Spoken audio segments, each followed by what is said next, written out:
GhanaWeb in August 2023 launched the organ donation legislation 2007. The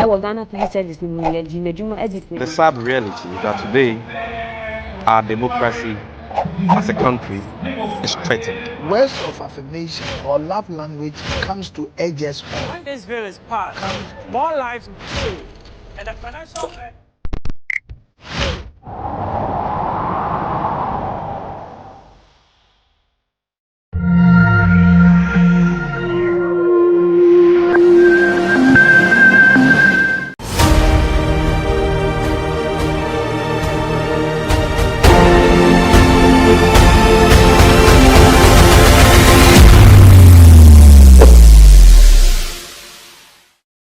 We are back with another episode of Everyday People on GhanaWeb TV. Today, my guest happens to be a very solid woman who believes in action. Of course, you don't need to put your hands in between your laps thinking that help will come from God. For her, she believes in hard work. And today, she happens to be my guest, like I said, on Everyday People. So let's have a discussion with her. My name is Victoria Cheba for Udinya Design. Oh, your friend me, Hannah Hagan. Na Nkranheya na wana. Oh, me a fancy but Nkranheya na mete. Okay. Into Uba Hanumbe say how many years now? Oh, me back Kaneshi. Me how many? I would have been trying to say be 15 years. 15 years. So let's say 15 years no. Brown ne nima we are no aton for 15 years no. Oh, enwa na mato de ahwe memba. Enwa na me de bo me bra. Okay. Into ensha say unse growing up yenyi no. Bi onuma ebia I see you think I'm go school we are. Maybe person me babe nurse ni lawyer ni anase bibi na onkwala bi na person yeden. Oh, me onkwala brem na me person ka me secretary. Because intimate to me aye na metumi ahwe me ba ama watumi aye. Me say meant to me anya say opportunity. Na no nche say na wo say metena sesa. Enti no me nya adwene say o say at least me ye bibi. Okay, see opportunity no say sika fem ana say. Oh, what sika fem because say nia opesa we wo wiase say wunya ohwefo na ohwew. Ema utumi nia weni so ade ho opesa say we nya so a na no nche say wiase abawie ya ma. Ti o say utumi bomode say wo pa bibi na waye nti na ye sika fem because na efie nye.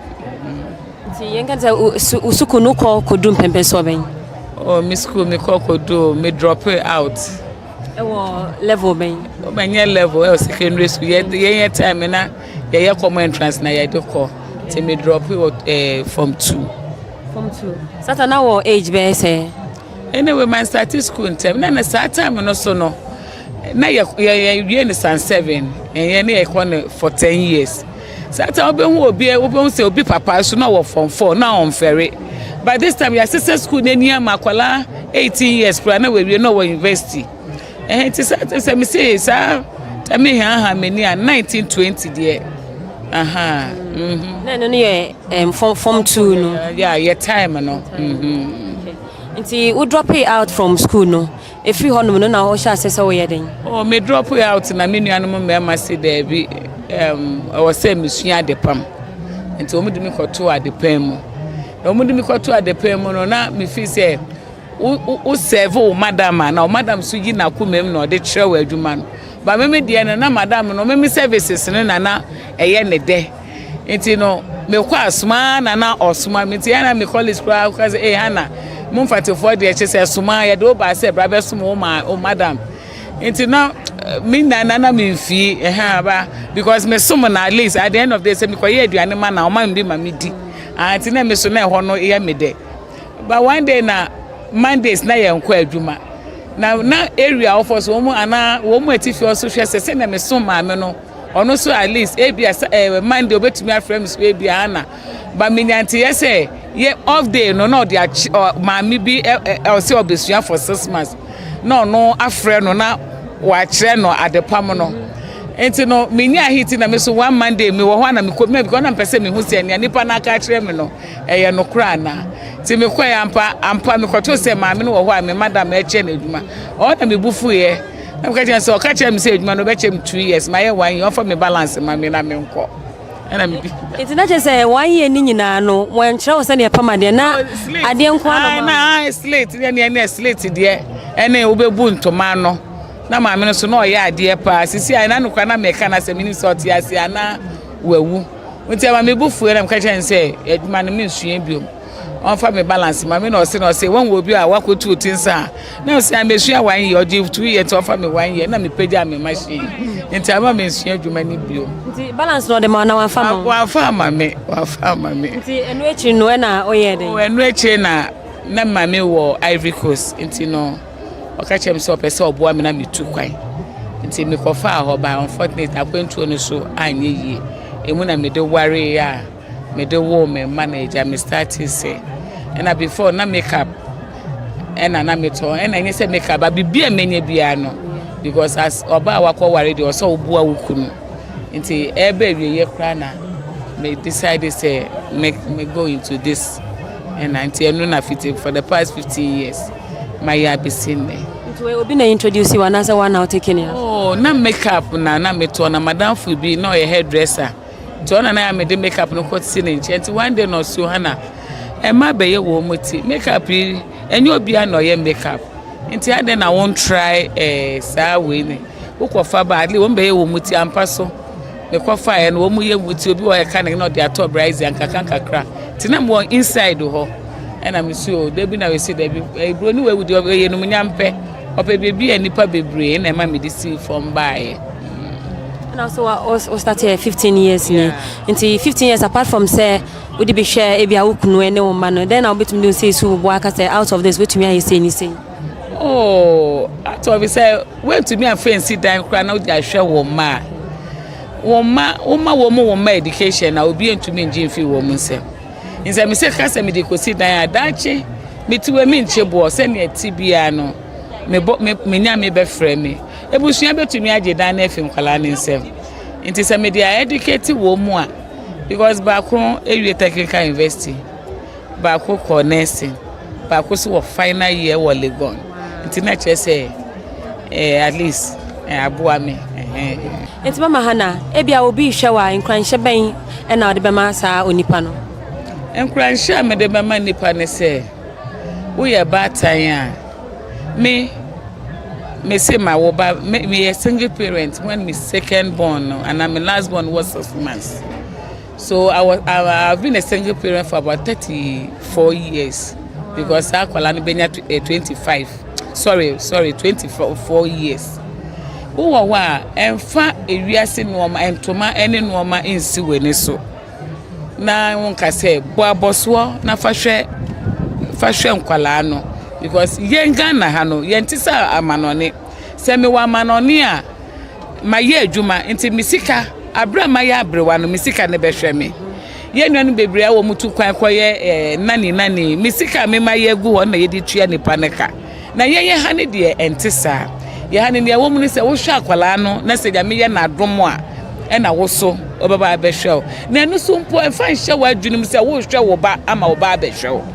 So we understand the baby no me akwala no because na che say we expect no we nya instead of say we di shira sembe di akwala na chi no we be do me no nti hwa akwala ne say onye ohaw emfa maw say nya me ye na dom na say otu ne say no wo ho abrewa na obrewu bi a fine nti wo ho I say obo modern say wan kasa no obebo modern say obeye bibi ade ama wo afa say bia wo ho we school wenya bibi enya at least start bibi ena nyankopon adom online business aba emine edwakora bi no mu etumi edi wodwa so online phone so eduano kora bi betumi aka say yes so much busy nti we try bibi na fam paibo eka ho bibi asa o je nyankopon wa akira ene o say we yenkuti nyankopon ye bibi ayeye ebeye na mo wo frɛ nyankopon na waka kyerɛ o ma wa adwe ne nyansa e wo wo wiase abrabo ne yenja ema no eyi si na se wo tuntumi ne bi wo ho a na entete ya hyekɔ se wo fufuo wo ho a fakɔ me no me nyasa akɔ mama ni ame wo no ene na me de ba because me se emrepa e wo ho. These are words of wisdom. So if you're a woman out there or a youth coming up, listen to what this woman has to say about life, because like she said, if you're a woman and all you do, or you are taking care of your child just because you want her to grow up and come and take care of you, then you might be missing out on something. My name is Victoria Chebafo, and this is Everyday People on GhanaWeb TV. I will see you on the next episode.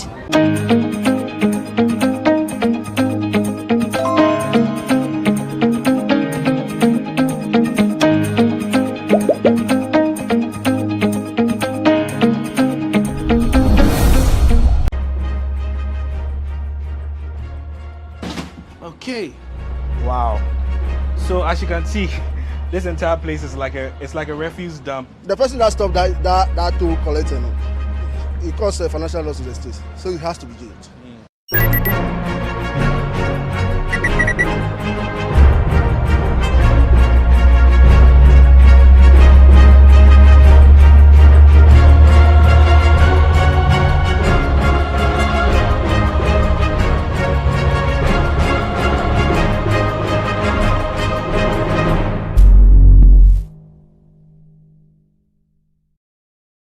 The Minister of Finance, Dr. Mohamed Amin Adam, recently announced government plans to reintroduce road and bridge tolls in 2025. The minister, who made this announcement before Parliament during the media budget review presentation, said this plan is part of a comprehensive strategy to support government, generate revenue, as well as support infrastructure management on the country's road network. Subsequently, the minister announced that Cabinet has granted approval for the establishment of a framework for the reintroduction of this road and bridge tolls. Today, GhanaWeb Business is here today to find out exactly what the state of these road tolls are. We'll be visiting quite a number of them, and then we'll see exactly what it would take for government to reintroduce these road and bridge tolls. We'll also see if we can speak to some experts on the matter to see exactly how much government will be spending, particularly at a time where the country is under an IMF program. And if you recall, government had to halt the collection of road tolls to allow for the introduction of the e-levy. We'll also be bringing you some thoughts on that right here on GhanaWeb TV. I am Mauli Aholemega. So we're here at the Accra Tema toll booth, and we'll be going in there. We have about 6 toll booths right here. This used to serve quite a lot of people that use the Accra Tema motorway. We'll be going in there to see exactly the state of how some of these toll booths are looking so far. So do come in. As you can see, I mean, there's virtually no activity here. We can see some things are bent here already. We don't know. I can see some glass on the floor there. So this is one of the posts where people used to work, and particularly we used to see a lot of the persons with disabilities manning a lot of these posts across the country. So as you can see, the entire place has been left in ruin. You can see bottles, you can see plates, you can see cups, you can see all kinds of wood. There's a wood here, I actually don't know. Okay, so this is it. So this is the state of one of the toll booths here. And we can also even see some electrical cables.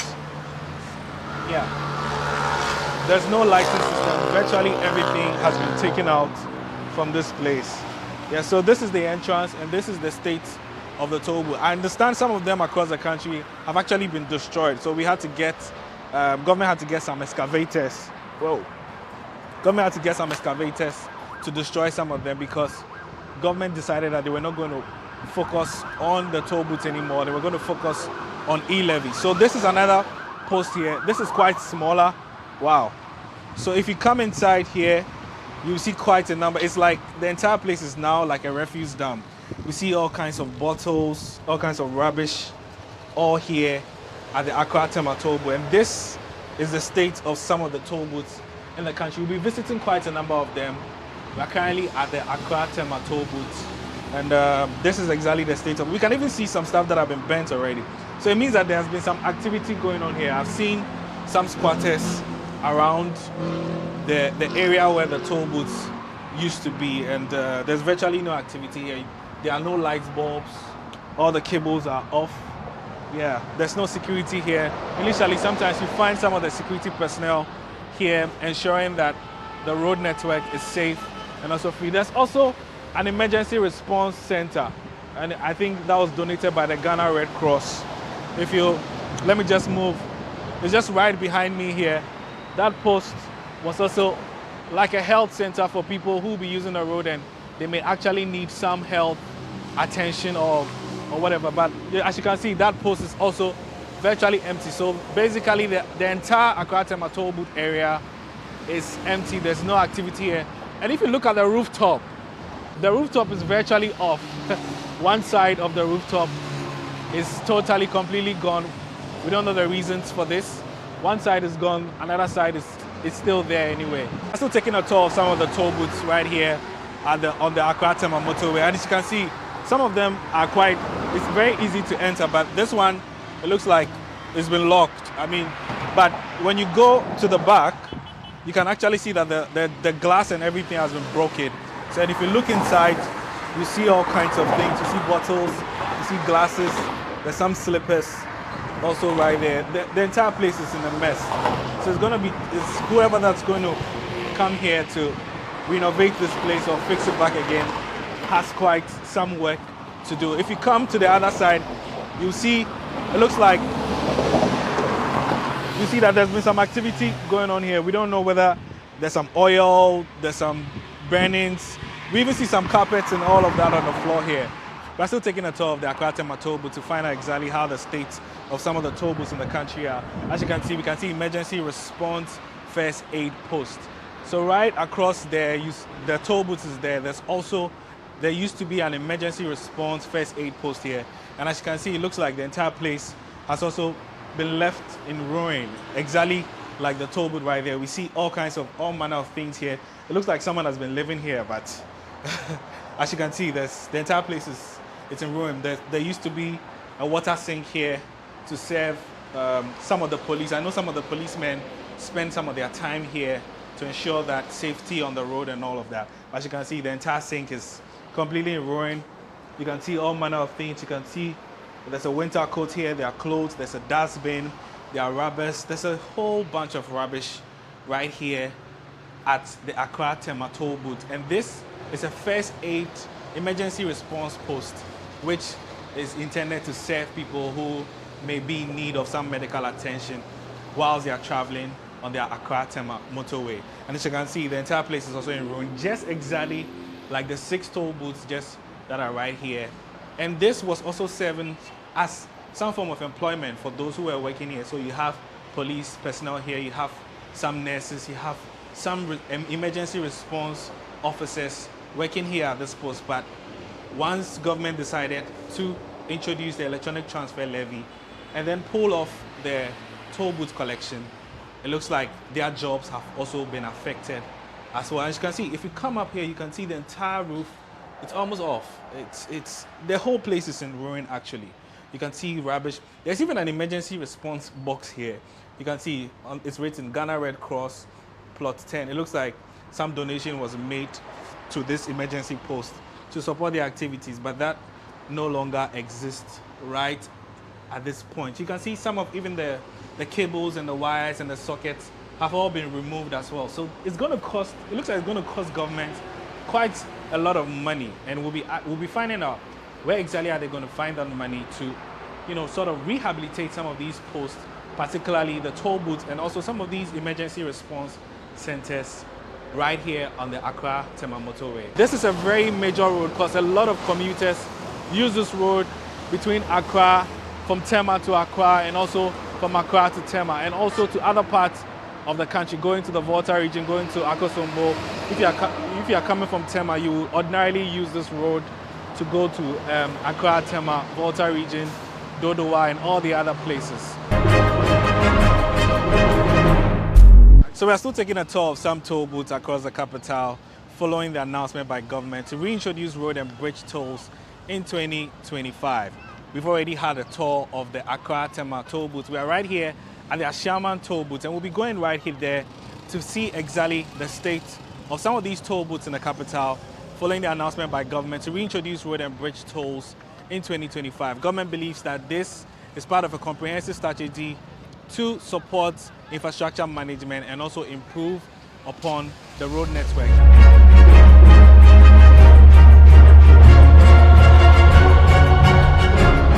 So fortunately for us, we have one of the toll booths here at the Ashaman Toll Booth Plaza opened. We just try and go in. Wow, it's quite difficult to go in. Okay. Wow. So as you can see, This entire place is like a refuse dump. You can see all manner of things right here. Cables on the floor, stones, rocks, bottles. The entire place is in ruin. The entire place is in ruin. You can even see parks here, food parks here. So it looks like some people have literally been living here. And this is the state of some of the toll booths across the country. We're here at the Ashaman Toll Booth Plaza to find out. We'll be speaking with some hawkers and also some residents who normally use this road to find out whether the call by government to reintroduce the toll booth in 2025 is a just one. So I have here with me Israel. He sells newspapers right here at the Ashaman Toll Booth. He's going to be sharing with us how the cessation of the toll booths have affected his business and also his thought. We'll also pick his thoughts on the reintroduction of the toll booth in 2025. Israel, welcome to GhanaWeb. How are you? Thank you very much. Yeah, so you've been selling newspapers here for how long? 5 years. 5 years. Yeah, now. 5 years now. Oh, so you were here when government decided to cease collection of the road tolls. How did that impact on your business?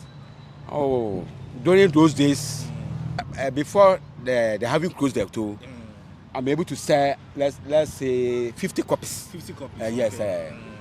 50 copies. Because there's a lot of stops? Yes, okay. There's a lot of stop. And some people, they watch the front page of the paper before they bought it. But nowadays they say the free toll, so they just drive across. Yes, across the distance, so they don't stop, unless one people who knows me well, so they stop, then they bought it for me. So you've seen the toll booth since 2021. I know some of the persons that used to work here, they no longer have jobs and all of that. What do you make of that? Okay, I used to meet some of them. They told me that, is it back? I said no. When they say, okay, the government promised them to give them, to pay their rest. Even to find them a different job. But up to now, they haven't heard anything from the government. So it's very, very painful to them. Me too, it's affect my business. But one, if it is there and they are not buying the paper self, even those big men, when I call the toll for them, they used to give it to me. So that if I haven't sell grana, I'll get something for my family. But since he closed it, nothing has come. And they don't buy the paper too. So now government has announced that in 2025 they will reintroduce the toll booths. We know we're in an election year and all of that. Do you think it's a good call? And what do you think government should be doing? Should they automate it or they should let the people come back to work? No, they should let the people come to work because they too, when they make it the other one automatic, it will affect them and they won't employ them again. So they should employ them so that they should come. One near me, about 2 or 3 people, they near me. So always when I go to, they ask me, is it back, or I hear something from them that are they bringing it? When I say no. So this year I heard it, I was very happy. But one thing is that I heard that they say they should bring it December, but I don't want it December. You don't want it? Yes, I want it right now. So yes. You don't want to wait till? Yes, I don't want to wait to December because it's affect my business. But you made mention of some of the workers here. You know some of them. Yes, I know. So how has the business been, and where exactly are they doing their business now that the toll booths are no longer functioning? Okay, I met some of them at where I stay. Okay. Some are hoping drinking bar. Okay. And they get the money small, so they hoping drinking bar. Some too, they are helping their mothers at home. Selling petty this thing. So this is the situation at the Ashaman Toll Plaza. This road links many people coming from Ashaman, which is across the other way, into Accra, into other parts of the capital. And this is one of the toll booths. There are about 1, 2, 3, 4, about 4 toll booths here at the Ashaman Toll Plaza. And this used to serve many residents and also commuters and also hawkers here who used to sell some of their stuff on the road. We'll go inside and we'll see the state of some of these toll booths. And as you can see, the entire place is locked, but you can see a bit of rubbish here. I see a broom there. I see some cardboards also lying down there. I see some pure water rubber, and I even see a shoe right there.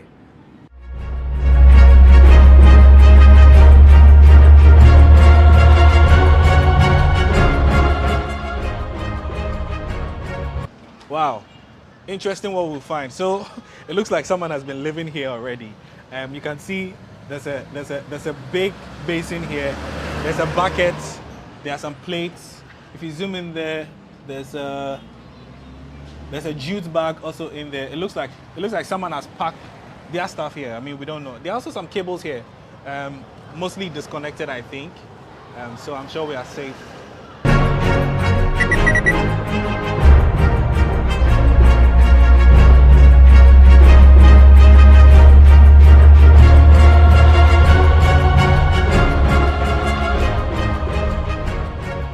So almost a similar situation to the other one.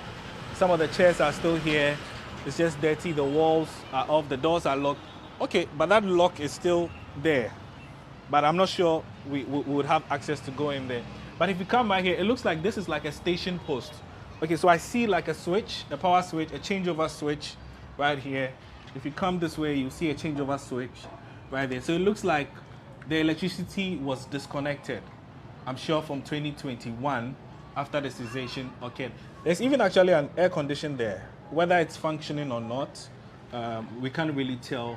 But it looks like most of the stuff are still here. We see a lot of cables on the ground as well. There's some books here. I think some record-keeping books.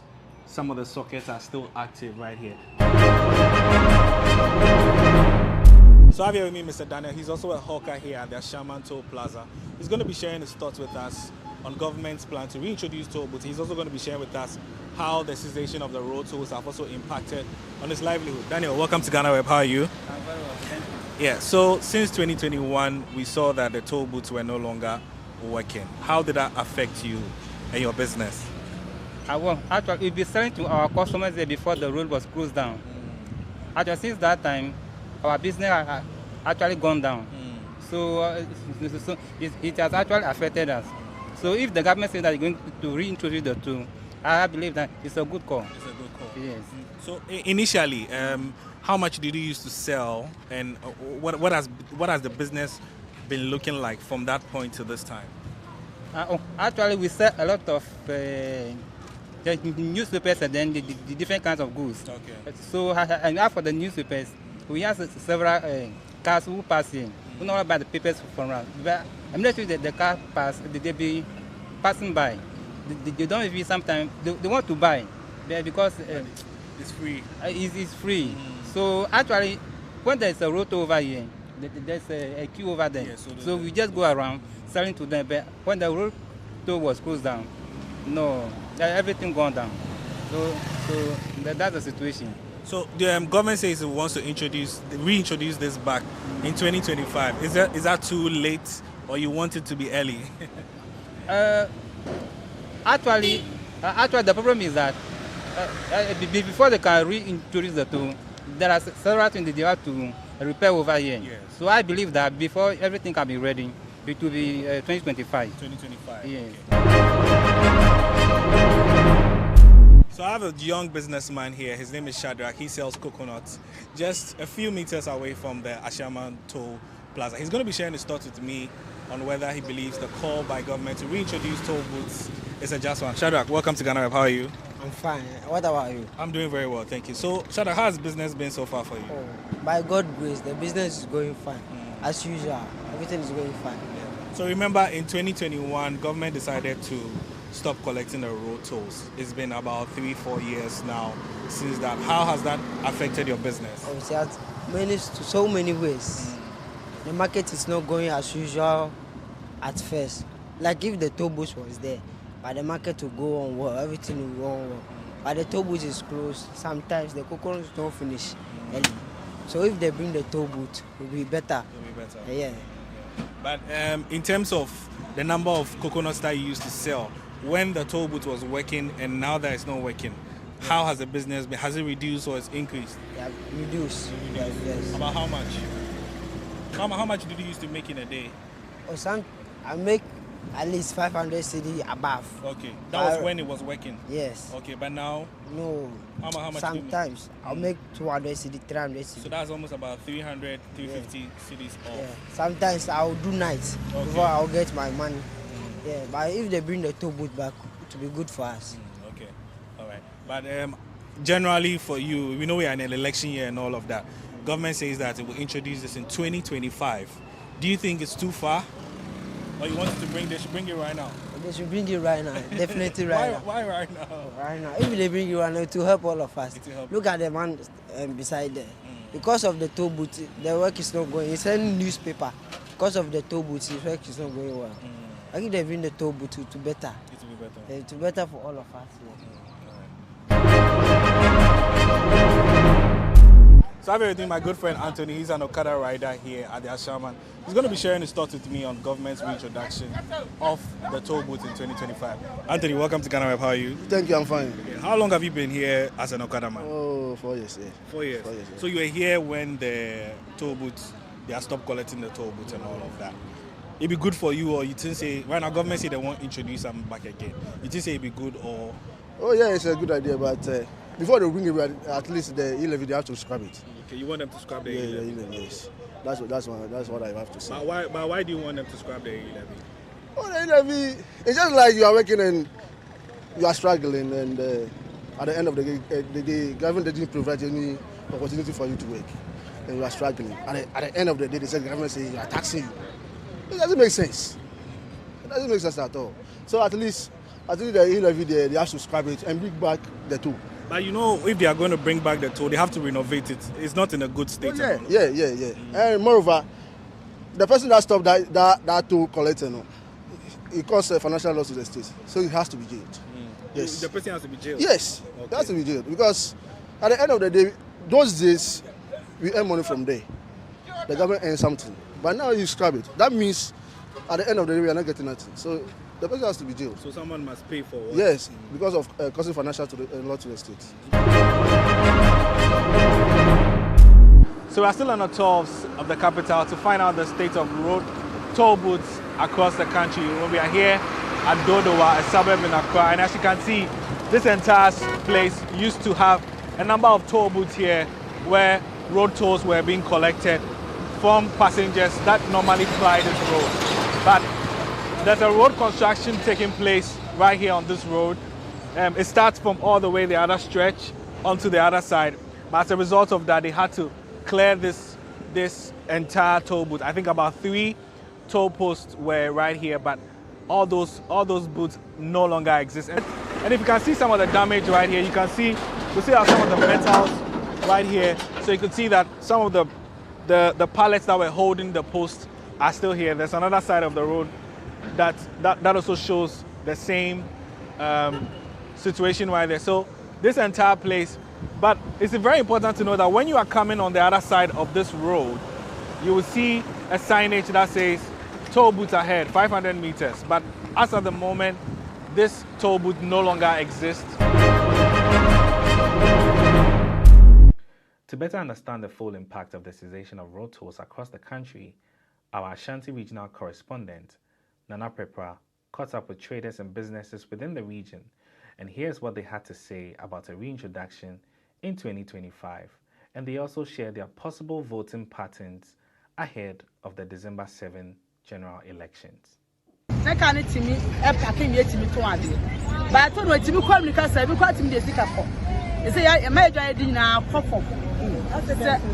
the only and quite to me, she has a sign and community. There's not one and problem. But only as I can about the food. Yes, I saw me my age. Come you saw me. The mamma is at you come into Abba. It was a muscle let you as almost a son of Jana boy. Yes, you are my fine star.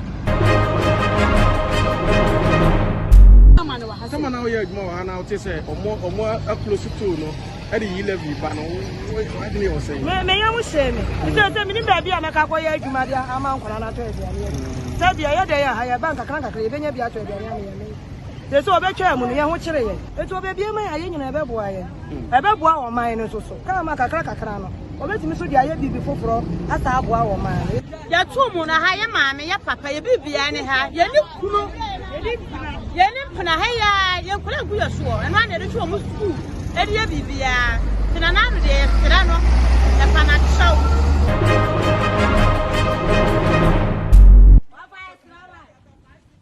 From traders who thrived on the bustling roadside economy to transport operators now grappling with maintenance costs and fuel price hikes, the cessation of road tolls has had far-reaching impacts on their livelihoods. Our Bono East Regional Correspondent, Frank Abwaje, caught up with some traders who ply their trade along some of these roads, and they shared with him the impact of the cessation of these road tolls on their livelihoods. Aha, the blend say, yes, I'm out here when I'm in Ayariga. Yes, a quan and yet. If the car is one man, most say, I know Pana, woman, your best thrust and rubber a straw, rubber poncho, and Tiasan, not a panacho. 2 1 some family, yes, I you. Sure, money be a training and our hammy, papa. The entire makers are what hammer. A ya will be a division, will be defended by Vice, will be defended by Josco, will be the shot. New Kuno and then Mobi Kuno cry near Dumas, so I found out on Hosso. I owe my won't call out the show, Mutobu, another day, the policy be our way, be a main quad and managing. Name Tobu to know, do a higher for a young coast. Today, said to him, oh, we are mobile. Oh, we are mobile. Nyan so be a bit ye, or yan share you ma, a hair, the ayan crack.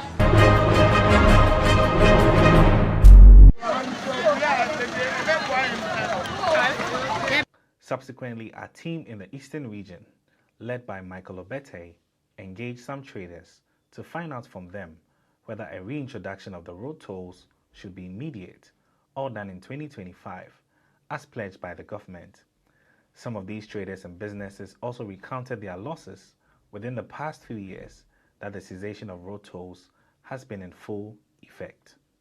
Shutting down the toll booths it has really affected some of us over here, because when the toll booth was here, business was good, but now that it's not working again, we find it difficult to sell.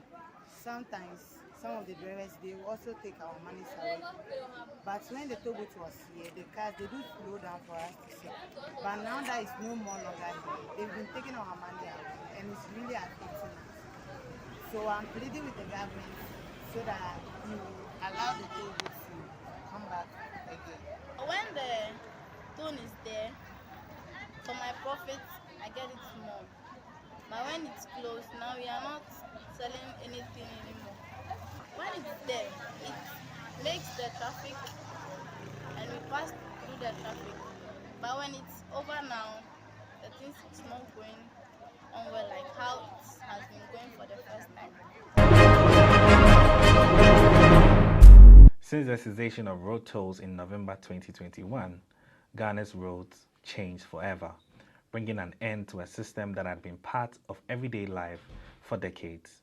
But beyond the relief from queues and delays, this decision continues to affect the nation's revenue generation and road maintenance effort. For some, it was a welcome relief, a break from the daily life of traffic congestion, but for others, the tolls were more than just a fee. For businesses built around these stops, and for thousands of workers who man the booths, this policy shift marked the end of their livelihoods. Now the question remains, how and where exactly will government find the necessary funds to reconstruct some of these demolished road tolls across the country? Do share your comments and suggestions in the video below. Reporting for GhanaWeb TV, I am Mauli Aholemega.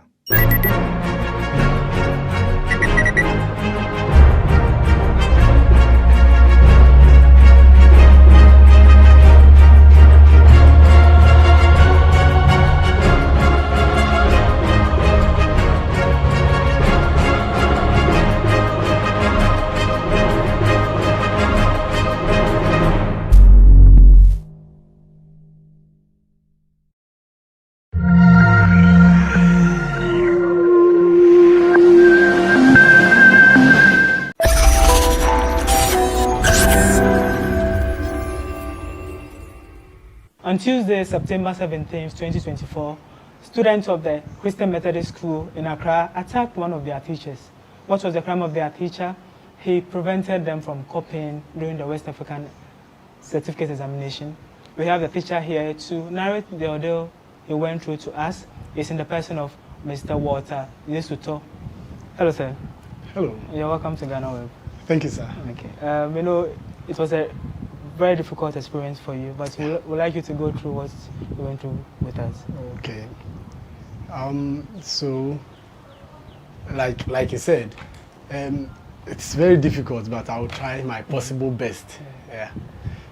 So on Monday, which was 16th.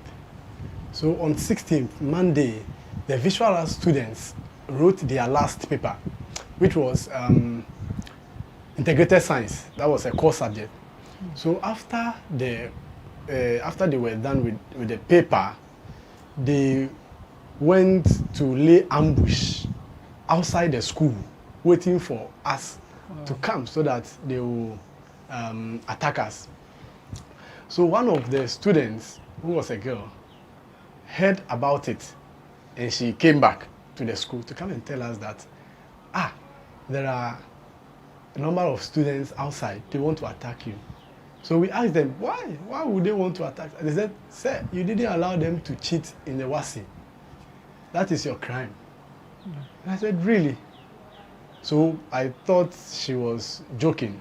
But my colleague alerted me that, Charlie, the students can do that. So I'm in the Department of Physical Education, and I was with my head of department. So we have a rapport with the area guys because they come and use our pitch to play football in the evenings. And there are days that they buy balls for us as a department because they've been using our pitch, you know. So we talk and we have the rapport with them. So they came and asked us why the students are outside like that, because under normal circumstances everybody is done and they should go to their houses. Why are they there? And we said, oh, this is what we have heard. So those boys said, okay, so we can't leave you to go like that. We will help you, but what can you also do? I said, okay, so we can call the headmaster to call the police, Ghana police. At least they should be around. So assistant headmaster was called, and then he also called the police command. So immediately they responded and they came. Patrol team came. I think they were not less than 5. I can recall. Yes. So when they came, the students were there. They were breaking the louver blades and causing mayhem in the school, but they were not closer to where we were. So the moment the police came, they started running helter-skelter. So the police drove them out of the school. So at that particular time, the area boys also told us that, okay, so let's move. So they were escorting us. So they were around us and we were in the middle. So they escorted us little by little until we got to the junction where we could pick our car. Can you imagine that one of the boys actually tracked us right from the gate of the school till we picked a car to go home? He was tracking us. Yes. So we went home and then we thought that was their last paper, so they are not coming around again. And so the next day was the 17th, which was Tuesday. Other students were supposed to write economics. So we came, I was invigilating again. So we came and then we invigilated. Then after invigilation, we realized that there are students who didn't write economics, but they are in school uniform. So it means that the visual arts students came back in school uniform. Yes. Even though they didn't write paper, they came back to come and lay the ambush again. So like it happened on Monday, the area guys came out with us again. Now this is what happened. When they came out, we were moving. This time around, the moment the patrol team or the police were at the demonstration, you know, that was the day NDC protested for the this thing, the voter register. Yes. So the boys surrounded us, the area guys surrounded us, and then they were escorting us. So while they were escorting us, these students this time around threw water sachet at them. So they came back. They were furious. They ran back and then they were chasing the students. They want to catch them again. And I was telling them that, oh, this is just water. It's not anything serious. You leave them and let's go. So they left them. and then they returned. Just in about 2 minutes, they started throwing stones at them. This time around, I told them they should leave them. They didn't mind. They went back looking for anybody in school uniform around that time to beat, because as at that particular time, we had closed the exams and everybody is supposed to be at home by then. So they So it was the area boys who were running after the students? Yes, after the students threw stones at us. Oh, okay. So they went back. So whilst they were running after the students, I told my HOD and the other teacher that, oh, now the focus is not on us. So let's hurry up and leave the place. They said, okay. What you are saying is true. So we hurried up. And then halfway the journey, we saw that there was another ambush waiting for us. And we couldn't go back because the other squad were also using the other path. So that is where we stood. And then passerbyers decided to talk to the students. Oh, why do you want to? And they were bold. They were bold, telling them that they didn't allow us to cheat. He is too strict in the WASSCE. That is when we realized that they were not targeting anybody apart from me, because the teachers they went closer to the students and they were stopping them and they were talking to them. Do you get it? Yeah. So in the attempt to leave where they were, I saw that the boys, the area boys, the boys they pursued, they all came around, and they were about 30. Yes, about 30. If you watch the video, we have about 13 seconds video. If you watch the video, they were about 30. So they outnumbers the other four teachers excluding me, and they hit me with the fist, one with the elbow, and then others with stones, you know. So there was a man, so I can even show you the wound. There was a man who was eating in his shop. So when he saw what was going on, he saw that, oh, the students were more than the teachers. He left his food. I think he was eating cake. He left the food, and then he came. So he's the one who came to cover me. And said that I should come. Can you see that I was eating, but I came for you? Come. So he shielded me and sent me to his shop, in front of the shop. And he told me that I should sit down. So the shop has glasses. So I was telling him that they will throw stone at your glass. And he said I shouldn't worry, I should just sit down.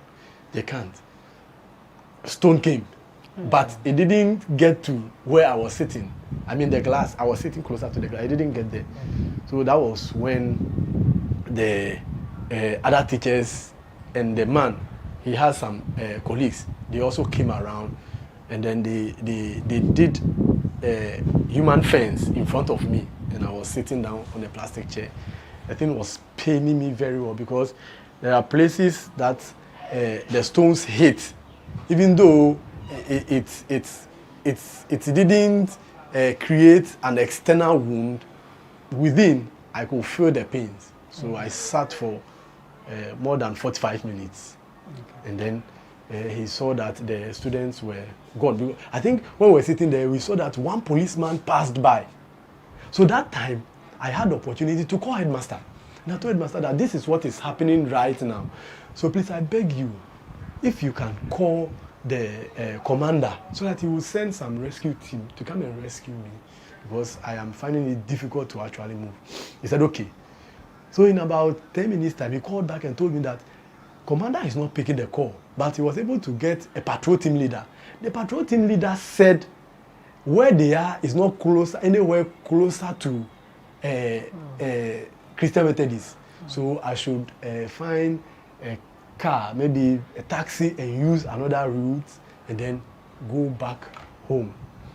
I said, okay, I hear. So I called Assistant Headmaster Academics too, and I told him that he should help me. He should also call police if he knows some. So he also called, but he didn't get to them. So all this time the students were still waiting? The students were around. You can see them loitering around because the men were standing in front of me and they were shielding me. They were not able to come closer.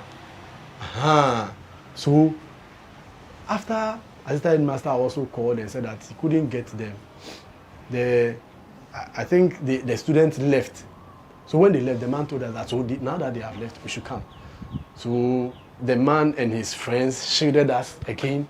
They sent us to the roadside, waited for a car, and then we entered the car. Now when we entered the car, the man did very well. Unfortunately, I was in great pain, so I couldn't ask for his name. But when I see him, I can identify him. Okay. So he made the driver stop.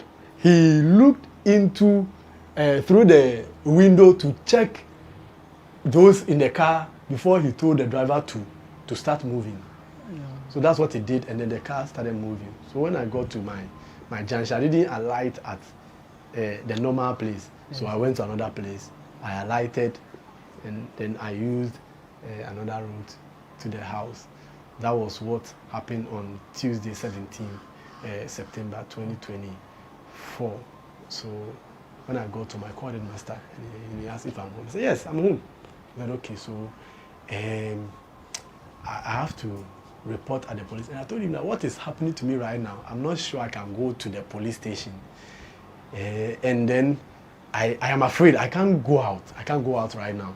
So, and he said, okay, but I have to report. So tomorrow, God willing, I should do that. So I went to the police station the next day, which was, I think, Wednesday, and reported the issue to the police. And then they gave me a medical form. And then they took my statement. So I wrote the names of the boys, those I could remember as at that time. There were a lot of them in the video or during the time the issue was happening. I know their faces, but their names I wasn't able to remember at once. So I wrote those I could remember, and then I gave the statement, and I went to the hospital. Okay. Did you share the video with the police? Yes, I did. I shared the video with the police. I shared it with my headmaster. So headmaster asked where I got the video from.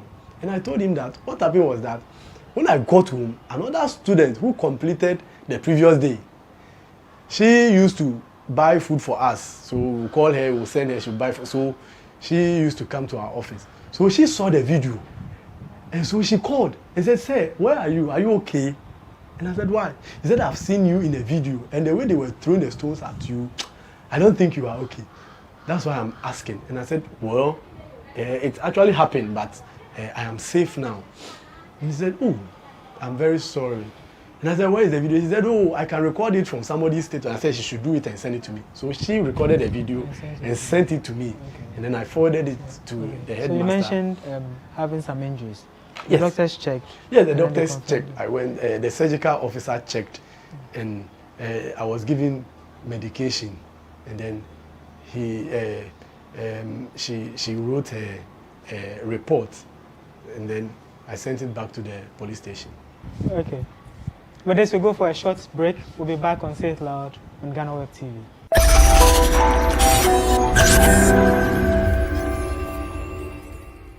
Welcome back to SayitLoud on GhanaWeb TV. So, Mr. Walter, yes, we ended at you sending a report to the police. Yes. Has any of the culprits been arrested by the police? Yes, please. They've arrested two of them. Okay. Two of them, whose names and pictures were sent to the police CID. Yes. So I was, the day I sent the report to the police CID, that was the day the senior housemaster was still in school. So the senior housemaster too is a PE teacher. You get it? So he was at post, and then he called that, oh, they've arrested. He said, so first of all, he said he has seen one of the boys around, so he will let them arrest the boy so that he will come for him. Okay. Before that, the inspector told me that there is a boy inside. He doesn't know whether he is part or he's not part. So he will take me to the boy. I will go and look at his face, and I will confirm whether he is part or he's not part. Then I said, okay. He said, that is what I'm supposed to do. I shouldn't go and fight. I said, okay, I hear. So we went there, and the moment I saw him, I recognized him. He was part of them. And he threw a stone at me. Yes, that boy actually threw a stone at me. So I told that's my right lumbar. So I told the inspector that this boy is one of them. He threw a stone at me, and I don't know if I can mention his name, but I think let me hold on with the name. So we went back, and then senior master called. Then he mentioned the boy he has seen. That was the boy was the first person to assault me. Wow. So he used his elbow to hit my jaw. Wow. Because he was asking that, why is it that I won't come and beat them? And then I have called people to come and guide me, and those people are beating them. Why is it that I will not come and beat them? So while he was talking, I didn't say anything. I was just standing there watching him because my other colleagues were calming the rest down. And then by the time I realized, he used his elbow to hit my jaw. That particular boy is a boy who has threatened me before. He has told me that he's going to beat me. That was when he slapped a teacher. And then he scaled the wall. When they decided to catch him, he scaled the wall and left. So later on, headmaster came and pleaded with the teacher that, oh, we should do it professionally. So the boy came back, he was given suspension, and then he came with his father. So I went to the headmistress's office, assistant headmistress administration's office. The father was sitting there with the boy, and I told the father that this your son told me that he will beat me. Look at me. Your son said he will beat me. When something happens to me, your son will be held responsible. Was it before the incident? Yes, this was before the incident. So the father told me that he begs. He's just a small boy and a foolish boy. He cannot do anything. I told him that you should talk to your son. This boy, the boys, what they say, they can actually do it. That's why they say it. So I left there.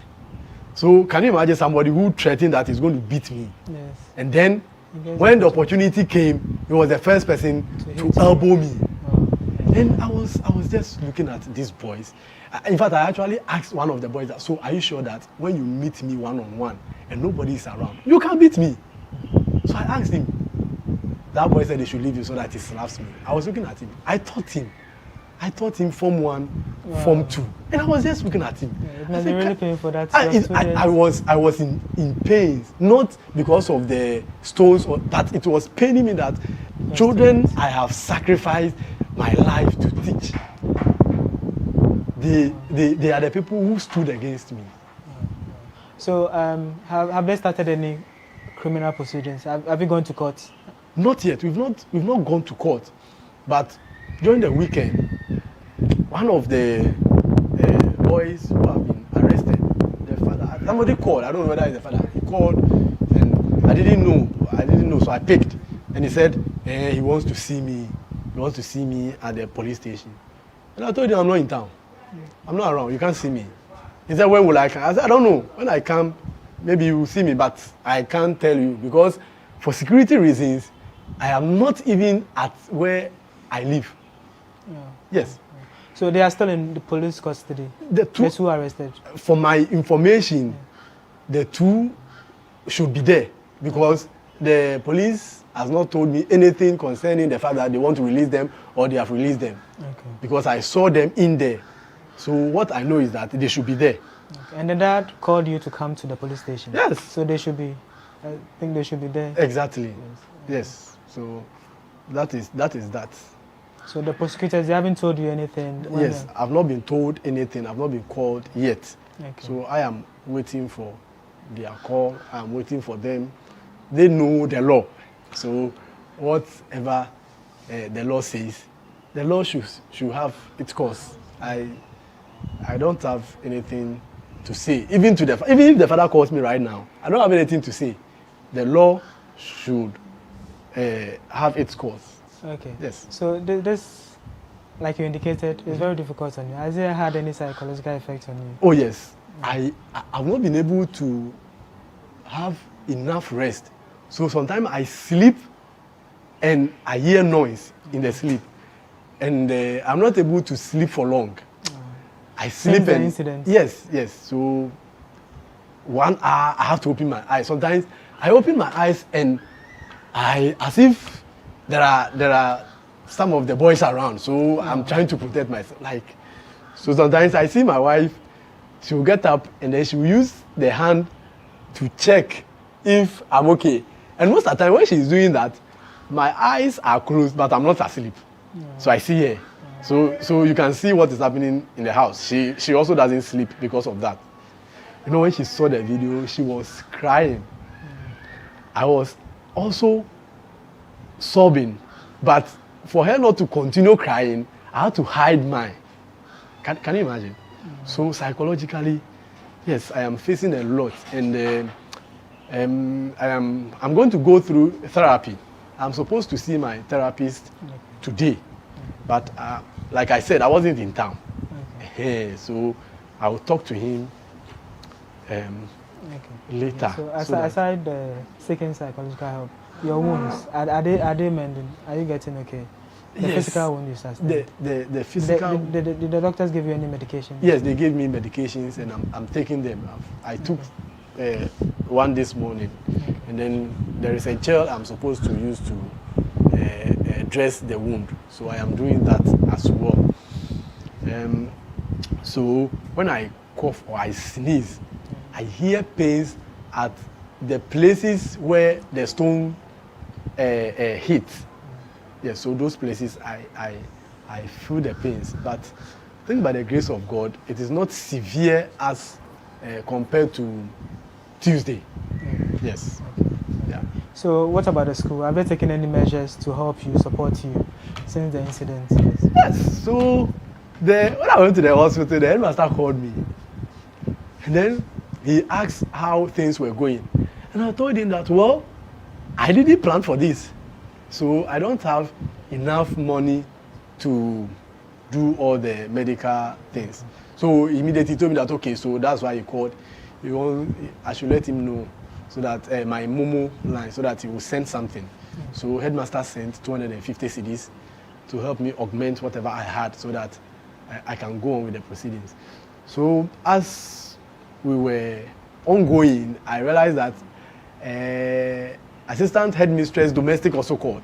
So when she called, she told me that she was also calling to ask if I've been able to do the necessary things with the money on me. She knows that it is impromptu, so I should let her know when I am short of cash so that she can also help. So the next day, I went to the hospital again. So I told her, I called her and I informed her. Then she also sent 200 cedis. So that is what the school did so far. And headmaster told me that he has also written a formal letter to regional director of the Ghana Education Service. Yes, of Ghana Education Service concerning whatever that has happened. And he has mentioned some of the students. He wasn't there, so those that I mentioned, he mentioned some of them in his report to the director. Okay. Yes. Okay. So, in terms of security-wise, can you go to the school now? Are they putting measures in place to lead you to the school? I don't really know if they are putting measures in place, but when I went to the police station, commander said that they will be going. That was the Friday when they captured the boys. That was the last paper for the day, and even Tuesday that wasn't the last paper. You see what happened? So they actually went there. The patrol team went there. That is all that I can say. I've not been there again. I don't know what security measures that have been placed, that have been put in place so far. I'm not sure I am able to go there anytime soon. Okay. I'm not seeing myself going there right now. Yes, because I am afraid. I think about my family a lot. So if somebody, one of my friends called me and was like, so what will your family do if something bad had happened? And I said, I don't know. I don't know. But so for now, I've not thought of going there. Yes, so I told headmaster I'm not in town.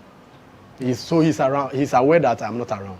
Okay. Yes. So generally speaking, you see that we've seen this trend of violence in our secondary schools. Yes. Even before your incident, we saw a student being stabbed at Orally Senior High School. Does it tell on the kind of education we are giving our students now? Okay, so with that, the issue Because it seems the students are becoming violent. Yes. We record pockets of violence, especially during examination. And this is not the first time a teacher has been attacked. Exactly. A teacher was attacked, I think, last year's WASSCE. And I think Bright Senior High School. Yes. Yeah. So is this something we are not teaching our students? It's not about the teaching. It is about the fact that you can't touch a student any longer. Whether to punish him or her for doing the wrong thing. You can't beat them. I see a lot of people saying that caning is not the only way of correcting a bad behavior. I agree. But this is the case where when you give the student a portion of work to do because he has misbehaved, he won't do it, and you can't do anything about it. Okay. Do you get it? You can't punish him. You can't do anything about it. They will come and sit around. You just can't touch them. Yes. So I think because of that is why they are still doing this. Okay, so the lack of correction is why yes there's more immorality. I believe so, because when we were in school, it wasn't like that. Okay. When you don't come to school, you are even trying to hide from your teacher. How much more coming to stand in front of your teacher and say you beat him and even beating him? Yes. Wow. And you actually walked the talk at long last. You get it? Yes. So this is what is happening. Okay, so do you have any advice for students and teachers how I think this thing can be resolved? Let me go with the teachers first. They are my colleagues. They have to be careful.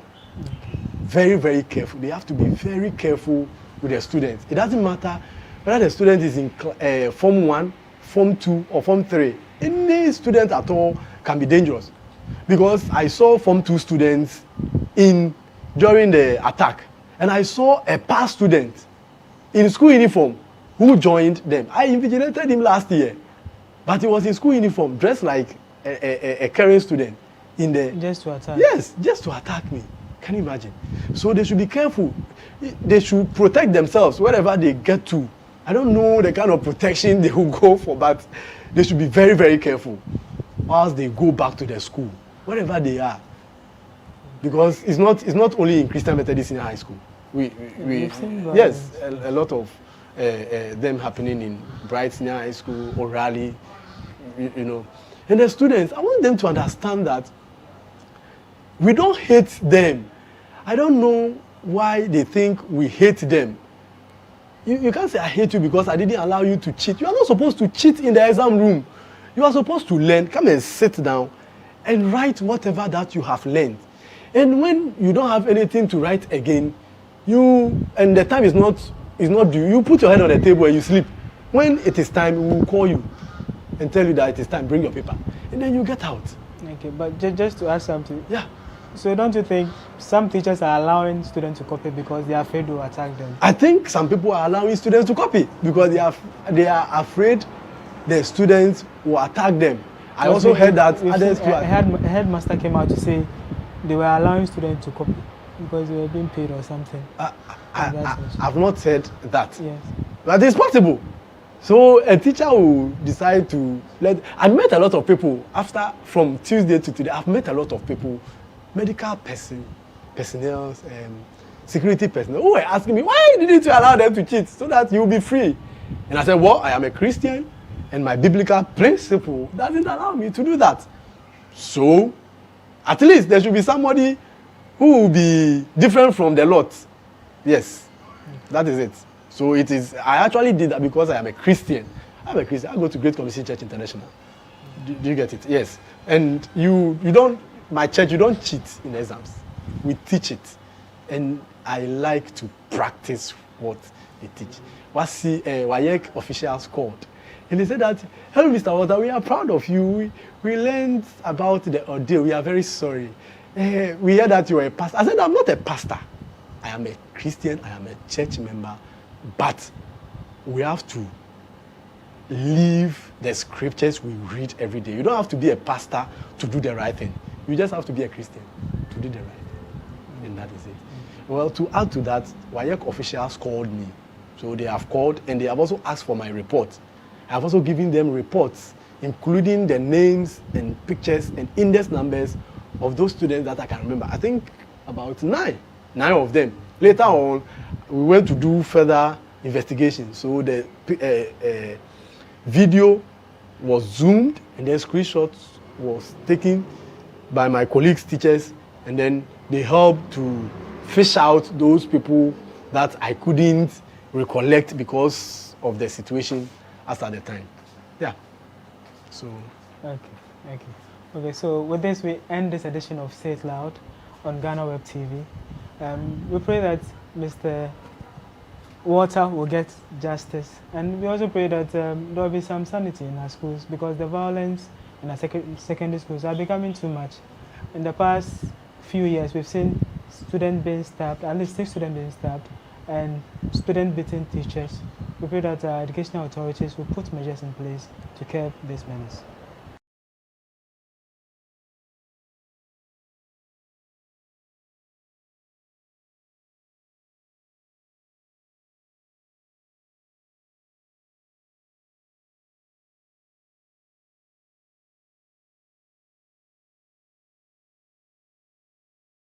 Another reason that showbiz or celebrity, so-called celebrity, doesn't affect my marriage per se is because my wife is notoriously known for who told you. How do you know? Okay. That's my wife.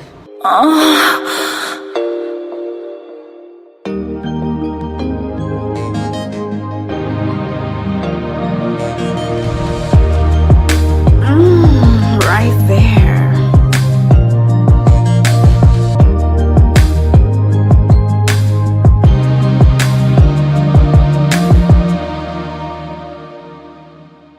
Balancing private life and public life can be challenging, especially when you are a celebrity. And I have one man here who has been in both. We're going to explore with him how he's been able to juggle the two, how he's been able to keep his family or his private life from the public for the past, I think, more than 2 decades. And my guest is the famous Reggie. Thank you. Yeah. Famous, famous. You're so famous, so famous. From the 80s, the 90s. Yeah. Yeah. Praise Jah, I'm still alive. What I mean here.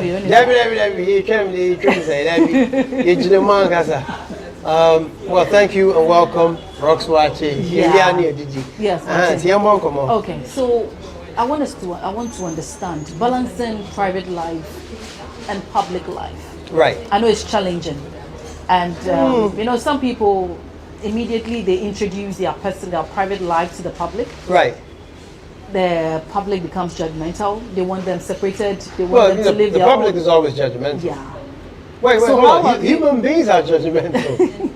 Especially Ghanaian human beings. I know, right? Yeah. So how have you been able to keep away your personal life from the public all these years? My story is rather unique. Reason is that I'm a people's person. I'm a people's person. I've always maintained my freedom, not as quote unquote, not to let so-called show business control the way I move. Except maybe I see where I start to make So from the very inception of hip life or my so-called celebrity, I always immersed myself into the people. Into menini pano mexe ama omu. Yeah. Then you're down to earth. Yes, well, but that's by nature. You see, it's not like I became a down to earth person when I became popular. No, my father was a celebrity. You know, my mother was in showbiz. You know, so it's my story is rather unique. Okay. I was cut out. It's like seeing your phone settings. Me setting media according to what I say. I know, because I am very, I enjoy my freedom. I love to talk to people. I enjoy human beings. And you know, for me to come to a time in my life where I can't be free, nah. So media ahead. And so not fame. And remember, another reason why my story is so unique is that I was a child star. Yeah, okay. And see, from in Colabrim, not like that, yeah, also.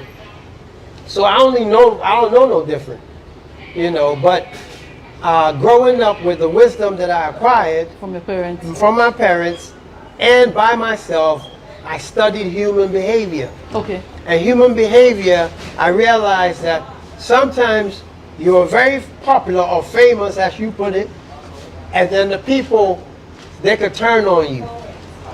It's not just from me. It's from right down from Jesus to Malcolm X, Kwame Nkrumah, intermediate me.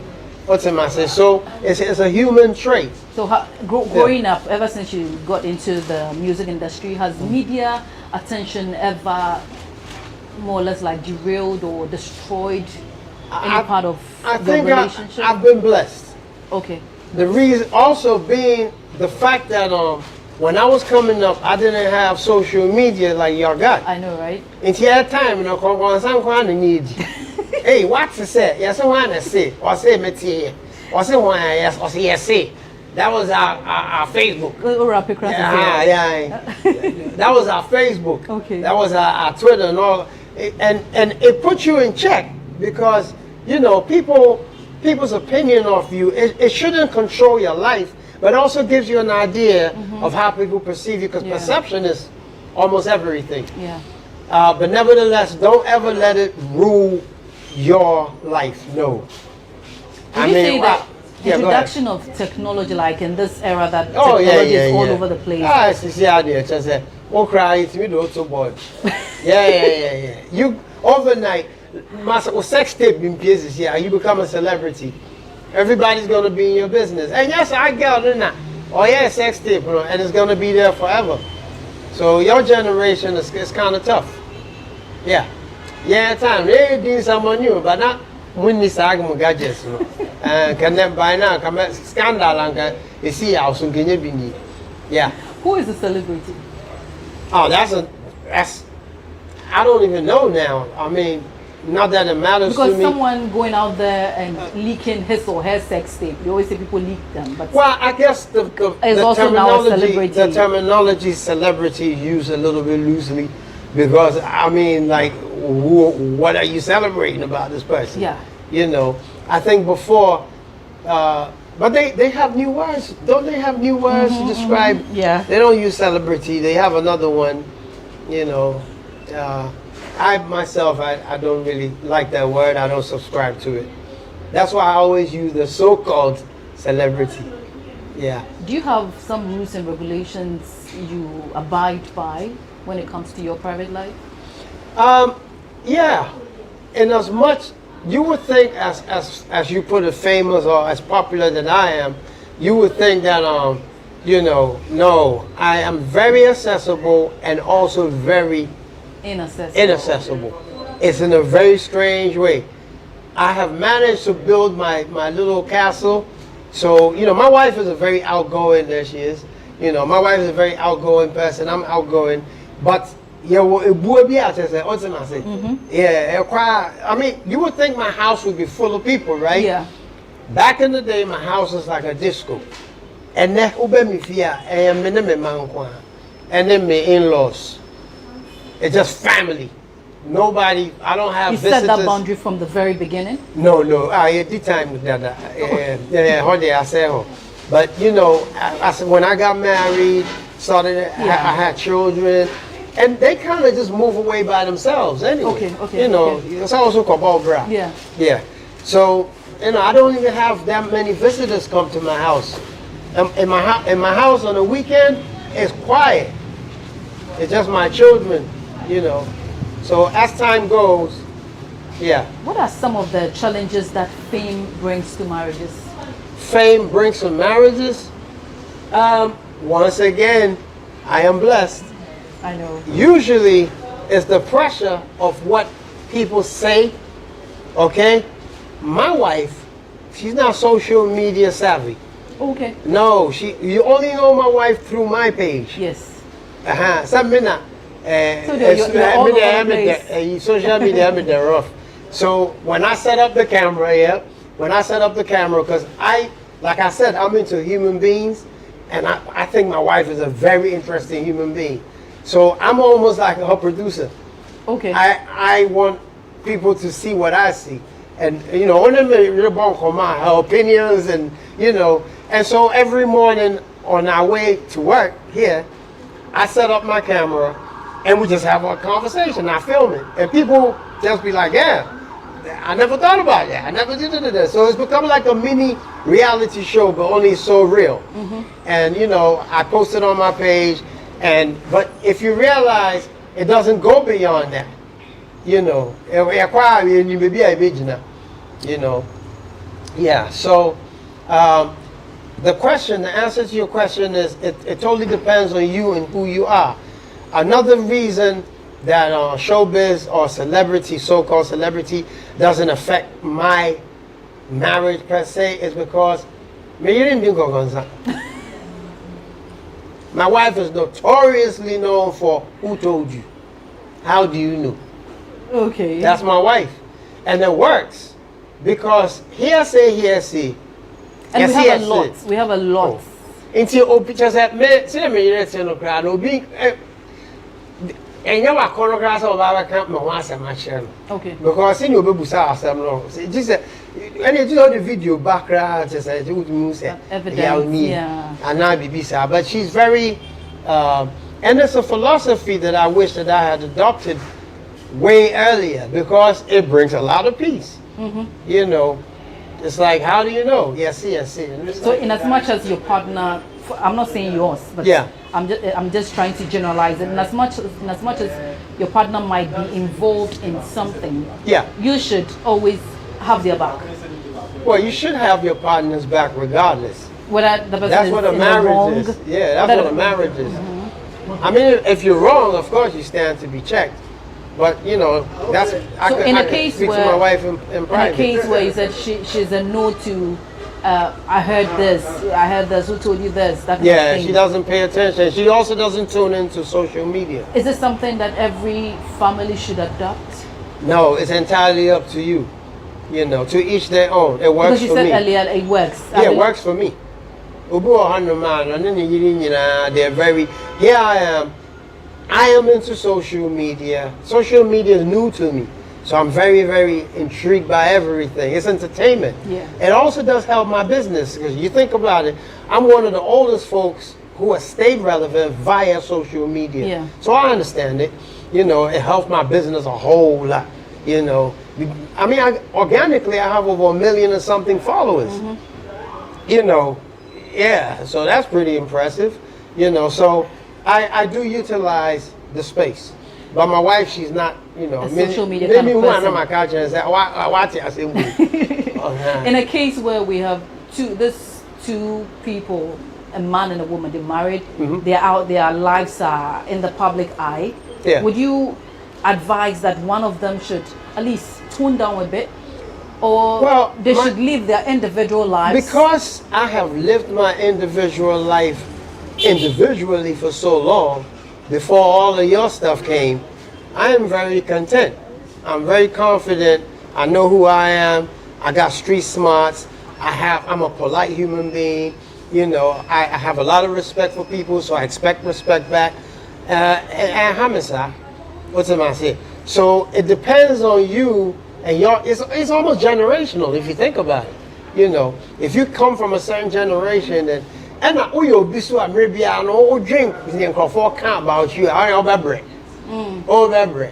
because people always say something about you. Yeah. You know, like I used to say, you can't please them all, even if you sold them ice cream. I'm a casa dumpi ice cream. You know, so I don't take it that personal. Yeah. I do like to protect my children.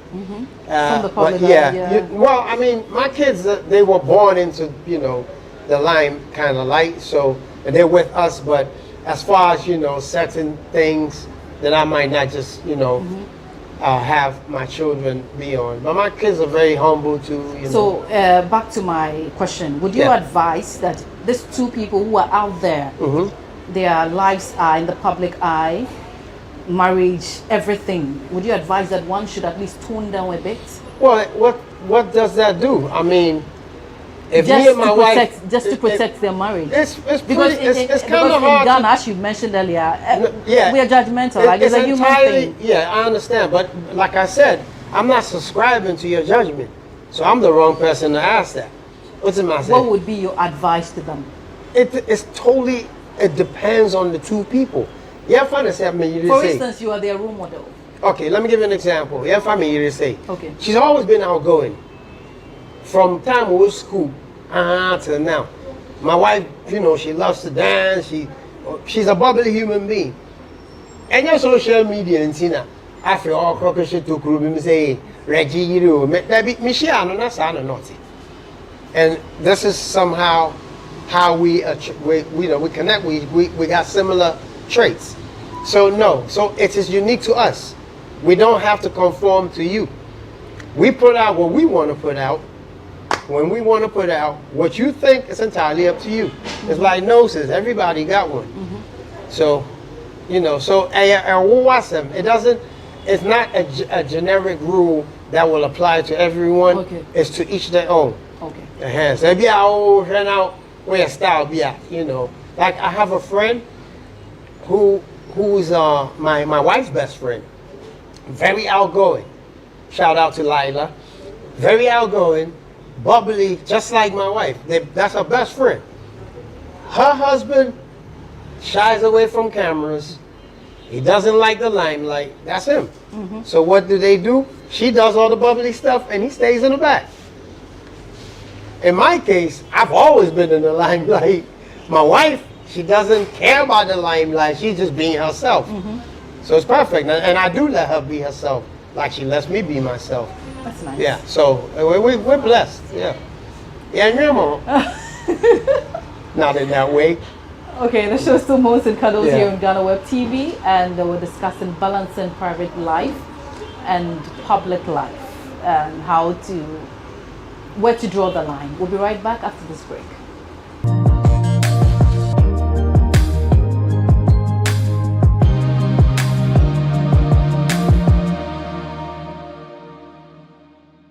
Welcome back from that quick break. It's still Moans and Cuddles here on GhanaWeb TV with me, Patricia Roxanne Hammond, and we're discussing balancing private and public life, when to draw the line. And my guest is still the famous Reggie Rockstone. Famous stone. Yeah. What's your name? Roxanne? Yes. Hey. You have a fan in my house. Yeah. Yes, well, let's say you have fans in my house. The Roxanne family. The Roxanne, yes. Roxanne. Thank you. Yeah. So I want to find out, has there ever been a time in this era of technology that you had to prioritize your family? Oh, yes. It was, there was that one story, I don't know, you might even you could go on YouTube and find this. Gaibi, Yawana Oba, MSN, I don't know, was it Twitter? I can't remember, but there's a video where I'm just so angry. You know, and it was around the same time that Shatawale had said something about me. So people thought it was my response to Shatta, and it wasn't. The guy who spoke that evil was an SM fan. Okay. And so when I addressed him, I said how I didn't care if he was SM or NPP or NDZ or VIP. You know, I went crazy. But let me tell you what took place. This monkey, excuse my language, well, he's a chimp. I could safely say this. This dude said on Twitter, yes, it was on Twitter, he said that they should gang rape my youngest daughter. Yeah. I say about the gala. This was, and you know, you can look that up. It's on, so I went berserk. I lost my cool, and of course I composed myself. Every father would do that. Yes, and I don't feel no ways about it. Yeah. You know, But when I watch the video now, I kind of cringe because I lost my mind. But it sent a strong message out that there are some limits because you know you're gonna have to kill me. Yeah, yeah. And yeah, death will become you if you come around my children. And it also gave much insight to how many sick people are also out there. You know, now somebody would say, if you wasn't on social media, this wouldn't happen. Actually, you're wrong. If it wasn't via social media, you would not know that this type of human being was out there. What's am I saying? Yeah. And so it became a whole hot mess. And I hunted him down. And I found his father. And I think his mother wasn't feeling well. And you know, I didn't want to bring pain to the mother because you know I was gonna go all out because it is you are eligible. Family, yeah. Plus you are eligible as criminal. You know, it's a threat. You know, so some pedophilia talk. So yeah, that was crazy. Nothing any more dramatic than what I just described. Thank God. Yeah. In this era still of technology where we have people more or less literally living their lives. Yeah. On social media. Yeah, I mean, you need to understand that everybody wants their 15 minutes of fame, and you know, celebrity so-called show business life is all smoke and mirrors anyway. So young people gravitate towards this fantasy world. Remember, you grew up on television. I call it television, and so you have always been aligned with fantasy. You know, so you know people want to be a part of the story. And today, social social media allows you to be your own superhero. You can make that movie starring you. What am I saying? Yeah, edited by you. What am I saying? So there is a fun side to it. Of course, there are levels. It's, you know, how far you want to take this, and there are repercussions. So, yeah. Have you ever addressed a false rumor? A false rumor? There are so many. Yeah. Hey, you know the reason, and I was telling D Black, shout out to D Black. I was telling D Black this, and it's here for it. That's my camera. Listen to me. It's from your mind come thoughts, and it's from your thoughts come words, and it's from your words come action. Yeah. And so, even in the biblicals and the scribes, it tells you the power of the tongue. Yeah. So, and yet, and kwase asembi a obeka. Say what social media, and you know what? I do free. That be, and then I come page. I always say, man, I can't make it be. Yeah, just a man say. What am I saying? So I don't like to. Oh, why you talking back? It's only social media. I'm like, they speaking curses onto you. Yeah. Oh, boy, yeah, but I want to tell my guy say, you what am I saying? And you can't make it be. And you're sure be. And, you know, and most trolls are not very intelligent anyway. And I'm a rapper, I'm a wordsmith. And you know, come and come back and forth. So yeah. Yes, I have addressed and corrected rumors.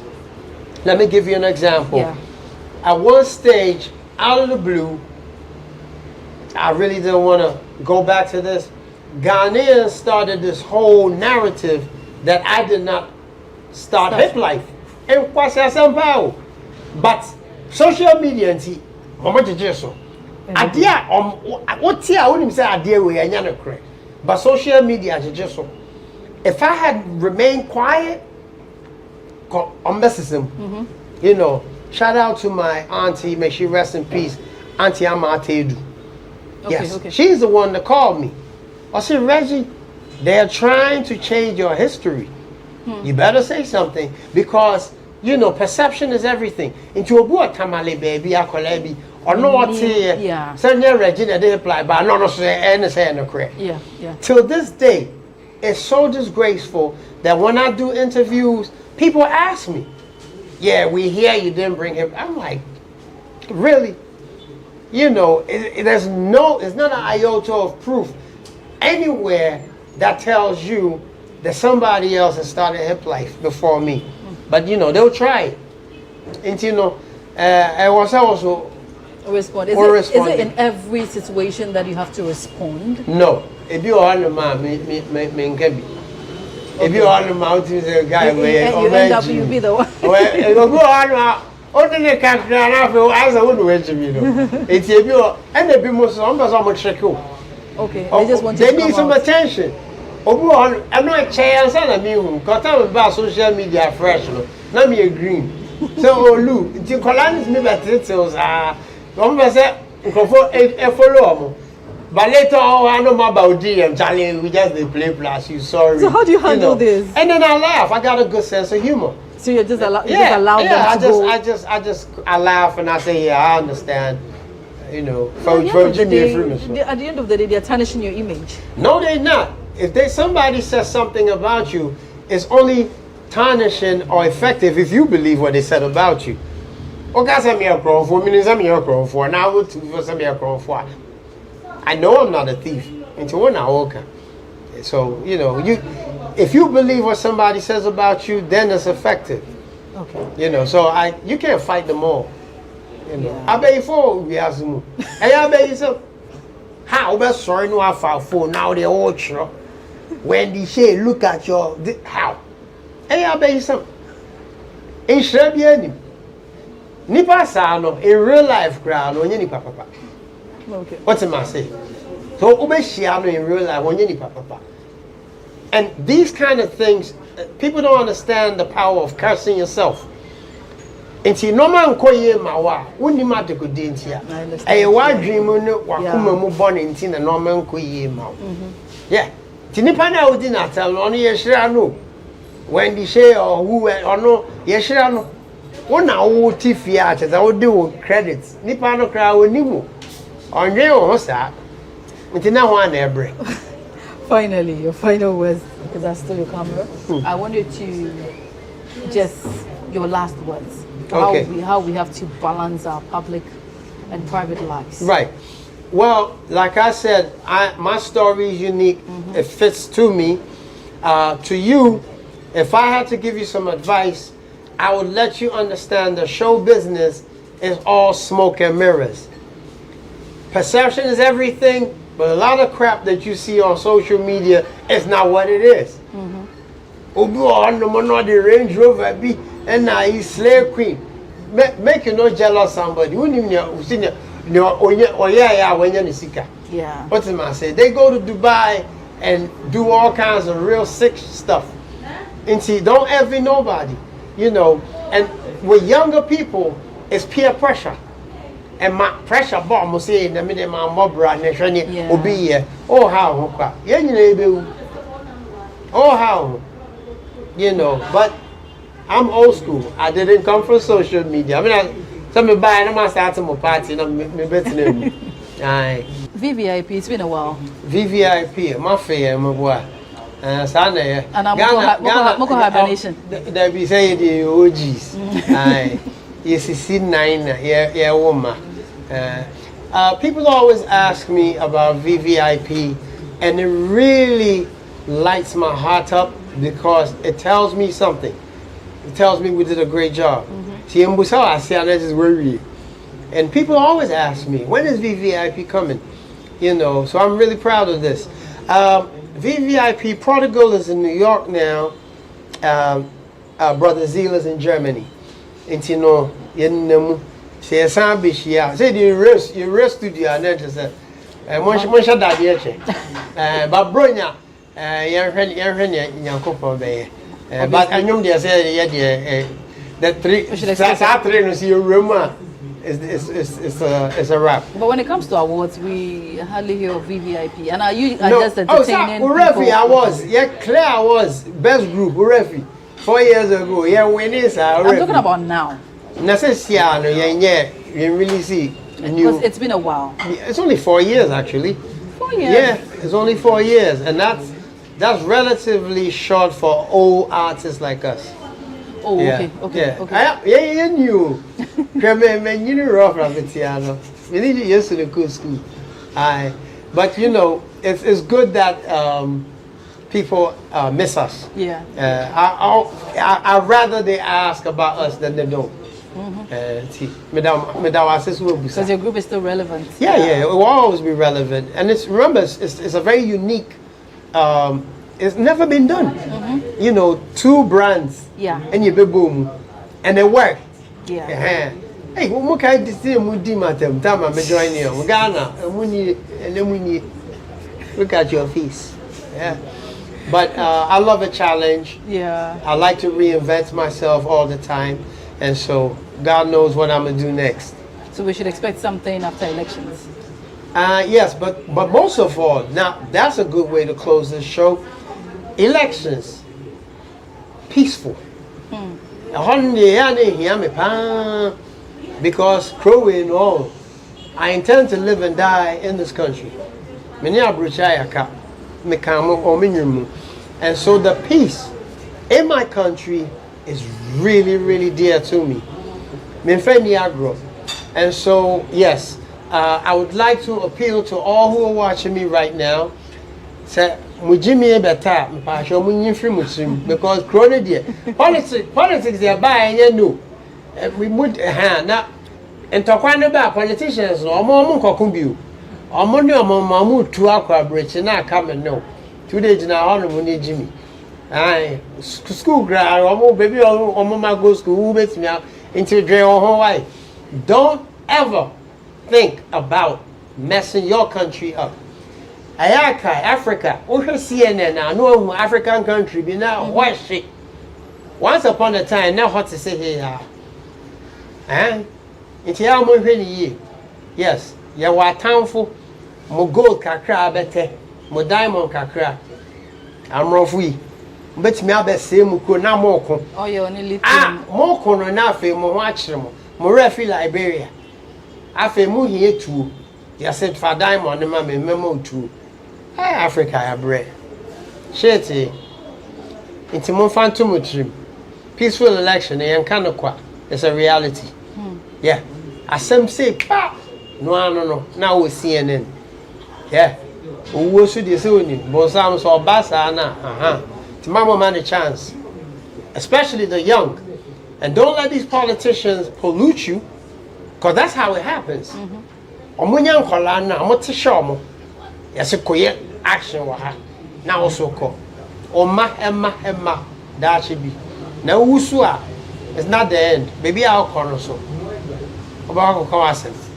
Until I show money Hawaii. I wanna y'all go ahead. Thank you. Yeah. Okay, so the show has been Moons and Cuddles here on GhanaWeb TV with me, Patricia Rockstone Hammond. At the same time next week, be nice to one another.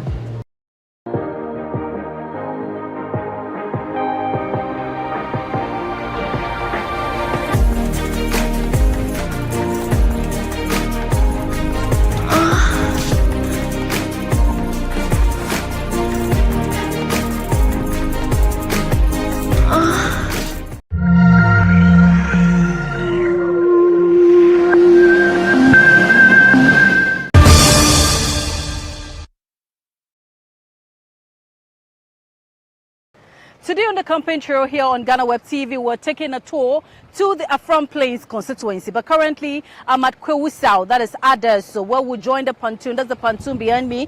You can see it loading the cars for us to cross to the other side. So by the time we cross, we'll be getting to Ache Amam from, that is Afram Plains South. But this time around, we're concentrating on Afram Plains North. We'll be speaking to the Member of Parliament for the NDC in charge of the Afram Plains North in the person of Betty Crosby. We'll be interacting with her constituency. We want to see some of her achievements and her 8 years in office, what she's been able to do for her community. Join me as we board this pontoon. It's my first time actually First time in Kwewu South, first time going to join a pontoon, first time crossing over to Afron Place. I promise you, it's going to be an exciting journey. Let's go.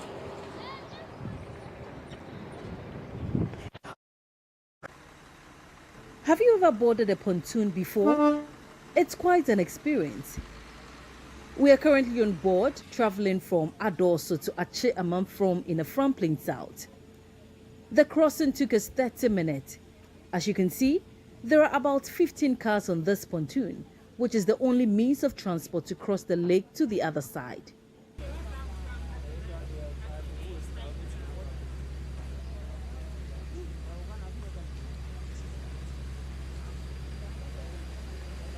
This is the London site for the pontoon.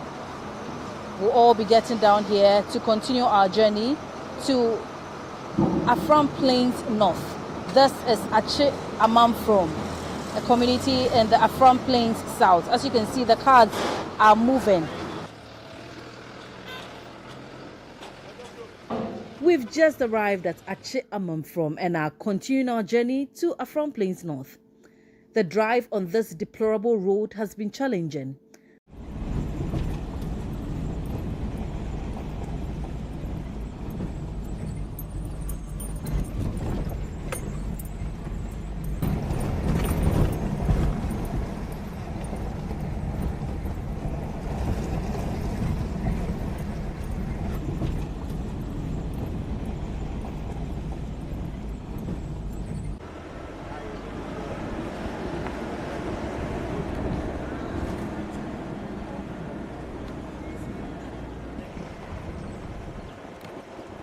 We finally arrived at Donkokrom in Afron Plains North. Now, let's speak to some residents to learn about the challenges they face. Nani aye femwa chese eha ye pa ye kwan. Me gidi se wa wo fa so yi. Won say wa bre. Aha ye kwan ni die no kware. Enye nti opemfo fa so kra ni nyinsɛn etimi sɛ. Nti ahwe sɛ nkombe ye kwan na maye. Na me yesim tres trebia eniama no wo kra fi nkokɔ aka kwan ni nti na niama ne boa edin. Sisi align ni 6 cedi obi se ne boa edin. Nti ode ade ne beba na egu hɔ.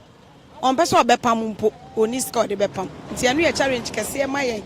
Na afi nso no aha ye nto ade. Ade to enni ha sisi. Aye ti se bayre sisi yen Afron principal ye to bayre ba ko 20 cedis.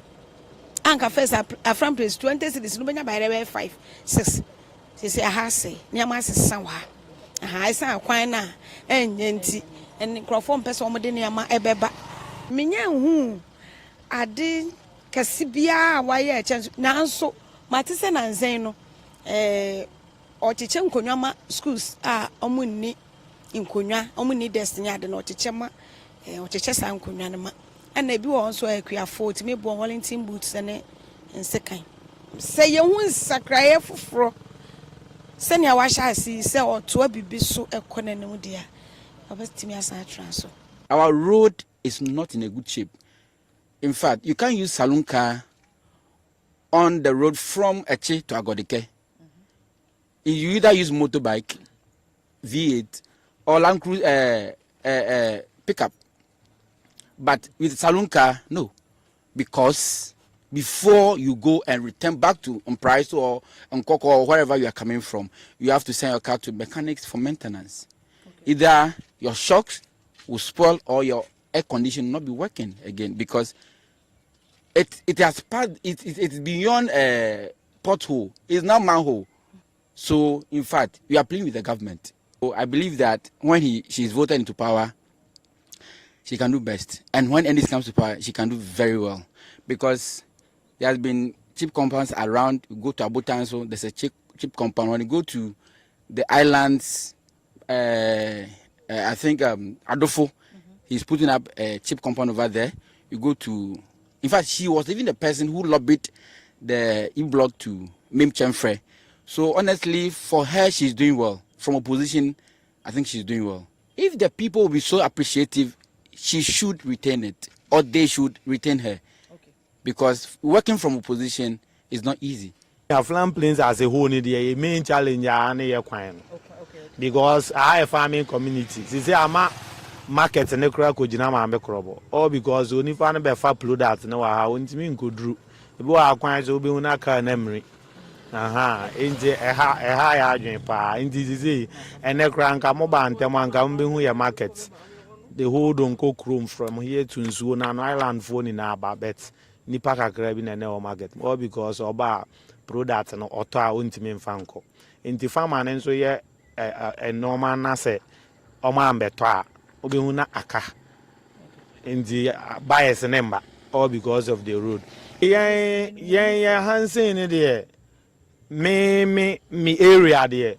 Ajuma me MP yani ye bridge be a boo ye.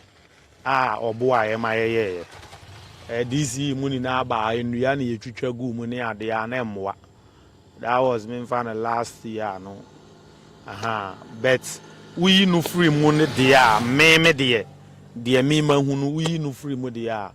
Me mean saying who be a wire or don't go room to a demra. Ekusi amankwa road no. Me who be a wire or So the tour still continues, and this time around, I find myself in a hairdressing salon here at Donko Chrome, and I have the madam here. Me pacho problems being partner wo Donko Chrome ha. Yo, me pacho problem ni di kan ye kwan. Madam ye kwan nye kra. Yes remo. Somebody ma ye kwan ya ma ye ho beto ye. Ye ho beto ye pa na ye to so mienu. Wo hwe ye nso ye deda ho nso deda rano ha. Ye fuo pa but e kwan ni nti mi mfa bi nko ba bia nti ye besre se na ejuma nso nka emra ha na youth ni nya binye ejuma ni ha nti youth no e okada nko ano mo ye wa ha ene ade nti ye besre mo sa ban ti ye nka afam place e mobo asa de ye nka Ghana kra ho no kreni na ye kwan ni na ye ade challenges e ha e pa. Oh, obi si kwan so sesi aso oye kwan na ma ye dia ye beto ama no me ya me gina we me si this ye me nto aba because me hu ade papa me to me ni dia me te ai e bia ne kwan ya ye kan sister sa wo ya rekra na so ko hospital e dia si kwati bia wonyam kura obeduru na nyinsen na sei enti nie ombe ya ma am motivate me ya me de beto aba no wo do mo fa ayinsi kwan so mo start aye kwan ye beto aba. Aha na kwa say a island ye wo nsuo mfini but most of the times ye pan too na echi ana agodeke etimi say it is at least when betumi aye bridge o dey say ye kwan ne kwa na onye kwa na obetumi aye bridge kwa to nsuo ni so ana say pan too no ekita 2 engines but ye say ba akopɛ ene de ko at times o kwa etimi say esi nsuo ni so nti so betumi asesa pan too no ana say on be bridge amaya ke no so ebebo apa me I've made up my mind say abane de me kwamento because ya to abasa ye hu me ye wo me okrom ha aha na matena aha na maware aha na mawo bibia okrom ha said ye tie no sa na tie ye hu improvement bia e na me started to aba no there is no one day no one single day amen ko to abada de bia me to until this year dear ma making my mind say me who improvement be a previous years na matter no until men to ababi. Yes, 8 years ago I can see things are going normal, but this year from let's say 6 years ago everything is difficult, everything is expensive here and we are suffering for work, we are not getting work for here. It's 4 years now we are not doing our road for us. See. And there's no work in their farm place. If you get a work, unless you go and buy a motorbike, it's not a work. The police are like, they are forcing us to go and do our lances and kind of things, so we are suffering. I don't see any kind of development or any changes in it. NDC scheme 8 years after, we see nothing. They were promising, documented a lot of things they will be doing. We are not seeing anything.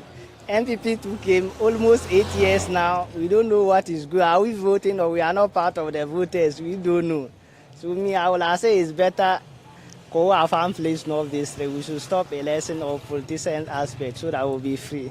And we should look for our own job and we know that we are depending on that job. That will be better for us. Okay.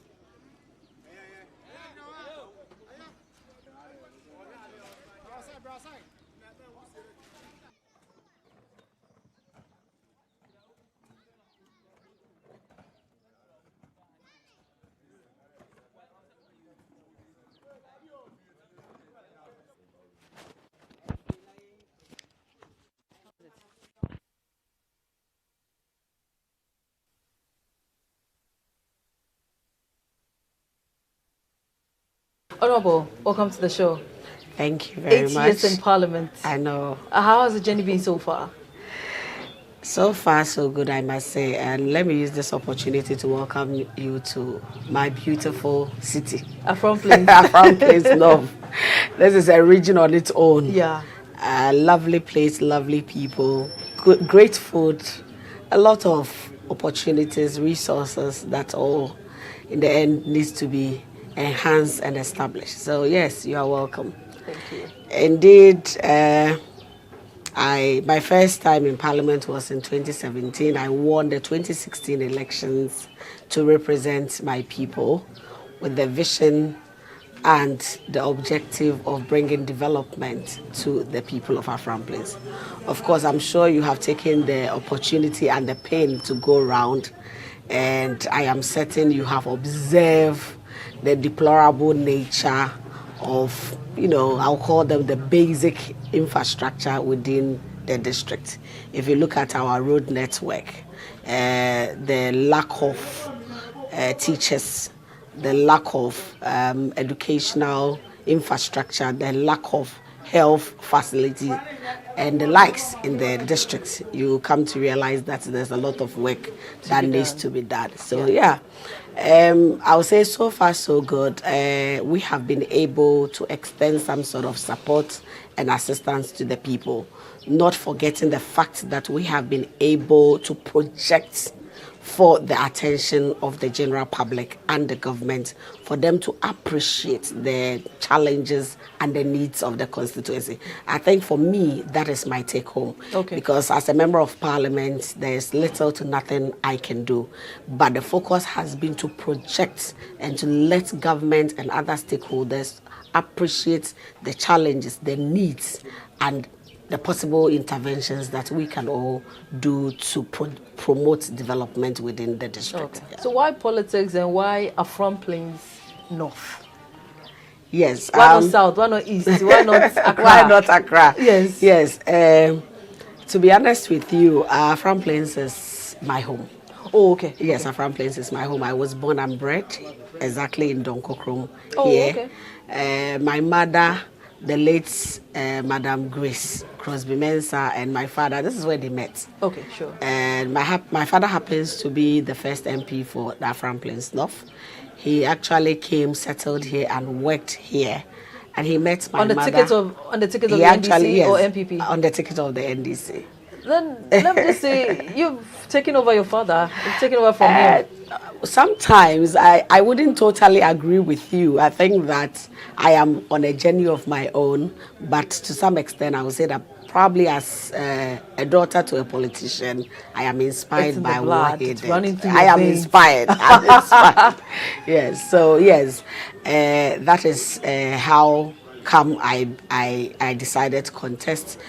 Being a native of this district, seeing the lack of development within the district, I felt that as a very forceful woman who sees development as the bedrock of every society, felt that I could also add my voice to attract the needed attention to the district. And basically that is why I decided to contest. And the people supporting and believing in my vision decided to vote for me. I can see you are preparing to go to the island, but I want to find out what has been your greatest achievement ever since you decided to represent the people of Afram Plains North?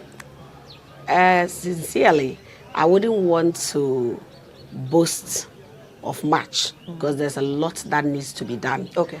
If you look at the various challenges, as I earlier on stated, there's a lot to be done. But in the meantime, I must say that I have been able to draw the needed attention. Okay. Previously, we've had the experience of NGOs coming here under the pretense of rescuing children on the lake and taking our children to places that we have no knowledge of.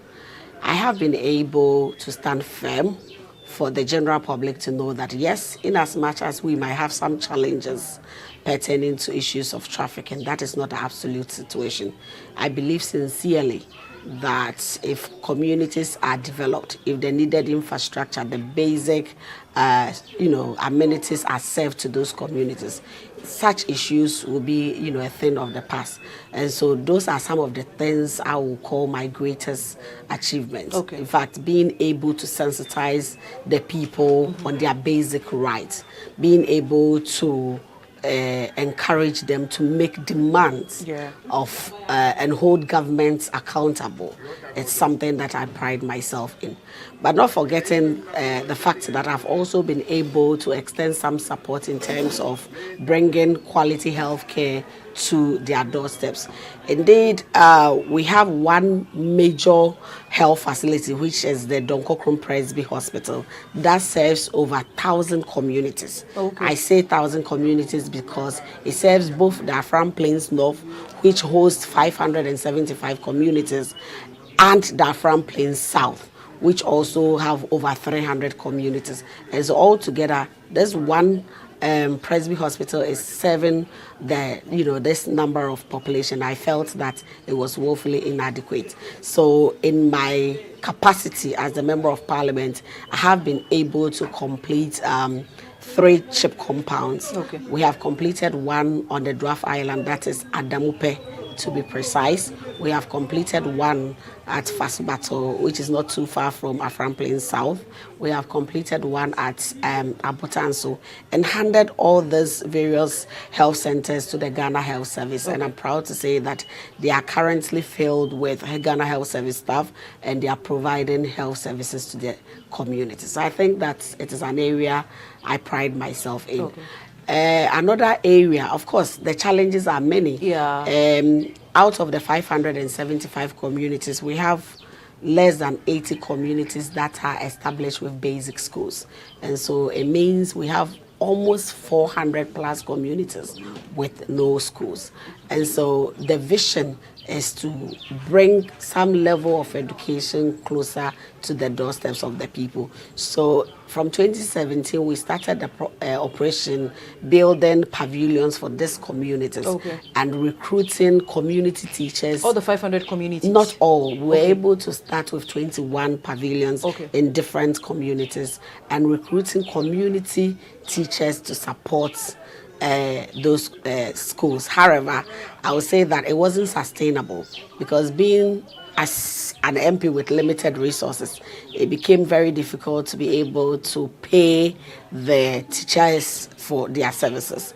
And so we have written letters to the Ghana Education Service. And if you follow my page, you realize that there are a number of times I have called on the Minister for Education to at least, if for nothing, post teachers to our various communities. We have a teacher deficit. Out of the 80 communities, we have more than 513 teacher deficits. So yes, education is absolutely a challenge, and I believe that when the human resource is developed, that is the beginning of development in general. Honorable, your constituency is large. Very Unfortunately, it's all across the lake, because you mentioned the Dwarf Island. That's true. One island to the other. That's all of them included. All of them make up the 575 communities. How do you bring development to all of these people? Because right now, I know you are going to the Dwarf Island. You've parked your trucks to go visit each and every one of them and their communities. How do you ensure development reaches all? Patricia, I would say that is how come I appreciate the likes of you showing interest and coming here so that you can highlight the many challenges, because I'm just an individual. Like I said, I continue to throw lights on the challenges, the needs, the plights of the people. So it's up to benevolent organizations, citizens of this country, governments, institutions to do their part. And then the rest of us will continue to give our support. The little that I can do as a member of parliament is what I'm doing. Building pavilions, building health centers. Currently, I'm supporting them with agriculture, farming inputs. I'm supporting communities with plastic chairs. I'm giving them learning materials such as exercise books, reading books.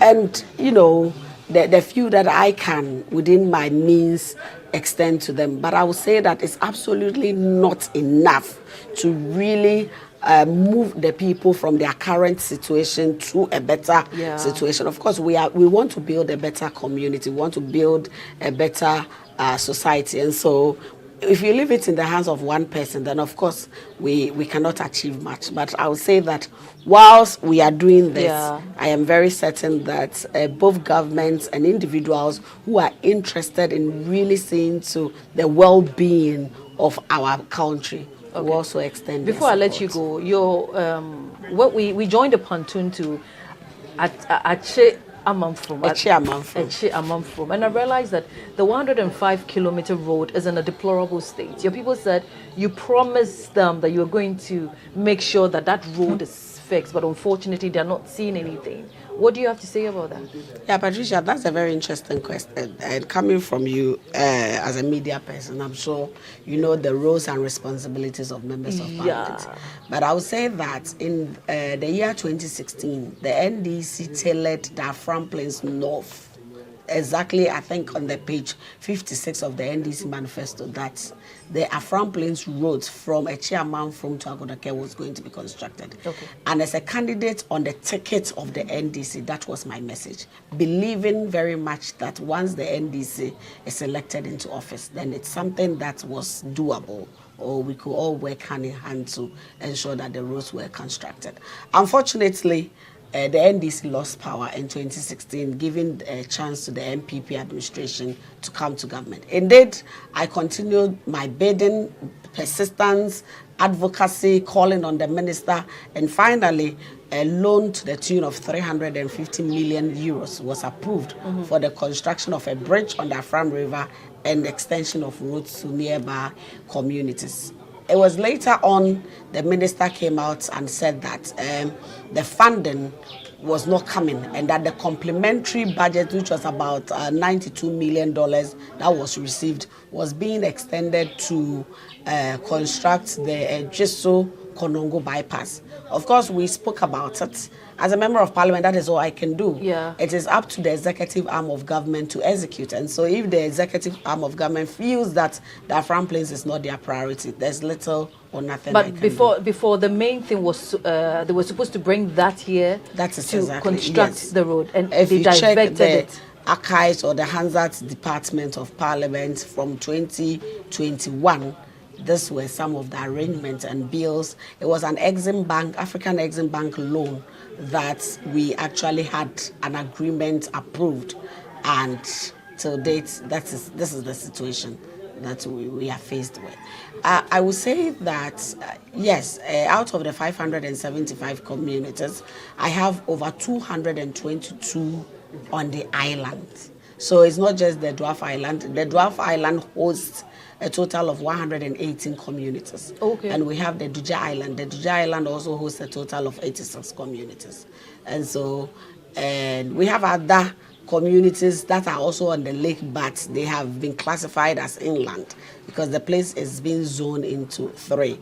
Afram Plains in totality is a 1/3 of the eastern region. So you just cast your mind back. If currently we have a total of 33 constituencies in the eastern region, and 1/3 is Afram Plains, then that gives you an idea of how huge the place is, with majority of the population being settled on the land, on the islands and on the lake.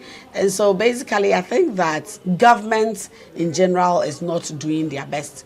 I don't even think that, because my first time in parliament, what I did was to highlight the situation of Afram Plains and other riverine communities, and yet nothing was done about it. So I sincerely think that government as an institution is not even aware of the situation of Afram Plains. So we will continue to push, we'll continue to speak about it. To make sure your voice is heard Continue in parliament, to advocate to represent and make your sure that people. exactly we represent our people to the best of our abilities. Finally, before I let you go, do you believe your people retain you come in these upcoming elections? I wouldn't want to say I'm overly confident, because sincerely I believe I have served my people. If you have the opportunity to meet with like-minded people, my regional executives, they will tell you that within the Eastern region, we have a total of 8 MPs on the ticket of the NDC. Okay. And they will attest to the fact that I am their best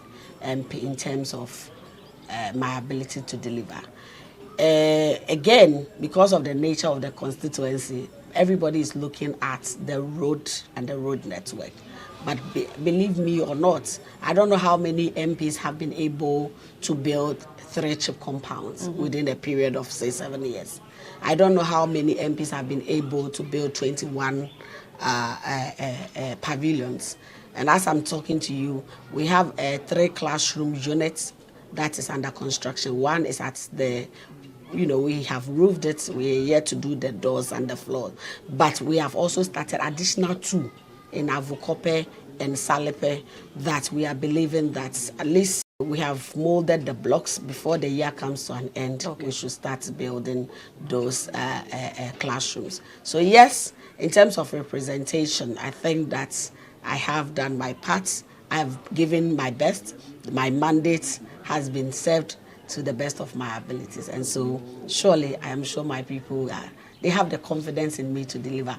And most importantly, when the NDC is back in power, which I'm sure in 2025 the NDC is coming, most of our challenges will be addressed. And so, of course, they can't afford to lose Betty Crosby Mensah. Thank you, Honorable Crosby Mensah. It's been an honor sitting with you.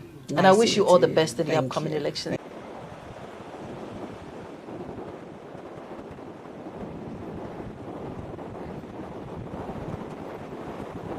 It's still the campaign trail here on GhanaWeb TV, and we're continuing our tour in Afram Plains North. Honorable Betty Crosby Mensah's constituency. This is an NDC stronghold. But today we are at Abotan, so it's part of her constituency. And this is one of the many chips compound that she has built. And we'll be going in there to speak to the doctor. I can see the place is empty. I don't know what's happening. There are not many patients there today. Almost empty. So let's go inside to speak to the doctor in charge. Let me know if this chip compound is really helping the indigents here. Let's go.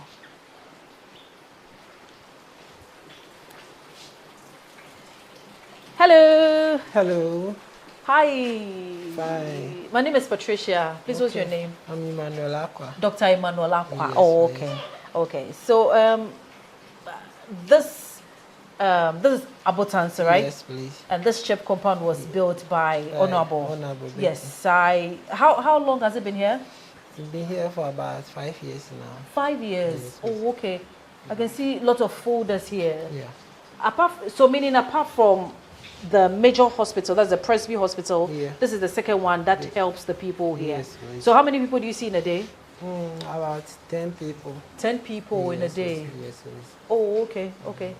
And the nurses, or you're the same person, you're in charge here, you do everything? There are a lot of nurses here. We are about 5 nurses. 5 nurses, okay. Yeah, we have 1 midwife. Okay. And then 2 enrolled nurses. Okay. Yeah, some of them on leave. The midwife is also on maternity leave. So I'm the only one left taking in charge on their behalf. We conduct emergency delivery. We have been taught how to conduct emergency delivery. So I will do my best. If in case it beyonds me, then I refer the person to local Presby Hospital. Okay. We will call for the ambulance or if the person can sit on a motor tricycle, we call for it and then we transport the person to the hospital. At times, most of the clients here, some of them, they have serious BP cases.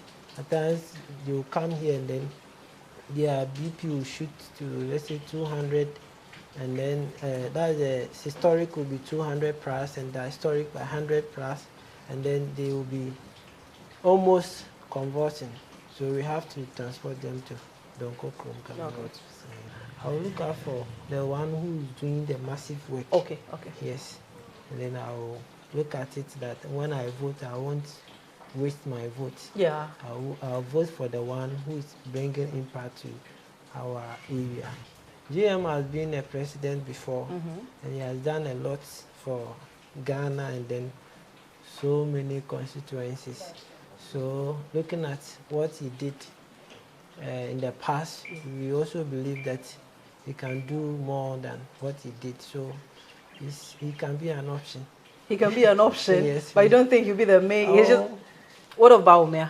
Baumia, all are good, but you know, when it comes to certain key things like this, we know whom we will vote to. We've heard that he has built not only this chips compound, he has built about 3 of them at places that I've heard of it, but I haven't been there. But my colleagues who are working there are telling me that it was through her that chips compound came into existence. Okay. So we just spoke to the doctor at the chips compound at Abutanso, but I have another resident here. From Plains North, says here, and I say Abutanso Hano.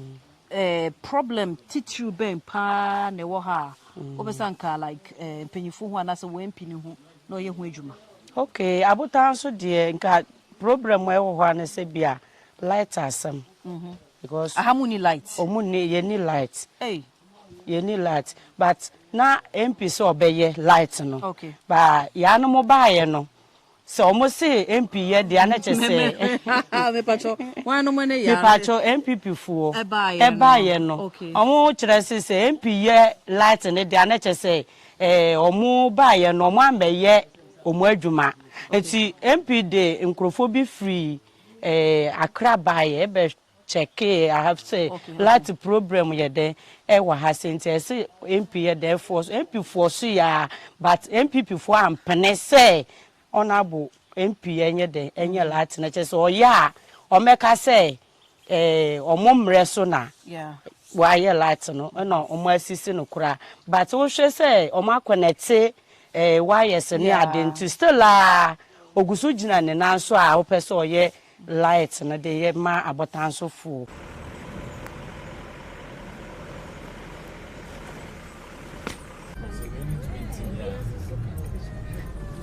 It's still a rainy day here. It has been hectic driving all the way from Donkokrom to Agalakopa through the woods and thick forests with no building in sight on a deplorable road. It's very serious.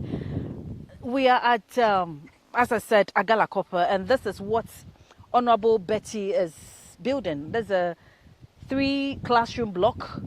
This used to be their classroom, also in a deplorable state. But she came to the aid of her people to build this, which is still under construction. According to her, she will be done shortly for the people in Agalakopa to start. They wouldn't have to travel all the way from here to Donkokrom. This will be their main classroom. It's still a rainy day, and the show is still the Company Trio here on GhanaWeb TV. Marco Nkode. Donado Ntako. Tako. Oh, okay. Ntako. Ntako. Oh, okay. Marco, enkenye amuyaka fudam na mi vivien le Agalakopa. Nyola réunion school. School malemi. Bien school mali. Madabala woni mi akama the woman. Okay. Miga kbalangunya be miola miova monya. Moe le mienti. Yeah. Mohami mi ba denyeju. Azon corner man mi school yo kana supoma teachers you mal suko rigin alo kwa jira scola alo ano school me amola womo kama amola woni mutas de yo no va teachers you mal school ali mo school mal school ne de yo dana be de yo ha bo school yi mal no mo. Oh, okay. Nyambe mama na dujini. Nke jofi, nke jo mama ho wona mi. Nyoni mio. Me tugwabe ame le pelentila. Nabe te zole nyeji legie. Okay. Nabe ngami dibe hana yene yi. Okay. Okay. MP MP Glomele. MP Betty Crosby. No, okay. Parliamentary. Yo, merci. Mr. Ntako is letting us know that some of the challenges they're facing here at Agala Copper is the building. They want the 3-block building, school building that Honorable Betty has begun. They want it completed so that their children can also attend school. They want teachers here. They want their clinic so that they can also access medical care, as well as the deplorable state of the road. They want it fixed immediately. He believes JM is coming back to power, and I asked why. He says it's because of JM that Betty has been able to locate them to even come and build this for them. So they want JM to continue, as well as bringing much attention to the road for it to be fixed.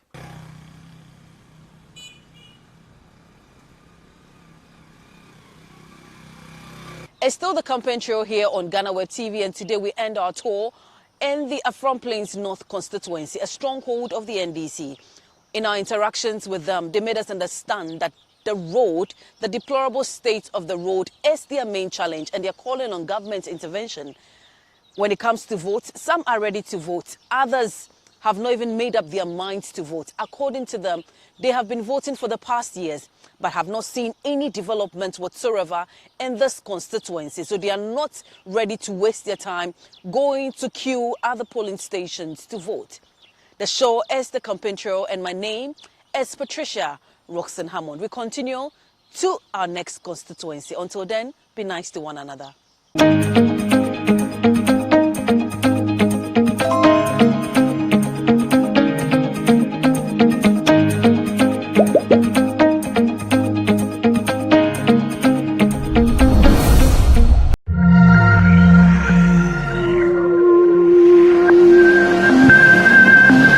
What I spoke about in 2016 and 2020, and the Ghanaian people did not listen to. Today they are listening to it from the bigger parties. What are some of those messages? 24-hour economy. Okay. You are the one brought... I spoke about it 2016, 2020. So if you go and take my manifesto, it's there. Like in digitalization, I spoke about e-governance in 2016, 2020. But you seem to have the ideas. You seem to have all the ideas. Yes, I have. We're going to talk about them. I'm going to narrate them one after that and tell you policies. Maybe they shouldn't steal them before the time again. Hopefully. Yes, Hopefully. Because I'm going to tell you how we're going to change this country. And per this constitution, you cannot hold office of vice president at the same time hold office of... So you are suggesting that he steps down? Yes.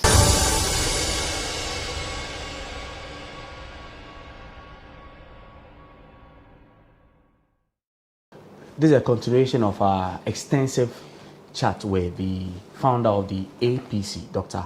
Hassan Ayariga. My name is Echiatisu, and this is Election Desk on GhanaWeb TV. Doc, I want us to continue from where we left off the last time. Right. And you look like a man who wants to give jobs to people. The Ghana Statistical Service said as of the third quarter of 2023 that there were some 2 million youth without jobs. Yeah. How are you going to satisfy, for instance, these 2 million gap that's in our employment sector? You see, I spoke about the production, manufacturing, and industrial hub. When you sleep more than you work, you definitely have deficits in job creation.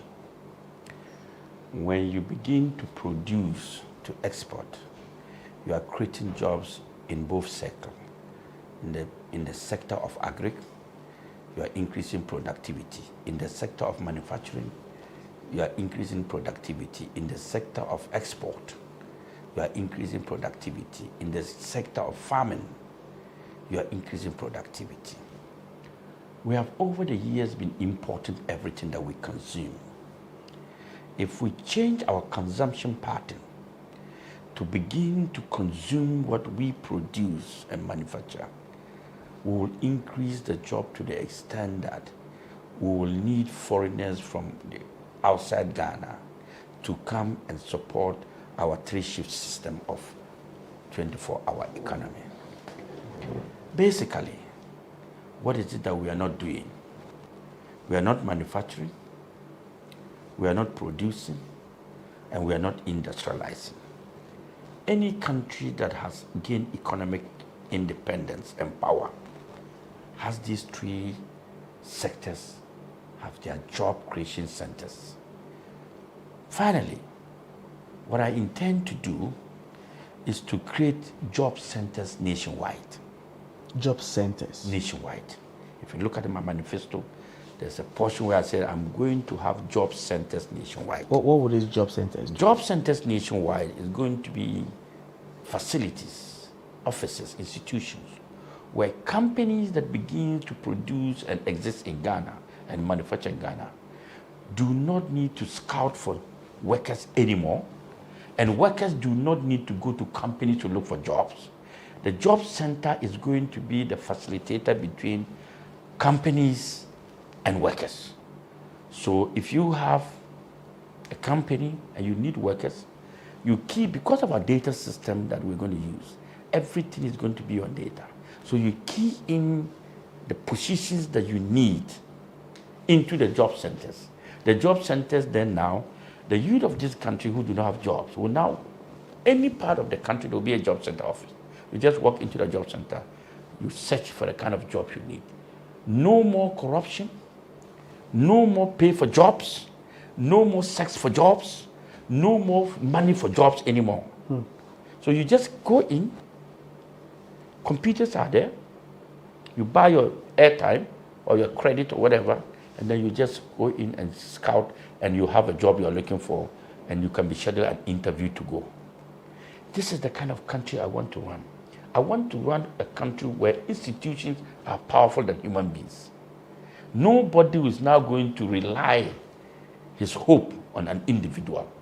The system is going to work so that I don't need Dorcas to get me into GhanaWeb. GhanaWeb has a system, has a program if they're looking for jobs, if they're looking for, what do you call it, they have vacancy and they're looking for people to occupy. It goes straight to the system. And the system directs it to the job centers. Anybody can apply through there and go for interview. You see now, even police and other military, people are paying 200,000 Ghana cedi, 20,000 to get enlisted into all these offices. That is the beginning of corruption. So job, look, our roads are bad, and we're talking about we don't have jobs. The gutters are dirty. We're talking about not having jobs. We're importing food, everything, every day. We're talking about not having jobs. We are bicycle, common bicycle. We don't have a company that can manufacture a bicycle in this country in the 21st century. That Ghanaians cannot even produce a bicycle, manufacture a bicycle. Isn't it a shame? So when you're talking about jobs, there are millions of jobs opportunities out there. But because we are not committed in building our country, and we're not dedicated in transforming our country, we keep crying there are no jobs. And is it also because, we are not training? Those places are not attractive enough? No. There is no place that is not attractive. You have to make it attractive. The avenues are there. You have to create it. Look, when I come, apprenticeship skills, I'm going to train every Ghanaian will go back and train the apprenticeship skill if you are not educated. Only those who are not educated? Everybody must be educated. Those who are educated have already their degrees. Those who are not educated will go through apprenticeship skills training. The Kayoyo themselves, the head pan, all of them are going to begin to train to become something. Those who want to be hairdressers will be trained to become hairdressers. Those who want to be masons will be trained to become masons. Those who want to be carpenters and everything. Everybody must have a skill to do something. Some brain, some intelligence to do something. That is what makes the city very vibrant. I will not employ you because you are at you. I will employ you because I need your services. People are in the system without any form of skill. Who is going to employ, even if you're a doctor, and we don't need you as a doctor, can I employ a doctor to be a cameraman? That is the problem of job creation. That is the problem of unemployment. We are not building and training our people to fit into the system. We are just educating in numbers. the numbers that cannot help us, the numbers that cannot grow our economy, the numbers that cannot build our country. So you have people studying arts and they finish school and nobody needs them. Because the services, what they were trained for, there's no vacancy for them. And that is why my national data system would change the curriculum of education, okay, to make sure that we train what we need into the system. So I don't want to be president for 2 terms. Let me put it fair. You don't want to be president for 2 terms? My 4-year term will build the institutions, and anybody who comes to be president will be a ceremonial president. Too much of time is waste of. Help me understand that. So you get into office for 4 years? Yes. And use that to build institutions? Build everything. Then what happens? Then I'll go back and sit and look for the next position, which is to become the UN General Secretary. Oh, you want to be UN? I'm going up. I want to rule the world. Okay. I want to change the world. I want positions that will make me change the world. People have occupied positions, they're not changing the world. They're taking advantage of the world. So even at the UN, you don't think they are changing the world? They are you not. Are the one. They are not. You see what is happening in the whole world. You see poverty everywhere. You see crime everywhere. You see UN offices not being even performing. So when I become the UN, I'm going to build the whole world, Africa and the world, and bring them together and change the status quo of life. Doc, let me just ask this. Now you have so many ideas, and I'm blown away. I'm just thinking through, why does it seem like you have so many ideas, but people are not buying into your ideas? And then, how about this? Why not, already they are taking your ideas, as you say. Why not just continue to do that? Because they're not committed. Ideas for. They're not committed in building the country. So you need a committed leader with the ideas to start the foundation. So even if you were just the one producing ideas for all the other, it would have been better. If I'm a consultant to government, the problem is being a consultant is different than implementing it. I can consult for you, but it's your power to implement it. But would you consult, for instance, the current government? If the government came to you and said, consult for us on ideas. If I'm not president, I would do that because I want to build this country. Okay. I'm not looking for power for business or political interest. I'm looking for power to transform. But you worry that they don't? They don't. Look, if I'm today a government consultant and I'm to sit with the president, I will fight with the president every day if he doesn't perform. I don't need power for anything. You don't? Power is given to you to change the lives of the people. So when you have absolute power, you cannot change the lives of people, then you don't need it. Look, African is so blessed, but not blessed with leaders. Which a lot of people say. But not blessed with leaders. The corruption in Africa, that is what we grow. We grow only corruption. In the market women are all corrupt. Most of the women are corrupt. Businessmen are corrupt. Politicians are corrupt. Stakeholders are all corrupt. When you talk about corruption, there's so many ways of corruption. Look, you said more than once that we don't have leaders. We don't have leaders. We don't have committed leaders. Committed leaders. Who build this country? Many of the people who have stepped into these positions of leadership, many of them look like this. The talk, the ideas, they're beautiful. We loved them until they went in. If they don't do it, you change them. You don't recycle them. Are you sure you will not be changed by the system? I'm not going to run for 4 years. I told you. I'm not looking for a second term to become president. It's a waste of my time. When you are committed in doing something and you do it right, you don't have to waste your time there. They want 8 years to do what? To be corrupt, to steal from you. But if we work hard, 8 years is too much to be holding one position. 8 years is too much to be sitting at one place. If you want to work, if you want to move, check around and see all those who have succeeded in life. They don't waste too much time in one place. They build structures, they build companies, and they move to the next company to build. But with the way they don't build one company and sit beside it every day. When they build this company and it's... Why is it that the private sector is doing so well than the public sector? Maybe the government sector. Maybe you tell me. It's too much corruption. Too much wastage. But can you People do are that not in 4 years? People are not committed. Look, when I become president, most of government properties, I'm going to privatize them. You privatize them? Government properties, a lot of them. So which ones will be government properties? Tax, where I have to, institutions, the ministries. That's all? They will be the government institution to make sure that everything works perfectly. And you can cause a change in 4 years? It will happen in less than 4 years. Less than? Yes. People have said they'll do things in 100 days and they don't do them. Yeah, because they're not committed in doing. They are not people. They How are about people, you they are being not, committed they are not by the Hassan system? Ayariga. They are not Hassan Ayariga. How about you being committed? But there is already an established system. If you allow there me are to, people, if you allow me to answer some of your questions into details, which I'll allow you our to. people listening to us and watching us, which I'll allow. will understand. I just want us to also understand clearly all the things you're saying, so that there are no loopholes in there. Because I want our viewers as well to understand what it is you're trying to communicate. Okay. So just let me just allow you to go on for now. I'll come in with my next question then. Yeah. You talk about committed people. Yes. You talk about committed leaders, and I tell you that they are not. They are corrupt leaders.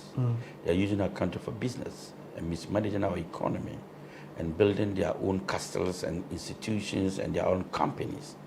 Now, Ghana has a debt stock of 670 billion. We've gone 17 times to IMF. As of now, we've done haircuts and people are dying from it. As of now, we cannot pay interest on borrowing as it stands. Now, inflation has gone to the highest level. Are you with me?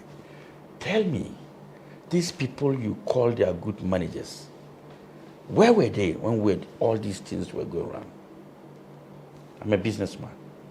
All my life as a businessman, all my achievement as a businessman, I've never borrowed. Never borrowed? Never. Never borrowed.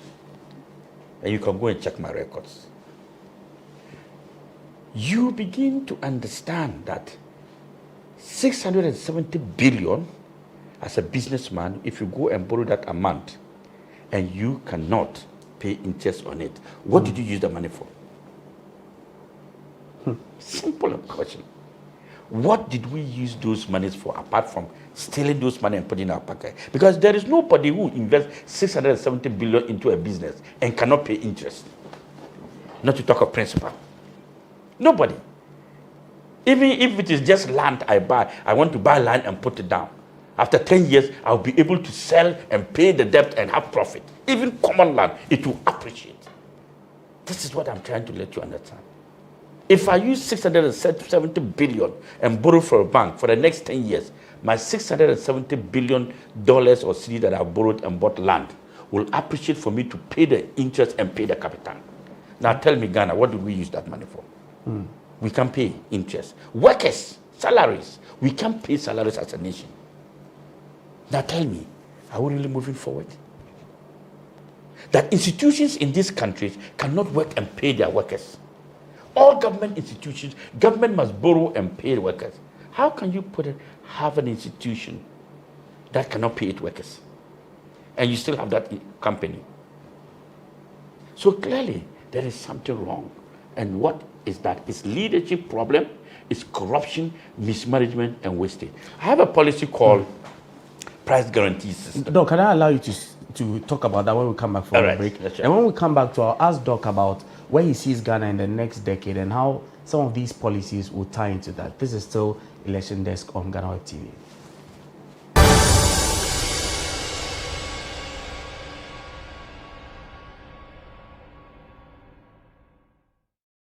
Welcome back. I'm still an interview with Dr. Hassan Ayariga. Price guarantee and control system.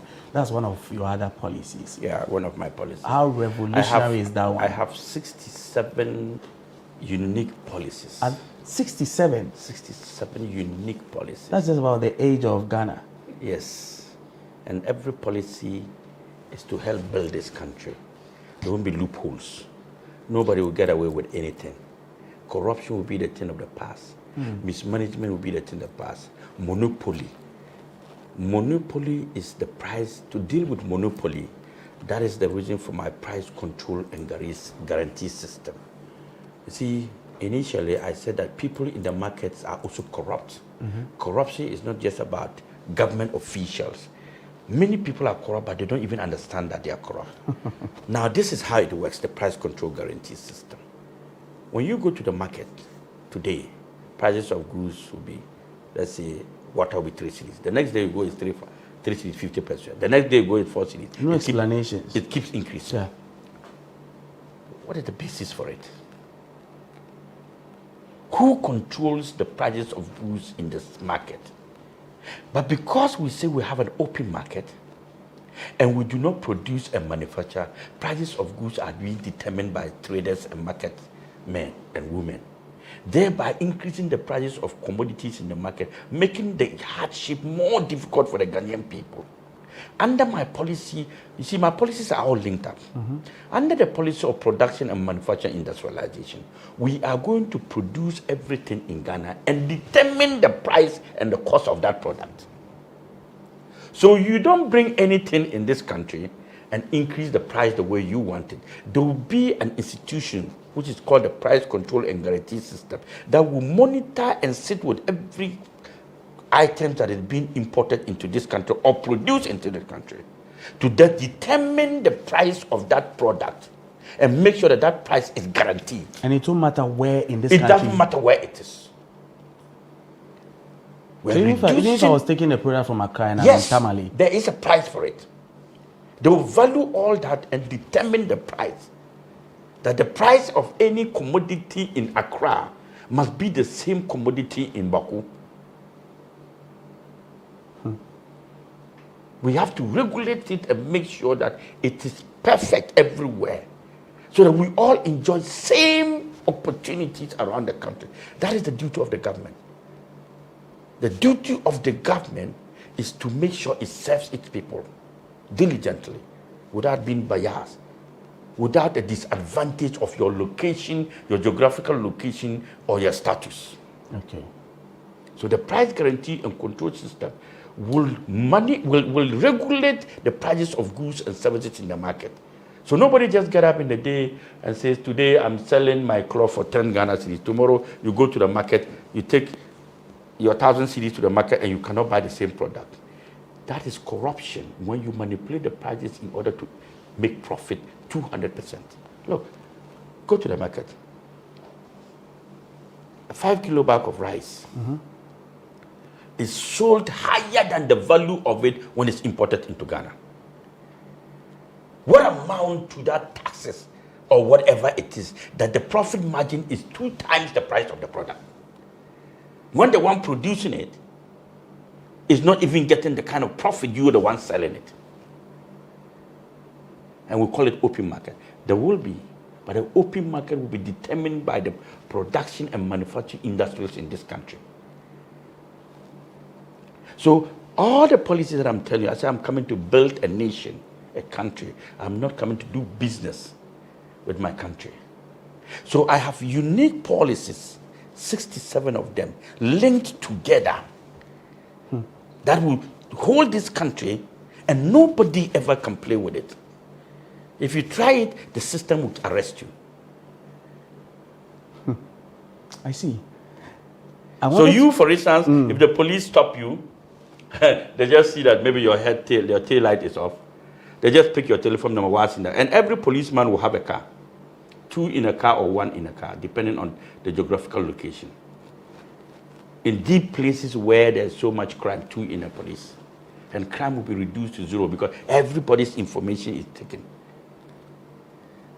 Are you with me? So your tail light is on. The policeman will just key into his computer in the car, MR2516-2020, and your name will appear. And it will show who you are, where you are, even what you are doing, it will know. So everybody is going to be policed. So nobody cares about who you know. Nobody cares about who you know.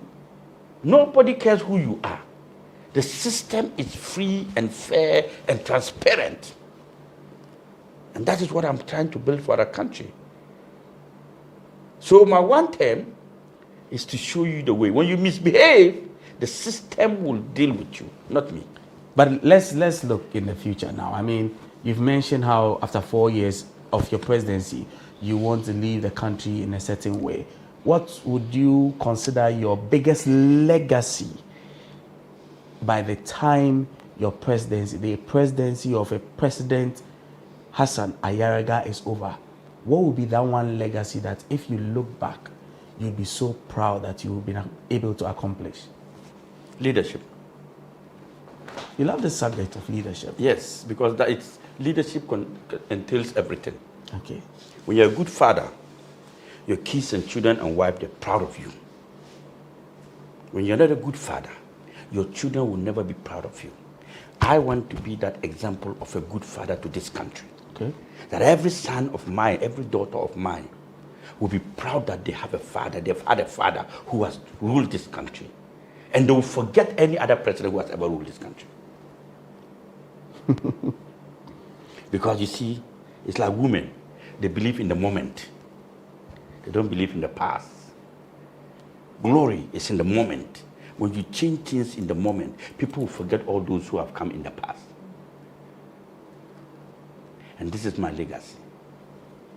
You say in 10 years, Ghana would either be a country with you or without you. No, you ask a question. How do I see Ghana in 10 years? How do you see Ghana? And I say, with me or without me? But how do you see Ghana? Okay, I will answer with me and I'll answer without me. Tell me. In this next election, 2024, in the next 4 months, there are two things that are going to happen. I'm being sincere with you in all my presentation and interview. If President Mahama wins the elections, the country will become more difficult. The hardship will increase.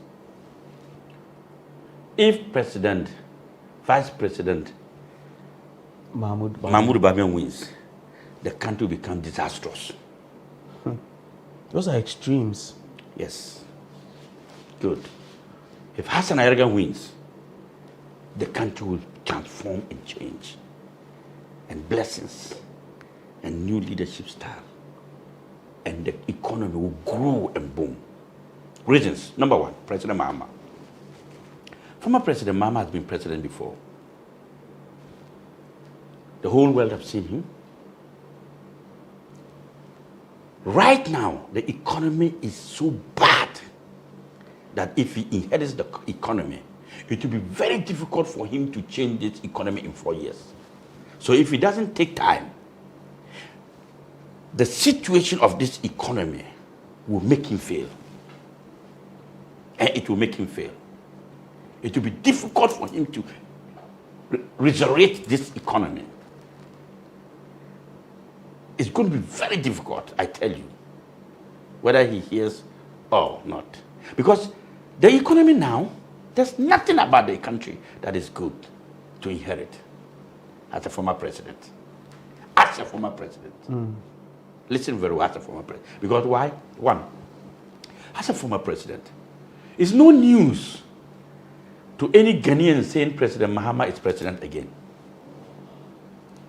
It will not bring any anxiety, any joy, any happiness, any investors coming from all angles to say, oh, President Mahama is president, let's go and support him, let's do this. They have seen President Mahama before. They have seen the NDC before. They've seen their track record.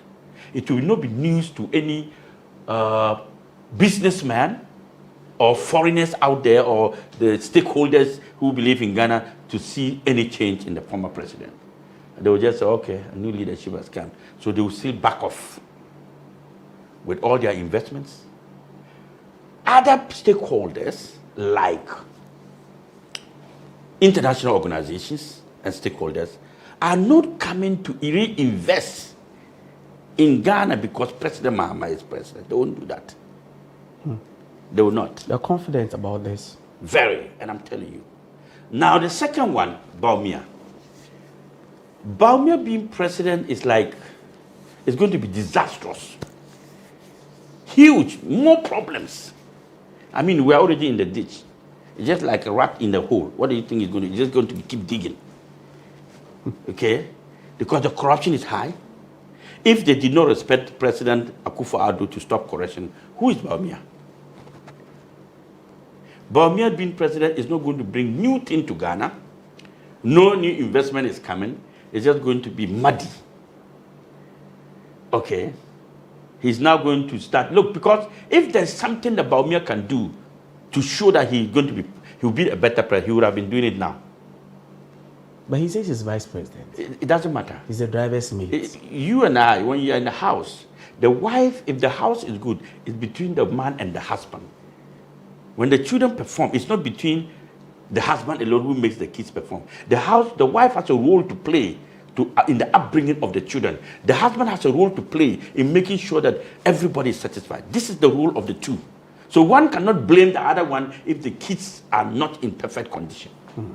So Bawumia cannot run away from Bawumia will take glory in digitalization and said he did this, he did that, he did this.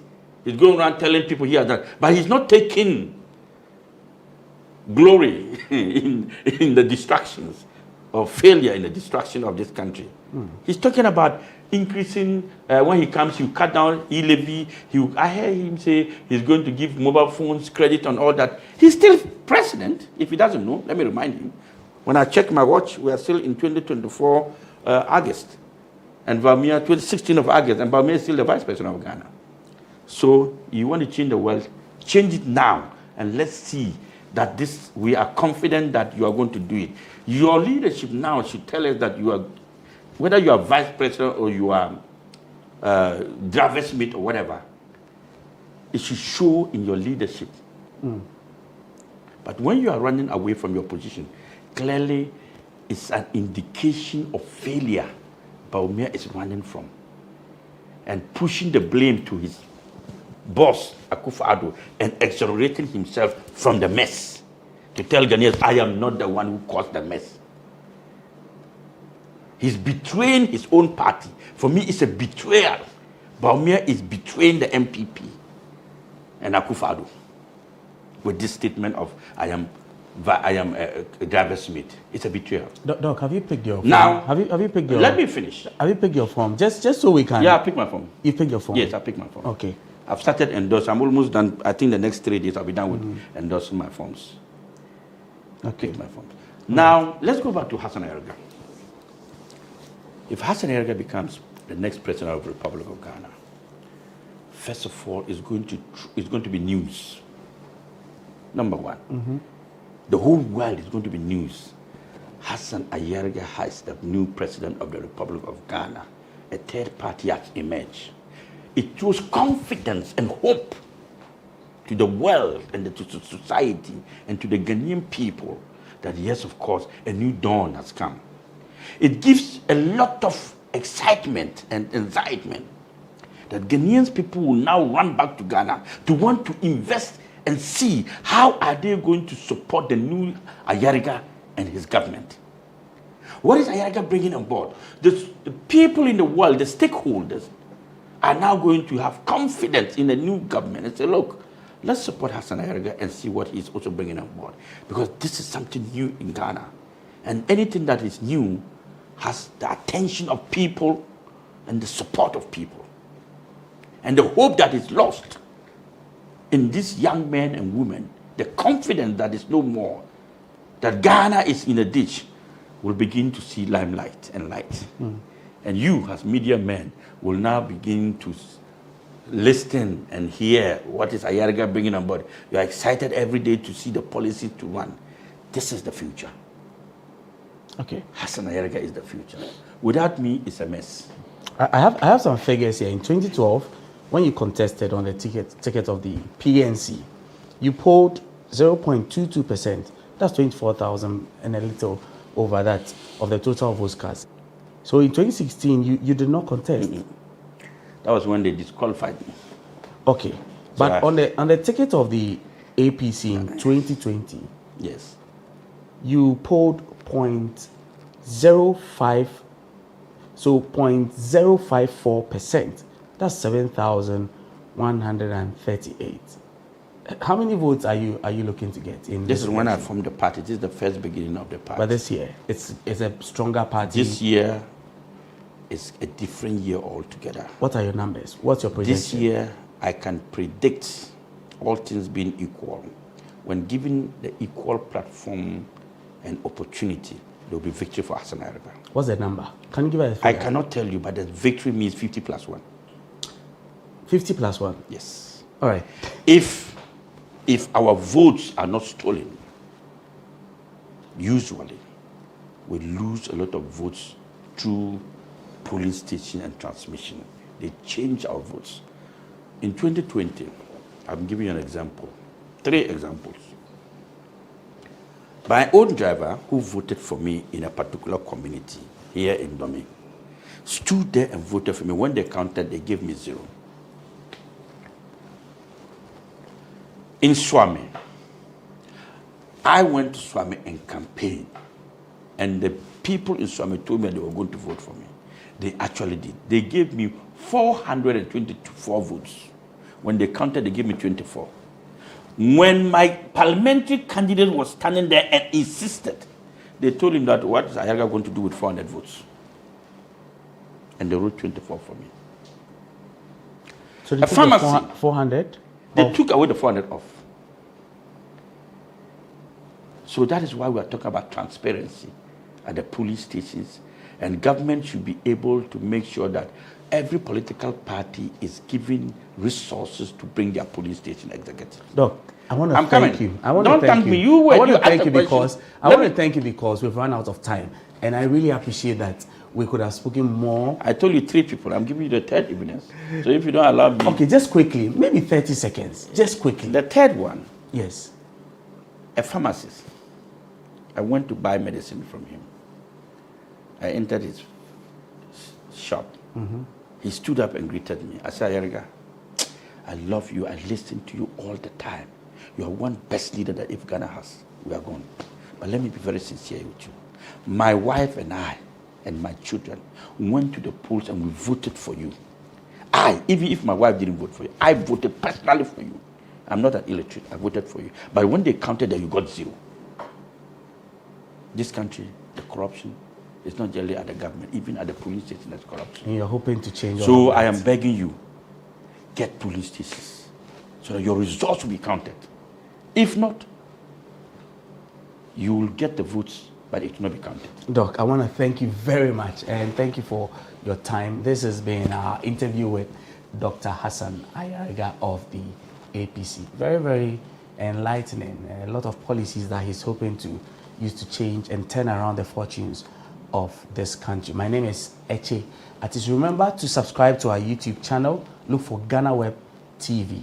Subscribe, like, and click on the notification button so that you're notified anytime we have any new videos. Until another time, be safe.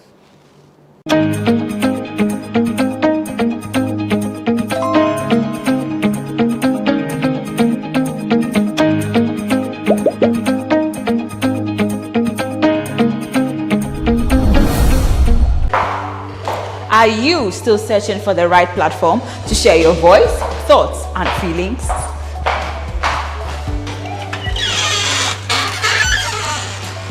Then the GhanaWeb Reporter on the GhanaWeb app is the perfect app for you. It is Ghana's only citizen journalism and infotainment platform. Wherever you are, whatever you are doing, GhanaWeb Reporter links you up to the world. The reporter also gives you the opportunity to blog or become a citizen journalist, so you share stories with the rest of the world about cities, music genres, pop culture, tech, politics, etc. Download the GhanaWeb app from the Google Play Store or App Store on your smartphone and open it. Tap on the member button at the bottom of your screen and follow the easy steps to register with your phone number or email, and you are ready to become a reporter. GhanaWeb Reporter, democratizing journalism and empowering content creators.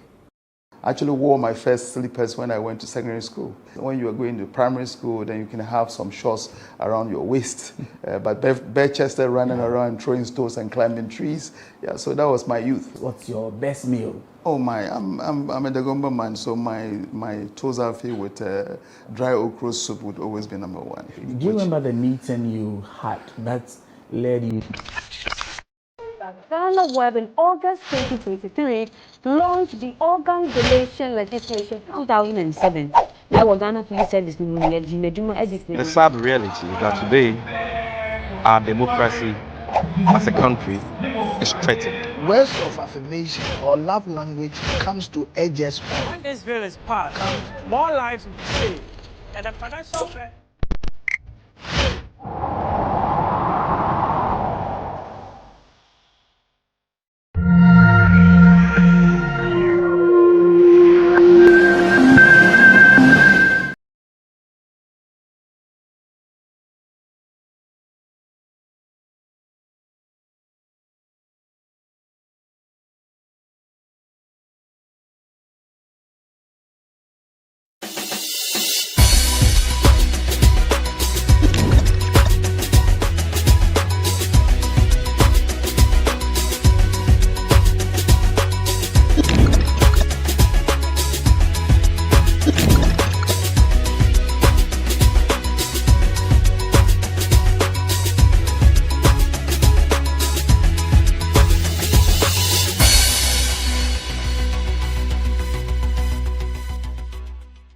Growing up, I'm sure you've heard a number of stories about Ghana and its history.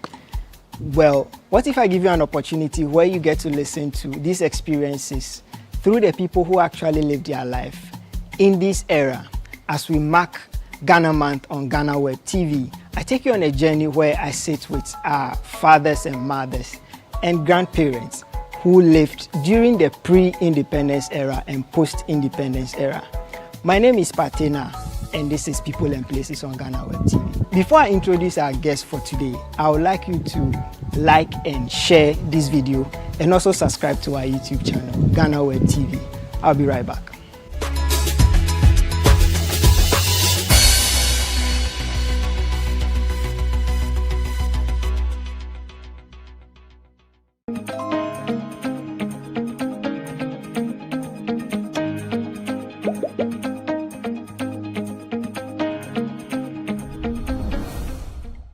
All right, welcome back. My guest for today is a former member of parliament and a man of many hats. My guest today is Mr. Abraham Odum.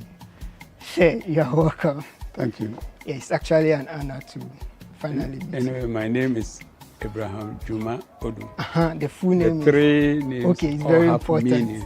Okay, they have meanings. A little light. For Abraham, I'm father of all. Okay, okay. Juma, I'm very soft. Okay. Odum, I'm very hard. So I meet everybody. You come under my umbrella. I have the soft spot for you if you behave. But I can go hard if you misbehave. All right. But I'm a man of discipline. Amazing. It's actually an honor to finally meet you. You have been around since the 50s. Will it be safe to say to call you Grandpa? Oh, well, yes, it's Grandpa. because already I'm Abraham. All right, so I came just in the 90s, right? How was life then in the 50s? Okay. I was born 11th August, 1952. So it was before independence, right? I was born in a very small village called Kokudum Krum. You know, Odum and Kokudum, it means my grandfathers and got that village. So that was where I was born. And that village was privileged to have a school setting in the 1980s, 90s. Meaning those days, there was no school there. I was fortunate that Kokudum is in the Upper Denchira East Constituency or district now, municipal assembly in Dunko. The headquarters is Dunko Onofin. But my father comes from Denchira in Shaim.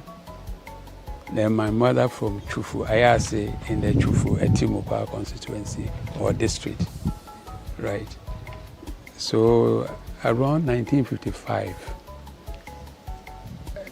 my father had a vision of moving to Dunkwa Onofin to settle there into choba keeping, so that at least we, the children, could have access to school. So that was how you got yourself into school? To school. And I was enrolled at Catholic Boys' School, Dunka Offin, in 1958 at the age of 6. Wow. Yes. Okay. okay. 1956 was when I was enrolled. At that time, my name was Francis Odum. So, the Abraham. I'll tell you later. Okay. In due course. Okay. Right. So, from class 1, 2, 3, 4. And the amazing thing is that I can remember all my teachers' names. Class 1, it was Master Broom. Class 2, Mrs. York. Class 3, Teacher Ankra. Class 4, Master Poku. Class 5, Teacher Song. Okay. Class 6, Master Ando. Okay. Form 1, Mr. Mensah, popularly known as Oshe. Form 2, Teacher Amwa. Form 3, Master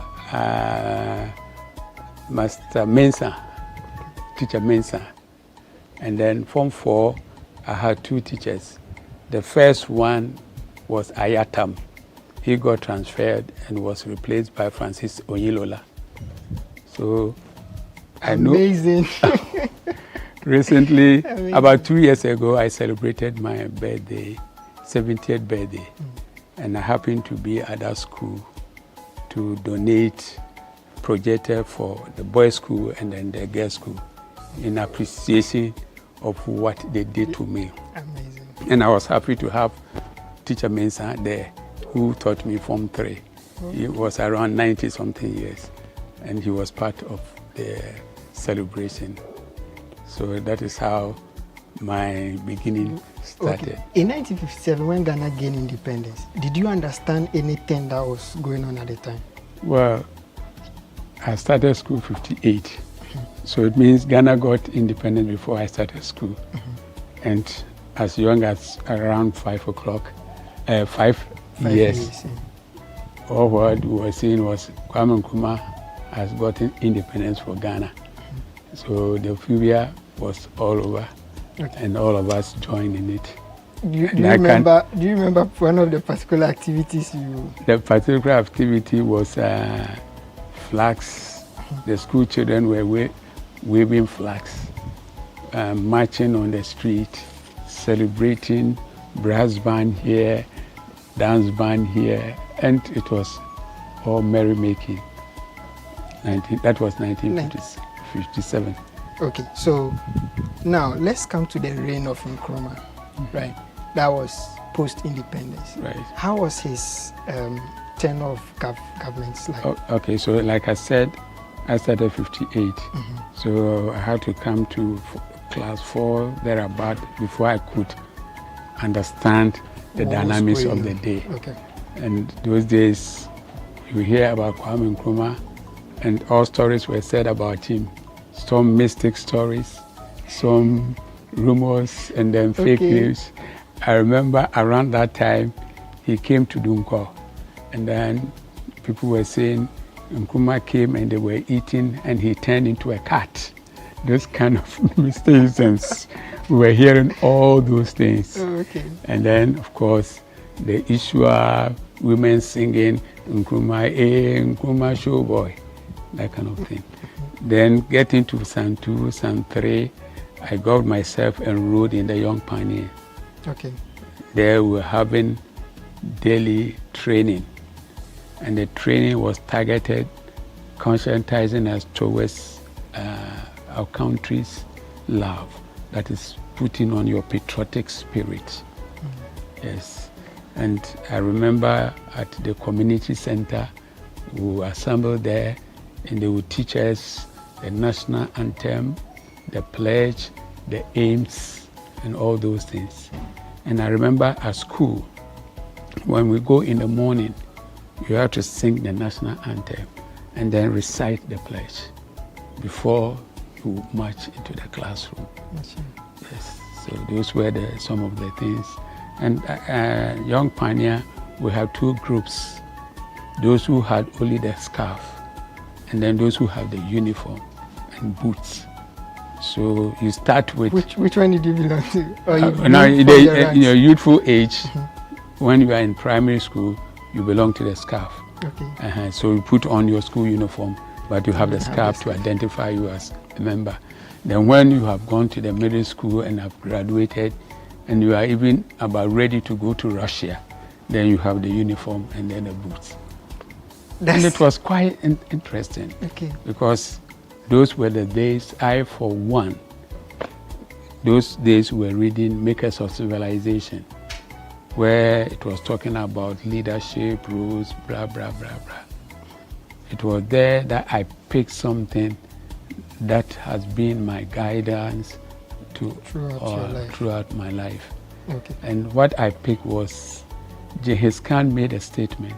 Genghis Khan was a Chinese emperor. He made a statement to the fact that his greatest pleasure in the world is to conquer his enemies, see women and children wailing. And then I don't know what came upon me. I said, when I grow up, my greatest pleasure will be to conquer hunger and poverty and see women and children happy. I like it's a profound kind of event. Okay, but before the interview, you mentioned something about the Pioneer Group. Yes. That you close your eyes and then they will tell you Nkrumah is Yeah. I remember we have one Mr. Z.Y. Shadow.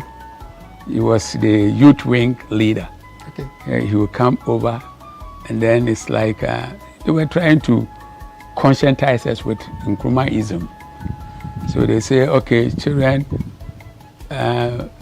close your eyes and ask God to give you toffee. And then we'll close our eyes and no toffee will fall.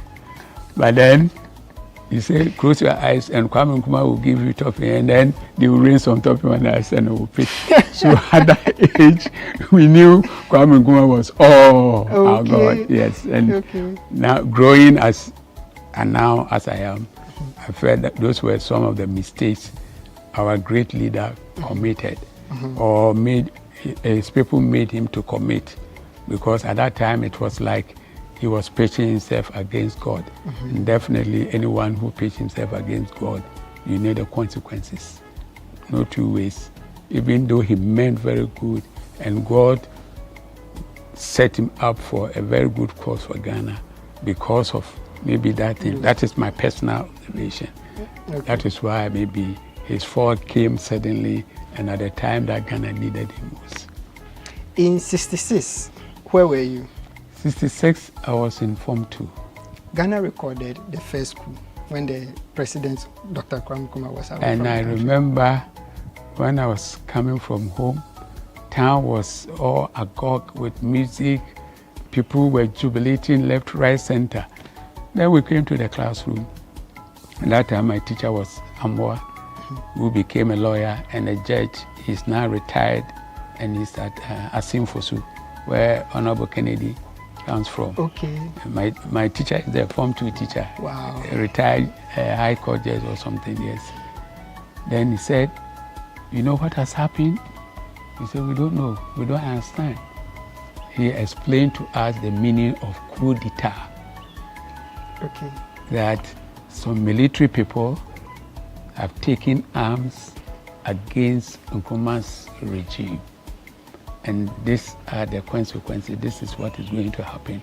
So as we talk now, the military is fighting Nkrumah's bodyguards at Castle. That time it was Frassahau. Yes. They were fighting. And then 1 o'clock news will come, updates, blah, blah, blah, those things. So being a member of the Young Pioneer, yes. And then you realize all of a sudden your leader was gone. What was so going through we were shattered because we were reading Nkrumah-ism, Conscientianism, all those things.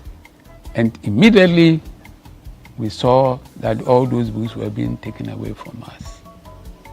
Where they took them to, we don't know. But some of us, at that time, infantile as we were, listening to people, we thought maybe it was a good thing that had happened to Ghana. We only grew up to know that it was a terrible mistake that happened to Ghana. The subsequent coups. Subsequent coups, yes. That was, there were some failures, those things. Then we had a champion coup. In other words, when Nkrumah was overthrown, NLC, and of course, at that time, the automatic leader was Busia. Yeah. Busia came and everybody gave him the applause that he is the next automatic leader. Then 27 months, he was taken off the scene. Taken away by Kutu Achampon, who happened to be an Nkrumahist. Did that come as a surprise to you? Oh, at that time I was not so much matured. Okay. But at least we saw that Ghana was going through some kind of transformation and transitions. That is what I would say about it then. But the good thing that he brought, that I still cherish, was the Operation Feed Yourself, where he brought people like Penasco on board, making sure that Ghanaians were really planting and growing what they eat. And for me, if I want to remember Kutu Achampon, I will remember him for that. If I want to remember Busia, I remember him for Civics and Rural Development, NCCE. Okay. He introduced NCCE and then also Rural Development, Ministry of Local Government. In other words, he was very much interested in the development of the rural areas. Okay. Right. And then Kutu came and he was about food. Thank you very much. We'll take a quick break. We'll return. Stay tuned. We'll be back.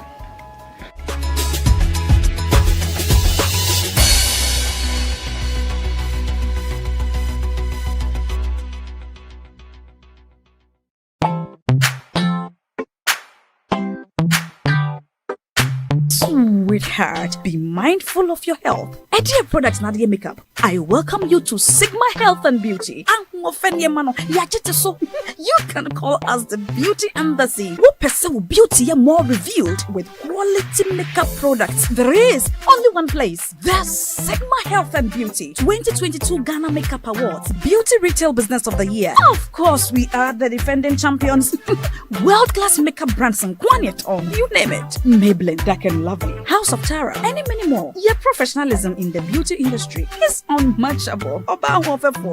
Ensure the proper way of applying our products. Sigma Health and Beauty, Yewa Accra, Makola, Georgina Stores, and Rollins Park, Gate 4. Fryer 0248 138 596 and 0201 408 186. Or visit our online shop at www.beautyavenuegh.com. Sigma, your beauty, our joy.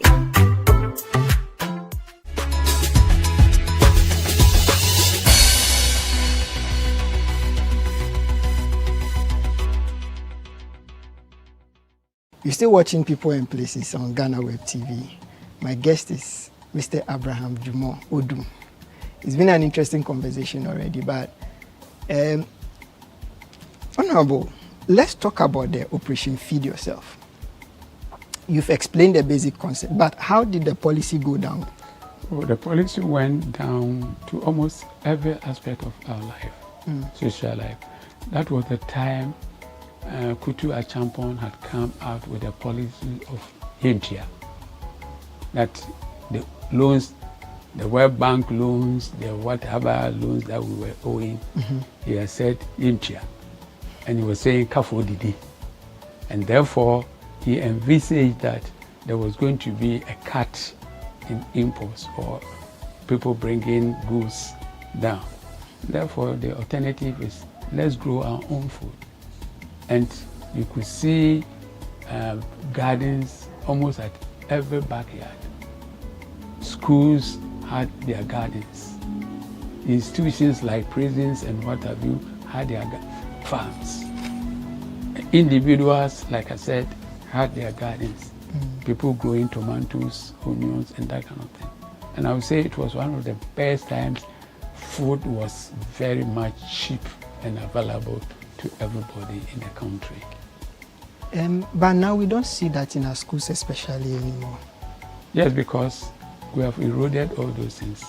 But thank God, I've started a project in Winneba Secondary School, which is my sixth form alma mater, and then St. John's, my Form 5 alma mater, where we are looking at doing integrated agriculture, fish farming, livestock, small ruminants, and then we do poultry, where we are getting eggs and fowl for the students. Okay.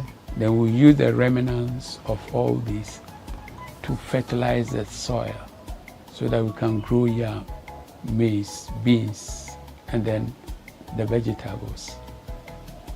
And we're hoping that we'll be able to provide about 70 to 80% of the food needs, food requirements of the students. That is a project between the PTA and the Old Students Association. Okay. St. John's was 70 years, about 2 years ago. And then Winneba also was 70 years, about 4 or 5 years ago. Yes. And I recall the kind of enthusiasm the old students, the alumni, put into it. Let me tap into this kind of enthusiasm and passion to see what we can do beyond the repairs of the school. Because when we go to the school, we come to the realization that food was a major problem. Okay. So I spoke to the executives of the two alumni association, and they really accepted it. As I'm talking to you now, Winneba is about to start, and St. John's will be starting in due course, where we are looking at feeding the students. Fortunately, I work with an Indian company. We are in partnership, and they are providing the seed capital for it, and the technology, and also management. We want to make it such a way that it will be sustainable, like we said about the Operation Feed Yourself. Yeah. So that it will not be a 9-day wonder.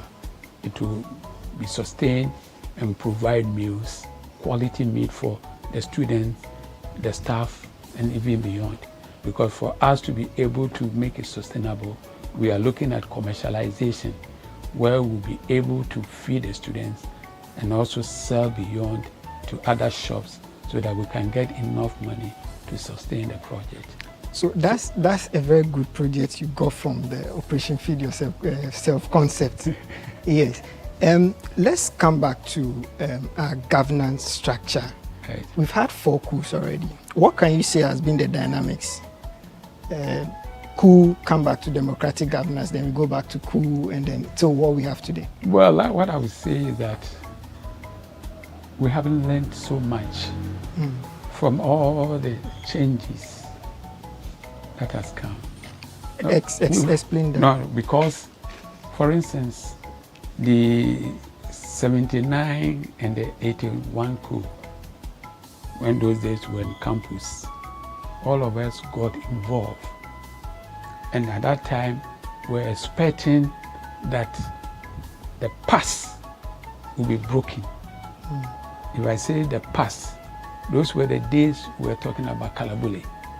Those were the days we were talking about hoarding. Those were the days we were talking about corruption at highest level. Call it Kalabule, right? So we thought that 79 and 81 would have ended all those things.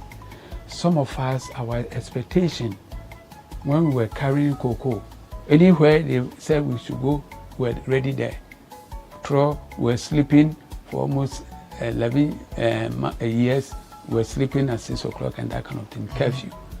So we felt that that transformation, that revolution will have taken us to a level that Rwanda, for instance, is enjoying now. So for me, if you're talking about the coups, my expectation was that Ghana would have been transformed. And seriously, Ghana sits on gold. Seriously, Ghana sits on so many things. And yet, we find ourselves in a kind of web where we go to IMF and come back, IMF and come back. Rwanda was visited with genocide for once. And I don't know, they took lessons out of it. I've been there twice or 3 times. And when you go and you listen to their history, it means they learned from whatever happened to them and then decided that they will go this way. And now you go there, it's a place. I ask myself this question, why is it that we sit here and then we let the West keep us, pointing us to Rwanda? Look at Rwanda. What is happening in Rwanda? And then we sit here and we get ourselves engrossed in the auctioning elections, the auctioning governance that we find ourselves. Let us be honest and frank. Currently, it is not elections. It is auctionings that we are doing. People with highest bid go for positions and then become our leaders. And we would have wished that by now, Ghana would have gone beyond that and find itself like we are seeing in Rwanda. I see. Because those days, when we're in pioneer time, they ask you to go to China, you won't go. Because China was as like we were. But then here was China. If you read their economic history, you realize that they made conscious effort to elevate themselves. Those were the days they would pick students from them, take them to Oxford, Cambridge, and then bond them. When you finish, you come back and then work for the country. But here we don't have anything like that. So currently, if you want me to assess our governance and where we are now, I'll say we haven't done better. We could have done far, far, far better for us to be where we should have been. By now, 2008, 9, 10, we're in the middle income group. They say lower middle income. Where are we now? We've sunk again. So would you say that our governance have helped us? Where you go up and then come down, then you say governance haven't helped us. All right. There's this story I've heard about 83com. Where were you at the time? That was the time I'm giving birth to my third child. Okay. And it was terrible. Fire all over. And you hardly get food. If you have to get food, you have to go to the hinterland. And if you are fortunate, you see a farmer uprooting cassava, whether it was good or not good, you just buy it. I remember those were the days, gan kinke. You don't wait for it to be boiled. The woman make it and about to boil, you buy it and you go and boil it yourself. And I remember those who were taking our local gin. Oh, they will go and line up. And then they have a term they call piper pie. Okay. In other words, there's this lady who is selling aftershave will get his this thing from the bush and then announce it. Then people will come and queue. And when they queue, they buy what they will drink and what they will take home. So you can imagine scarcity at the highest level. So tell us how you survived that period in 83. 83, virtually I have finished university. I was working with cocoa processing company. And then at that time I was a management trainee. Those were the good old days. I had my apartment, I had my BW. These days you people are not fortunate. You are not fortunate. Okay, okay. So those were the days somebody say we were chopping time. Yes, where even though it wasn't 83 had come, but yet we were having good time, especially those of us who have had a little bit of education. Not these days, you finish and 7 years, your parents are still taking care of you. So that's how I was at Cocoa Products Factory, Takrady. Okay. I worked there for about 11 years. Then there was another company in Takrady who needed my service more than my old place because that company was new. They were producing the electric poles, the pole wood treatment. So they came and poached me, and I went there. I started as an accountant, became the corporate manager, and then general manager. In fact, the company was based in Takrady, and we were taking our posts from the north and then Bronga half. So through my strategic thinking and initiative, we were able to relocate we relocated one company at Ofinso, and I became the general manager. It was there and there that you managed to cater for your family. In during that between, period. I got born again. From Cocoa and Dupo, I got born again. So I started Church of Pentecost, Fellowship with Church of Pentecost. Now, whilst I was at Dupo, Ofinso, you know, me and my morning devotions, giving time to God for Him to bless was my number one thing. I remember Apostle Intumi of blessed memory visited me at the factory there. And he was so excited. When he came, we were in morning devotion. In other words, my staff, every morning, we had to pray and seek the face of God before we start work. And there was a testimony I will never forget. The testimony was that there was bushfire, and we deal in wood, and especially when you have debarked it, the bark was very dry, and therefore if there was a bushfire, naturally that place should have been engulfed. But you go there and you see that thin line around the facility, and every place was black. Only the factory, that thin line, green line, has separated the dark from the factory, and then the green line. Amazing. And for me, it was the doing and the finger of God. And that was the time Apostle Intumi came around and we gave him that testimony. I was so excited about it. It was there, my son. Are you my grandson or son? Grandson. It was there that one day I had a dream. And in the dream, it was like, go and read Ezra and Nehemiah. So I read the book of Ezra. Then I came to the conclusion that it was all about the word and faith. Put it in that I'll have to go to some of my church elders. At that time, Apostle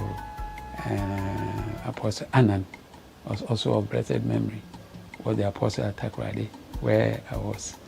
Then I went to him, Papa, this is my dream. Then he said, God wants to use you for something special in political life. So be attentive.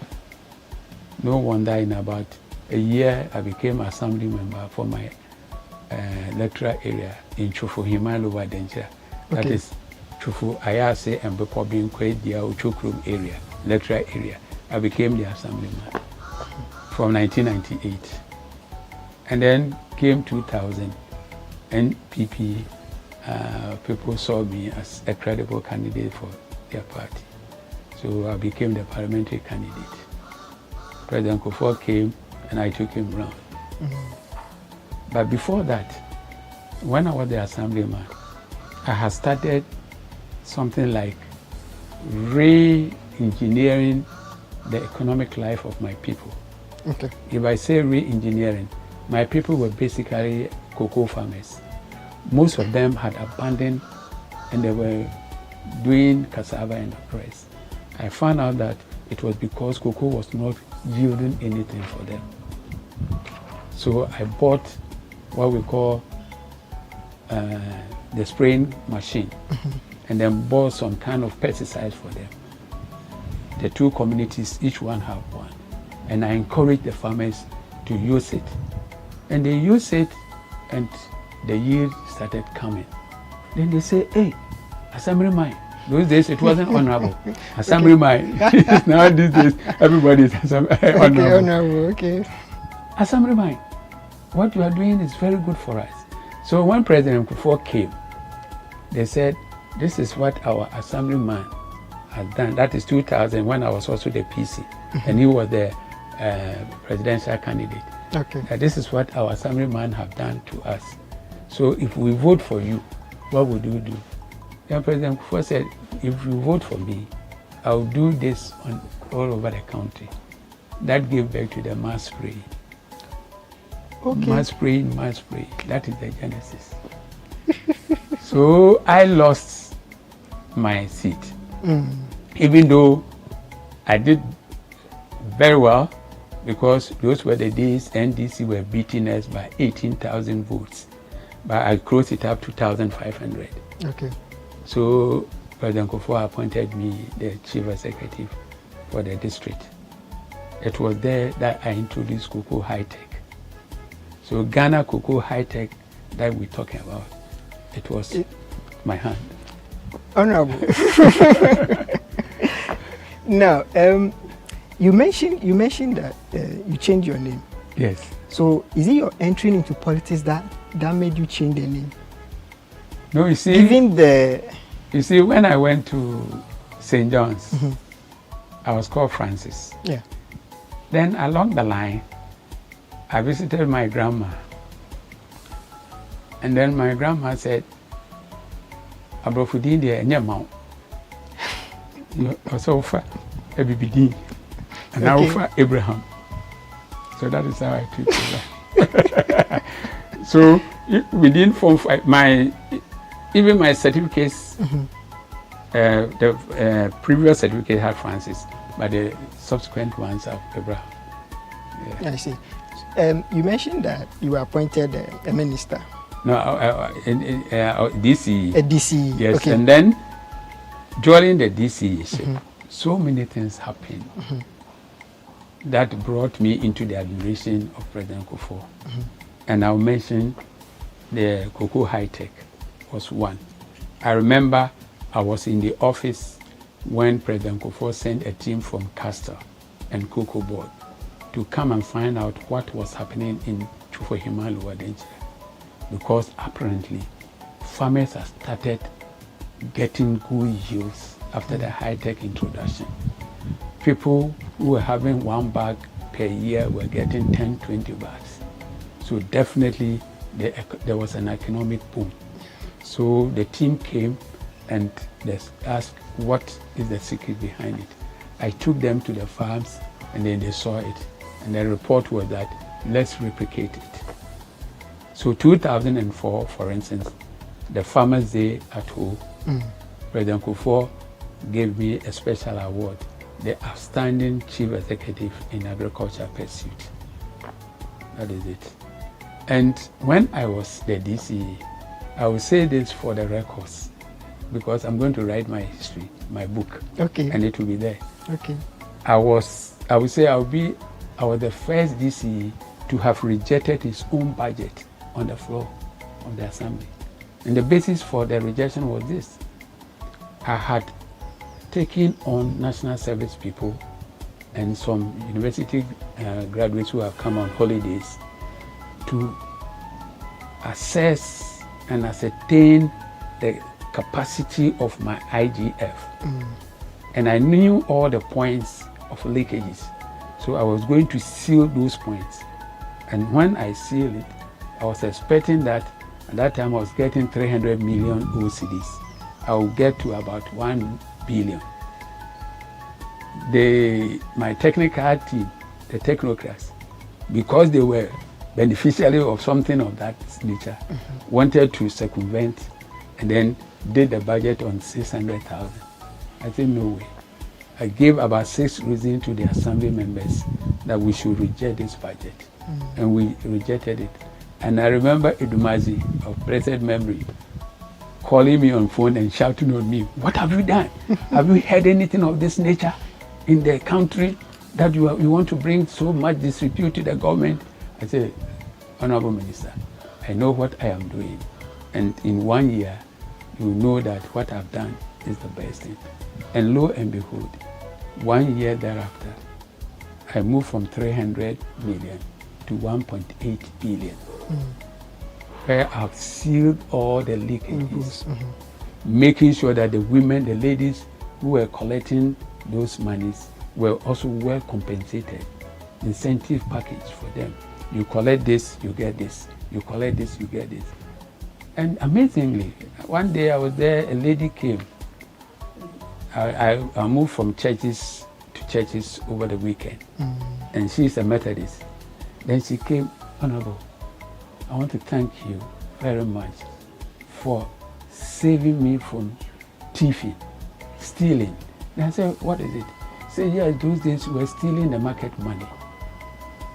And then the impression was that some of the money was coming to you. So we were wondering, what is this man doing? Money that we are stealing and we are bringing to you, for you and your wife and children. You are stopping it. So she didn't understand. Okay. Only to know later that those monies were not coming to me. But now she was getting clean money. And her testimony was that what they were giving them those days was even smaller than what I was giving them officially on paper. And I would say, those were the days I picked 25 women to clean the village, the town, after every market day. That was the concept I downloaded to Zoom Lion. Okay. So if Zoom Lion is telling you the truth, he will tell you that I took him to Chofupraso to understudy that one. And then he brought it here. And the question was how he was going to start it. I, at that time, as the Deputy Minister for Local Government, organized the Central Regional MMDCs and then gave them the authority to use their poverty alleviation to support Zoom Lion. So if we have Zoom Lion, that was the genesis. At that time, I was living at 4 Circular Road behind Togo Embassy. Okay. I share border with the Speaker's house. And Zoom Lion was coming there, and I would go with him to Ayariga to motivate his staff. And I remember one day I made a statement, and he remembers it. He will remember it. That this company that you people have started working will become a big and a mega company in the future. So these are some of the things that I was doing. Interesting. Yes, as a minister. Okay. And then the BRT that have turned Ayalolo. That is one thing that pains me. I was in my office one day, and then the World Bank official, Kumar, came with an engineer that this is something that has been on the drawing board for a long time. That Kujo Banyodu of blessed memory was in Washington, and he told him that he should come and see me, and I would definitely make sure that that thing happens. Lo and behold, in 2 months, I put up a team together with Deputy Minister for Transport. We went to Brazil, we went to Colombia, we went to UK and US to understudy the dedicated bus lanes, how they work over there. And especially we picked that of Bogota. That was what I brought here. And lo and behold, World Bank gave us $90 million. That is what I can see from it is the Ayalolo and then the overhead at graphic. Yes, because we're anticipating that we could get passengers from Kaswa to Makora under 20 minutes, and then from Aburi to Makola about the same time. But unfortunately, I was moved to health. Okay. And then people couldn't continue it because you see, the one who has the vision, like the women, the one who have the baby in the stomach is the one who can give birth. Yeah. If you don't have baby in your stomach, you can't give birth. Because the person who had the vision was gone, definitely there was emptiness.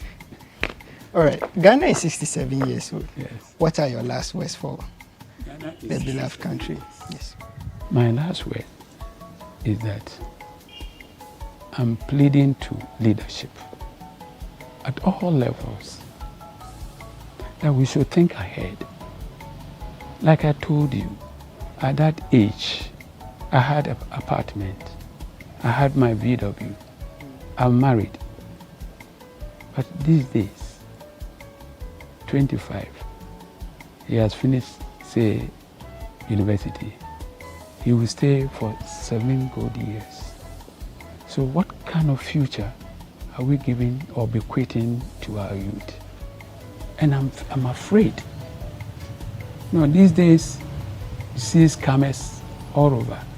It's all because they have nothing doing.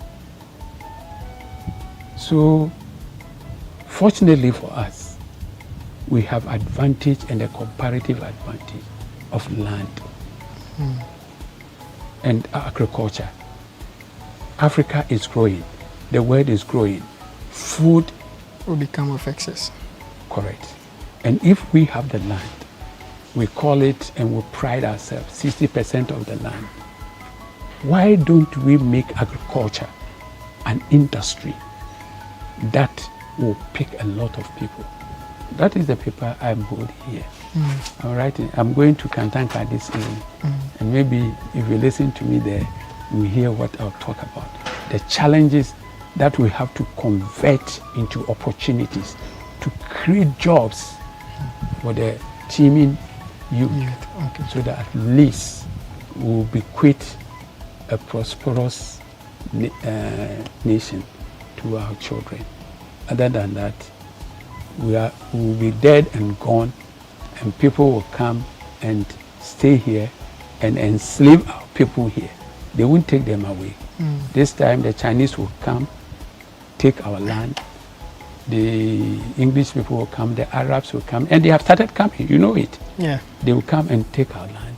And our people here, you can be a graduate, you can be a master's, you holding your master's and a PhD, and you'll be serving them as slaves. And this is what I think at the age of 67, I'm praying that we don't bequeath that kind of negativity to our youth. Thank you very much. And posterity. Thank you very much. This has been an interesting and exciting conversation with our former Member of Parliament and former Deputy Minister. Yes. For local government. For local government. And then for health. And then also for health. Very important there. Viewers, we promise you another interesting conversation. We pray that the good Lord will be with all of us. Yes. And then also you tune into GhanaWeb TV on YouTube. You like this video, you share it so that we spread the good news. My name is Patena and this is People and Places on GhanaWeb TV.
the provisions from 34 to 38 speaks of prospecting license, which you spoke about.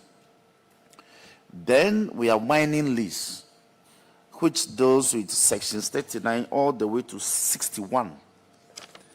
Then there's a whole provision, a whole section on small-scale mining, from section 81 to about section 99.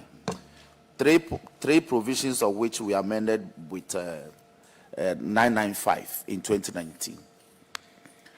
Now, in Act 703 as amended by 995, you are empowered under section 100. It gives you the power clearly as a commission to ensure the proper implementation of the law. And what does that say? You are supposed to regulate these activities. So you taught me, so I'll use this example for you. For instance, where there are unlicensed drivers on our roads and highways, the DVLA cannot say that because there are too many vehicles and too many drivers, I am unable to deal with those who are not licensed. So I am incapacitated. I'm leaving that for the police to do. No. They will still deal with their licensing and allow the police to do snap check and check those who are licensed to be on the road. So it is in that vein that I expect you to respond to the issues that, well, if we have licensed entities and persons to engage in small-scale mining, that is all you are empowered under the law to do. Those who are engaging in illegal mining, let the security forces, in conjunction with your enforcement officers, implement or ensure the implementation of that. But I'm not hearing that from you. Then again, 2, if you look at the manual that you provided, which is a further guide to implement the LI 2170, I think 2012, if I recall. 2176. Yeah, 2176. It is further to fine-tune the regulations in there. It's a beautiful guide. But again, it does not affect the menace that is confronting us. Now, as the regulator, as we speak, and the scenarios you painted, if small-scale mining is not supposed to be undertaken in a certain geographical biome, it is your responsibility to ensure that it doesn't happen. So, the Act defines what a mineral is. And because you are authority in this matter, I don't want to belabor it. But for the sake of our viewers and our listeners, if you go to the interpretation section of the law, even water is a mineral, as defined by the law. Gravel, like you mentioned, is a mineral. Sand winning that is taking place all over the place is a mineral. And so to win sand, you need a permit from you. And assemblies are also charging their forms of permit and all that. But if you gauge the mood of the nation, it is the uncontrolled pollution of our water bodies, especially the penchant to focus on extracting gold from the alluvium, which is the bed of our streams and rivers. To the extent that some of these activities lead to diversion of the water course. People are creating their own meanders for the rivers and digging up the gold. As the regulator and implementer of the law, you should be asking for perhaps more enhanced powers. That is what I think you should be considering. Pursuant to Section 100, that as part of my functions of office, in ensuring that, for instance, under the functions, I'm mandated to advise the minister, for instance, under Section 22B on minerals. Now, I have detected that a lot of mining activities are ongoing that is affecting or polluting our water bodies, which would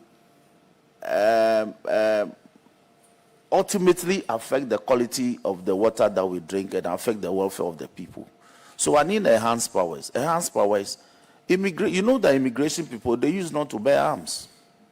But they came back to Parliament and said, once there's a heightened sense of terrorist attacks that may cross our borders, they also should be allowed by Parliament to bear arms. Now they bear arms and patrol our borders.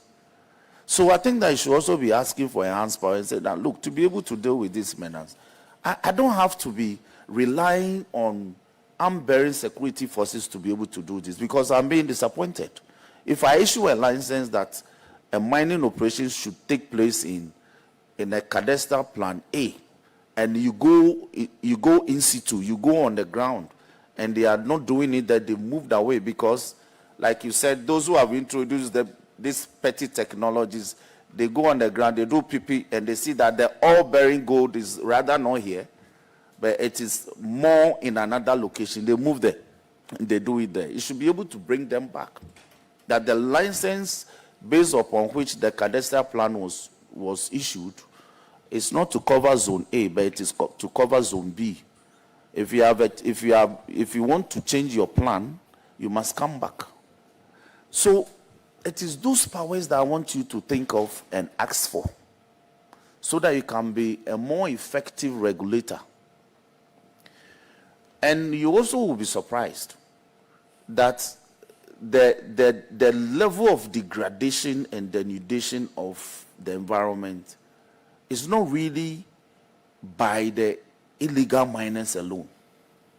Even the small-scale miners that you have licensed, by the sheer nature of their operations, they are also degrading the environment. And in breach of the law, they are not reclaiming. They are hopping. They hop, they degrade, they hop, they move to another place, and they leave the land as degraded. And it becomes a death trap. Farmers are going to their farms, and people are falling in and they are dying. So, Senior IC, let me put this to you. As we speak, what immediate steps can your commission take to, as it were, stop persons who are not supposed to be engaged in small-scale mining? Because I think that's what the people want to hear. Then 2, what steps can you take to disengage from issuing licenses that will encourage operations in alluvial areas or areas that borders or abuts our water bodies? Because you gave an example that if the call on a wholesome stop of small-scale mining, if it's enforced, then somebody who is properly licensed and is operating in a highland area somewhere or far away from the basin of any river at all will be disadvantaged, and unfairly so. And I agree with you. And finally, you spoke about identifying designated small-scale mining areas for the thousands of young men and women who are engaged in it. But that is your function. That is what the commission is supposed to do. And perhaps bring it to Parliament pursuant to the Act 703 as amended by 995 for Parliament to also approve of. So you can even pilot it. That from next year we want to identify the zones and do a pilot. You move the people in there under well-structured and regulated mechanisms for them to engage in the small scale, whether open cast or slightly deep surface mining, to see how it goes. Because I think that model too, you have to pilot it before it can be rolled out in all the areas in the country. And so these are the 3 key things. If you want to deal with the issue, there are many. But the people are listening to you. And the mood of the country is that something reasonably can be done. And what it is, you as the regulator, let's hear you. I thank you. Chair, thank you very much. And I'll respond to the 3 questions. Chair, illegalities as far as what is annoying all of us, the 34 million Ghanaians, including persons unborn, comes from two categories. And I'll be honest with members here. Persons who don't have the requisite authorizations, approvals, howsoever described, who are going there and doing what they don't have the authority to do. In other words, you've not been permitted to do it. So, for example, you get into the forest, you are not licensed, and you are doing it. That is one. By far, that is what is common. And two, Chair, I'll be sitting here and lying to you to say that persons who have not been licensed, some of them have not fallen foul of the law. So the illegality comes from two sources. Some people who have been given license and have strayed. That is true. And then those who don't have any license and they are also working. That is wrong. Chair, a few things here. Like Honorable Dafiamopo said, if there's anything, Mincom rather need resources, which I'm getting anyway, nobody can say it's enough. Resources, tools, and resources to make us more efficient. That's a fact. But you see, he referred to, his first question was, persons who are working illegally. Is it not our duty to assist the security agencies to stop them? Chair, there are two things happening here. One, licenses are not issued to anybody to mine a water body. So in the first place, anybody who goes to the water body to go and mine is engaged in a criminal activity.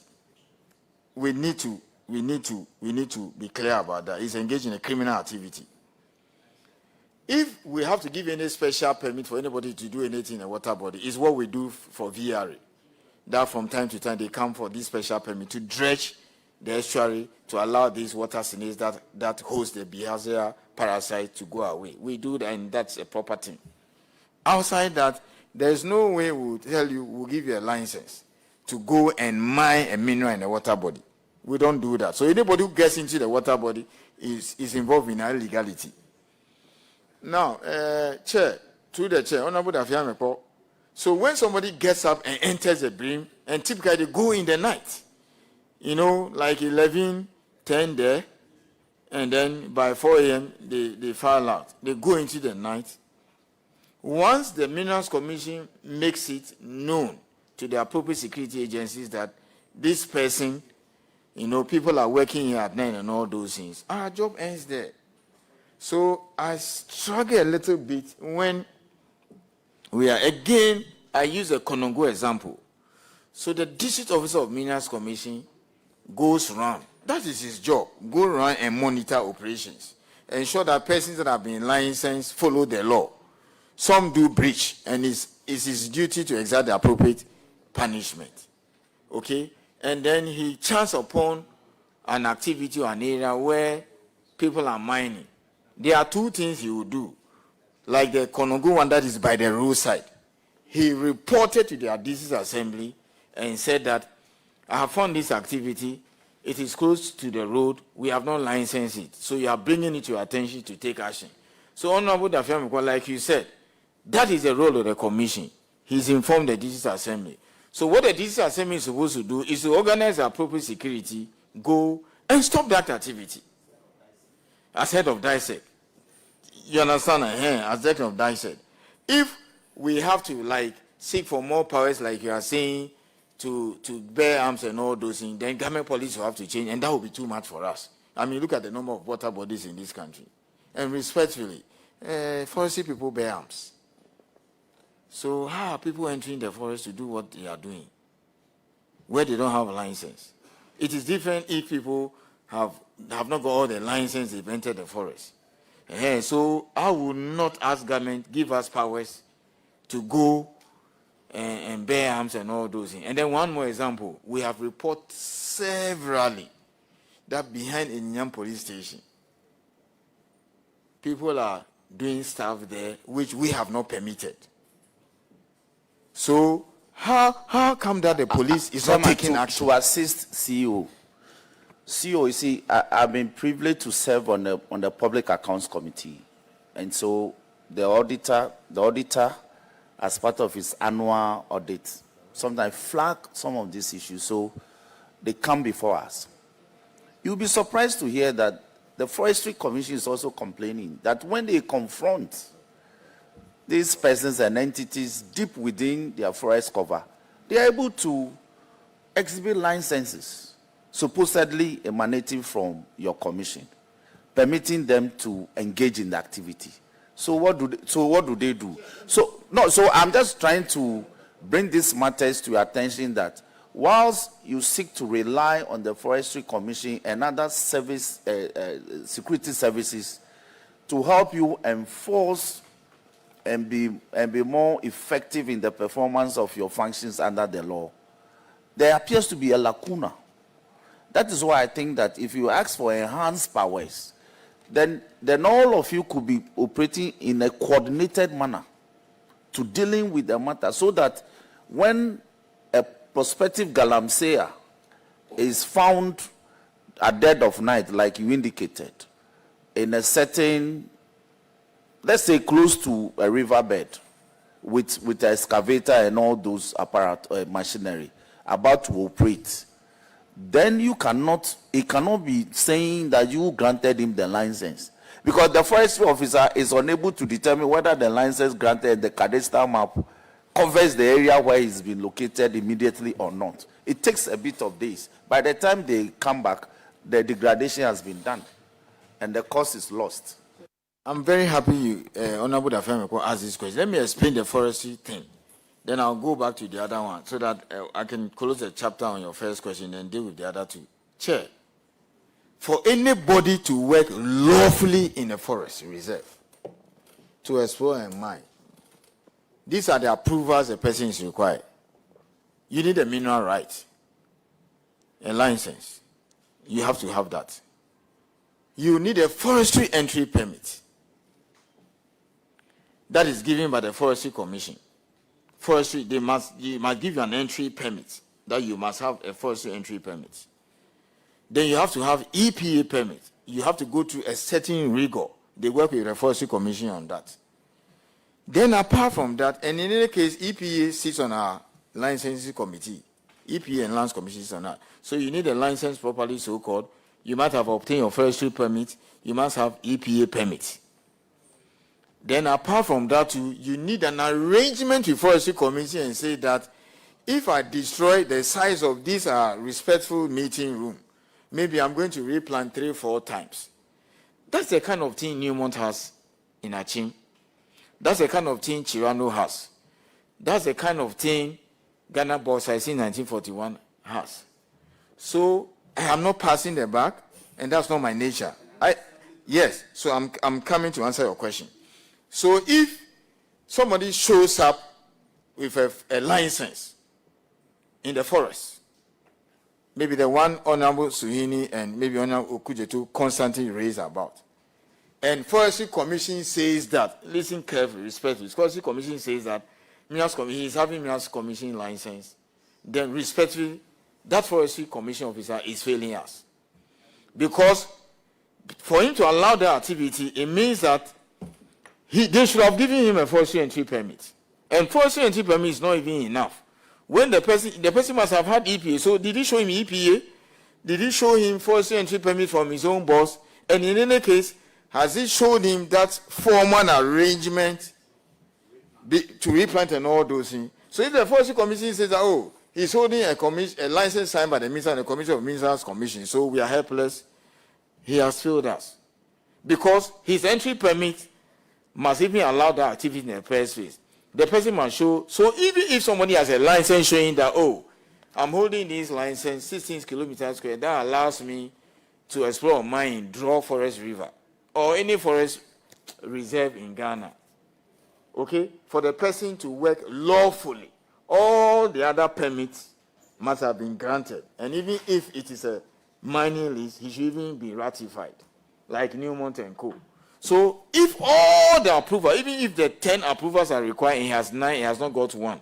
Because of the sensitive nature of the forest, if his if he goes there to do anything, that is illegal mining. So all those people who are displaying Minerals Commission or licenses, signed by the minister, and they have not got all the other authorization, anything that they indulge in is Galamsey.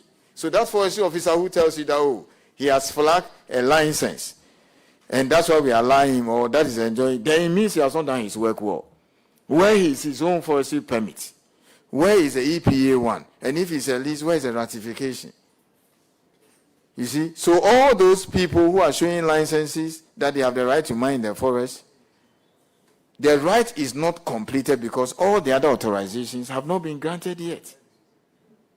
So that is the explanation for the forestry one. But then, let's come back to the other one. So those guys that Minerals Commission has brought to the attention of MUSEC or DISEC, depending on where it is. The Enyinam one, for example, that Galamsey is taking place behind the police station. So it's like we've told you Galamsey is happening at Job 600 proper. That is behind this new block. Respectfully, Honorable Okujeto and chair of this respectful honorable committee, the Minerals Commission officer has done his work. I am not saying that we have also not let Ghana down or we are 100% right. Because they have told you that there are instances where people have had all their rights and they have made mistakes. Of course, that's why they are inspectors. So I want us to understand the forestry thing very well. If you don't have all the licenses like Newmont and all the permits, anything that you do is illegal.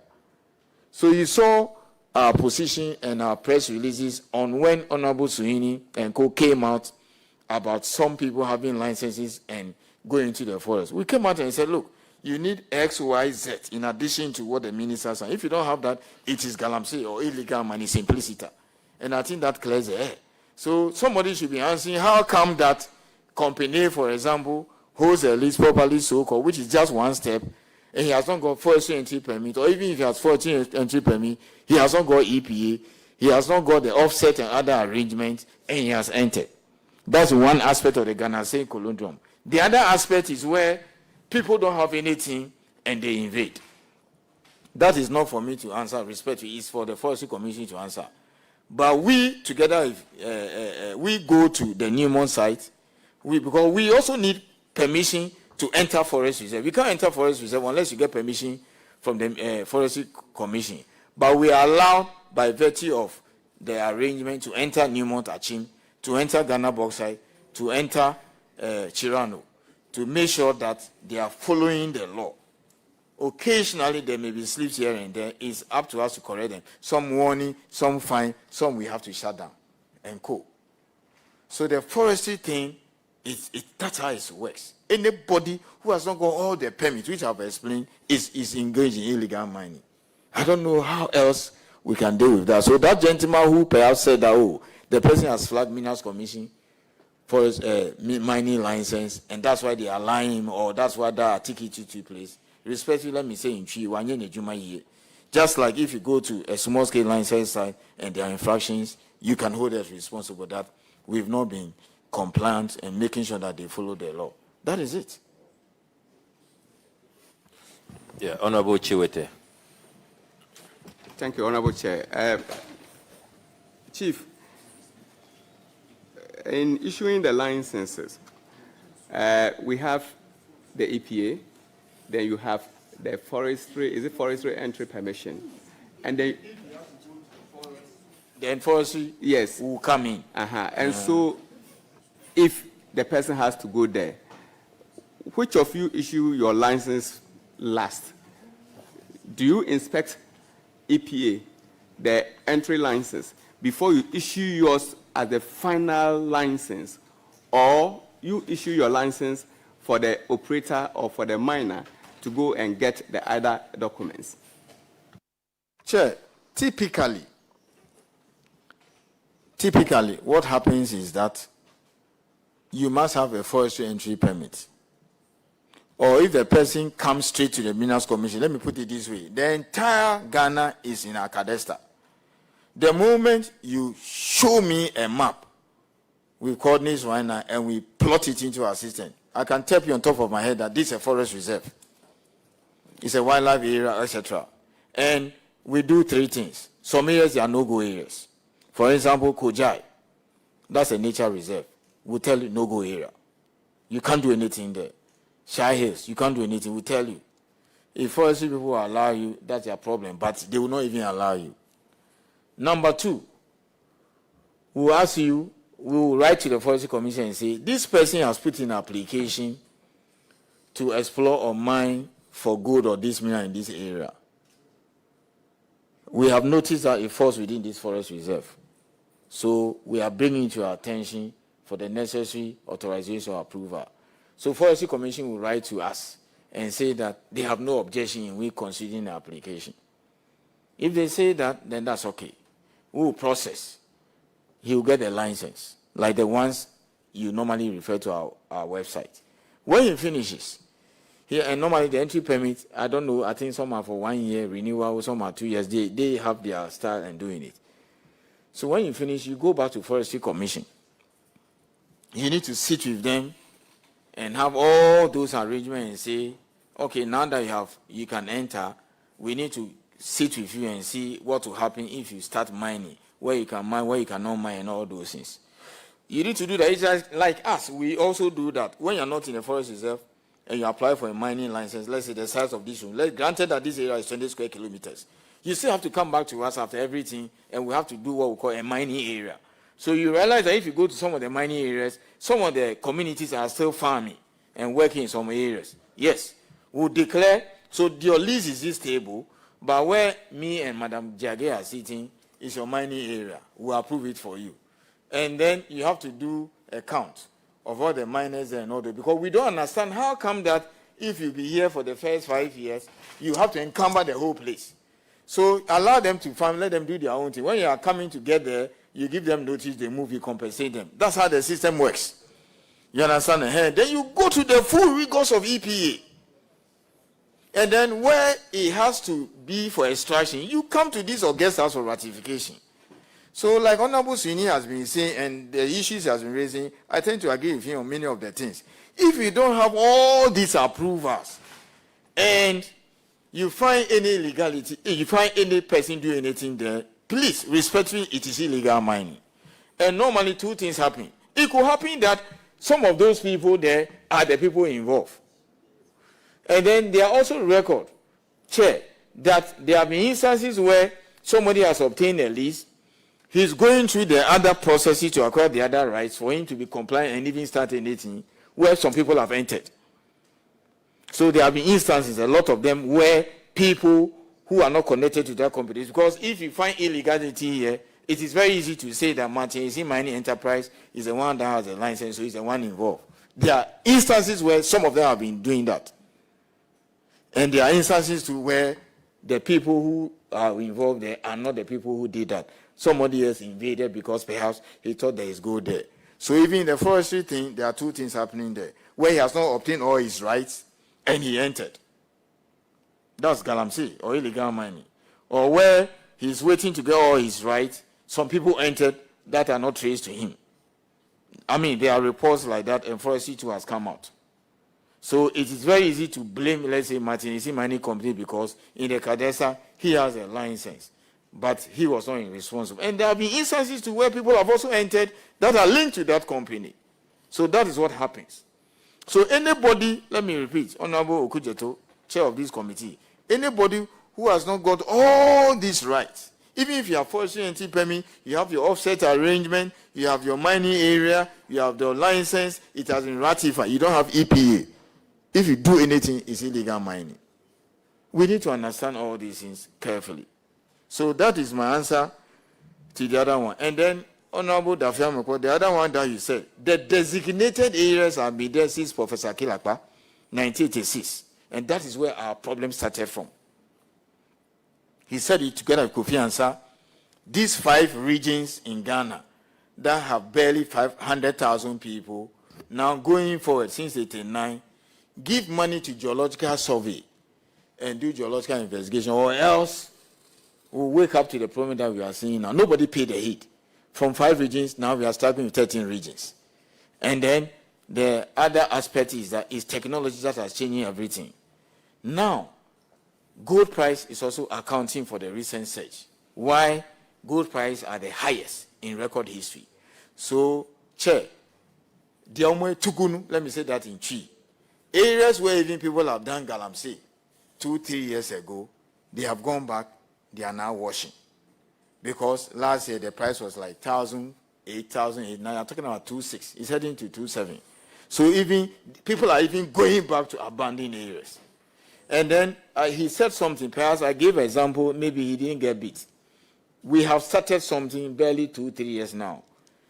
Bonfa block, Dunkwa block, and Newtown, no Accra, Newtown. There's a place in Western region called Newtown. These are areas where Parliament has approved for us. Honorable Atachia and their committee until they split recently. We are piloting. UMAT is doing some, Geological Survey is doing some. The results are looking encouraging. Some in the next 6 months, 1 year, we will give it out. If we have been doing this since 1986, 1989, we'll not be where we are now. And trust me, until we do more of this, the problem will not go away. The solution to illegal mining is pouring millions of dollars into Geological Survey because they are the government explorer to do all these blocks. They block out areas and they're over 20,000 all over Ghana. They do the exploration and then we give it out. Other than that, that 4 thing that I said is what we are doing now. Areas graciously given to us by LASSCE people that Munji to support the Galamsey fight. We are doing it like Ashanti and Co. Recently, Pesos. Areas where we have cancelled. Then the third one is areas where the mining companies are saying that it is not big enough for us because they like it big. So Minas Commission take it to the Sananda report, we'll do it for them. And then the last one, the miners getting up and saying, look, this is my coordinate, check it from if it's free, we license. Those are the ones we are granting. So for now, this is what is going on. Until this Bonfa block Dunkwa and the Newtown board gets ready. The World Bank is funding the Dunkwa one and it's quite advanced. But this is just peanuts. You are talking about 13 regions, millions of people waiting to get licenses. So that is it. So that answers the designated one. We have started some pilot well. It's working, but that's the tip of the iceberg. And then let me wrap up on the last bit. I don't think, knowing what I know, 22.5 years at Mincom, I'll be asking for more powers, let's say to bear arms, to carry guns and all those things, because it's not something we can do. I don't need powers to go and be evicting for people from water body. We are not trained for that. I would rather ask for more money for Geological Survey to do more of the geological investigation so that we can give it out for people. I'll ask for more money to build more offices and more, tools.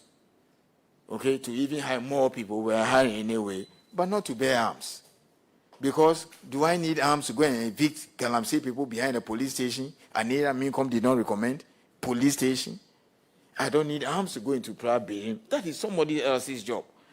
Take me on persons you have issued licenses and are not doing the right thing, which I'm saying is also part of the Galamsey thing. But our headache, the biggest issue is the water body. And the forest people are entering without the appropriate authorization. That's a problem. The anger of Ghanaians is that middle look alike Pra and Koba and Brim, which I didn't see 2002, 2nd April when I joined Mincom. Pra was not looking like this. So I'm a witness to what is happening. I didn't see this in Brim. They were doing the koli on land. Then all of a sudden they are entering the water body. So how do people enter water body at 10 p.m. and come out at 4 a.m.? What can Mincom do? All that Mincom can do is, to report it, and then RESEC and MUSEC deals with it. If we need to change the architecture, fine, but I will not ask for me to my officers to bear arms. No. Some areas when we get information through MPs, journalists, citizens, vigilantes, and co. That, hey, Mincom, we've seen this activity here. I call the officer. Sometimes the officer tells me, sir, people are bearing arms. I will not go. I can't go there. Like that area I said that policeman was humiliated last year. We all saw it on television. He's in the NG area there. How do you expect a young, brilliant officer, Minas Commission engineer, to go into that environment where people are bearing arms? Those boys that were carrying arms there. He can't go. So those areas he cannot go. When he tells me, what I do is that My job is to relate it to the appropriate security agency and say, my officer says that this area, there's an illegality going on because he didn't process the papers or documentation. The people are carrying arms. So it is up to the security people to deploy and go and do that. They used to do that under Operation Vanguard and all those things. So there's a limit, Honorable Dafame, to what we can do. I'll not ask for more powers. I'll rather ask for more facility. And I said Parliament has been gracious. Look, 2023, our budget was 399, 400 million. We came back and asked for more money. You approved 630 million for us. As I speak, we have raised enough money. We're almost getting to 500, and we'll make sure we'll do it by the close of the year. I intend to raise my budget to about 750, so that we'll recruit more people, build more offices, train our people. But the water body, it is somebody's job to go and evict them.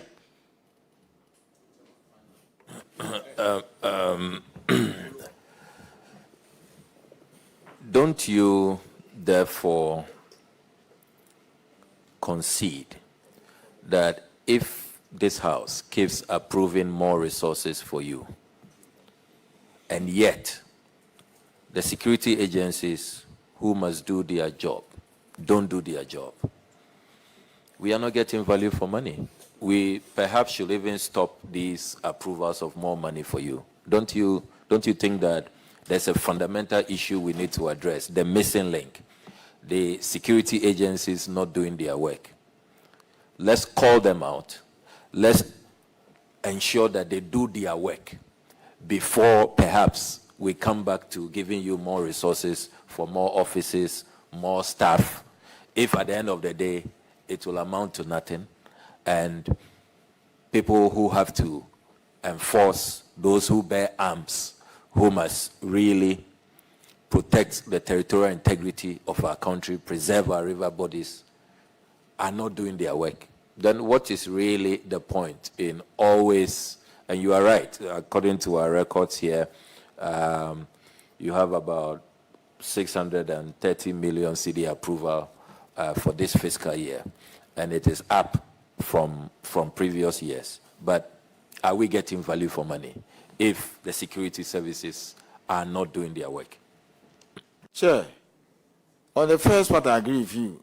Second one, respectfully, I'll say no. You saw the example I gave earlier on before Honorable Suni walked in. So as I said, Dixina Chindiba is an officer in Boga. 2 weeks ago, he said, boss, I've gone around the Busa North and South area. I realized and saw about 200 people going underground to go and pick gold, an ore body, in an area called Kandema, and also the Fumbisi area there. From what I saw, one, they don't have license, because if they had license, I will have processed him.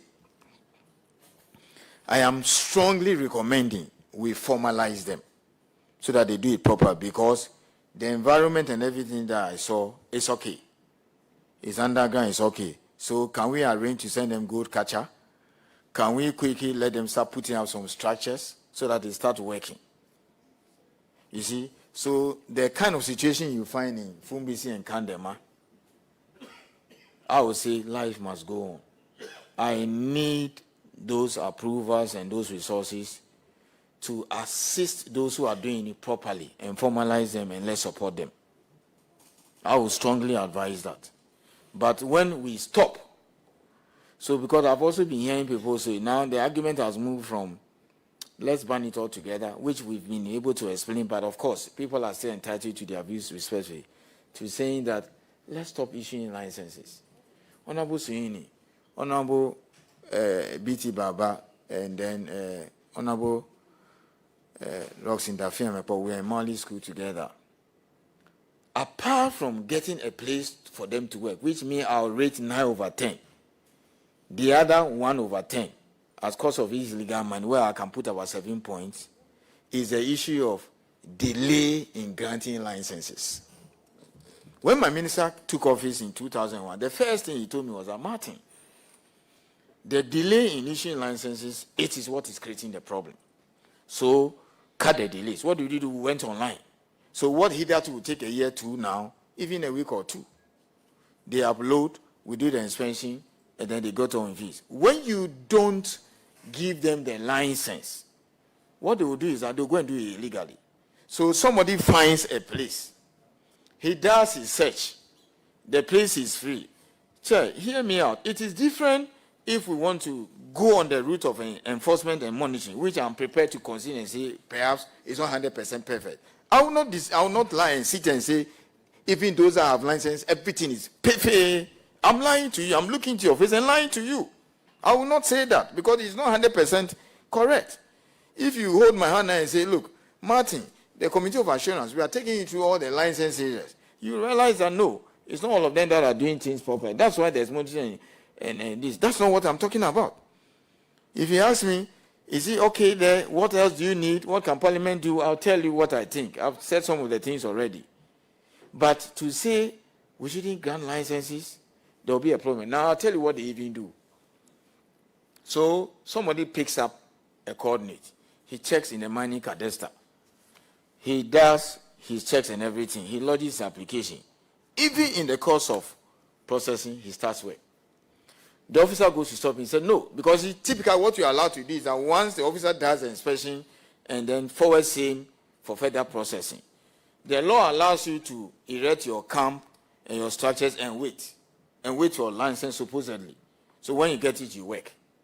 Like if you go to Atlantic Lithium now, they have camps. They have a lot of workers there. They are just waiting for ratification, get their construction permit and start.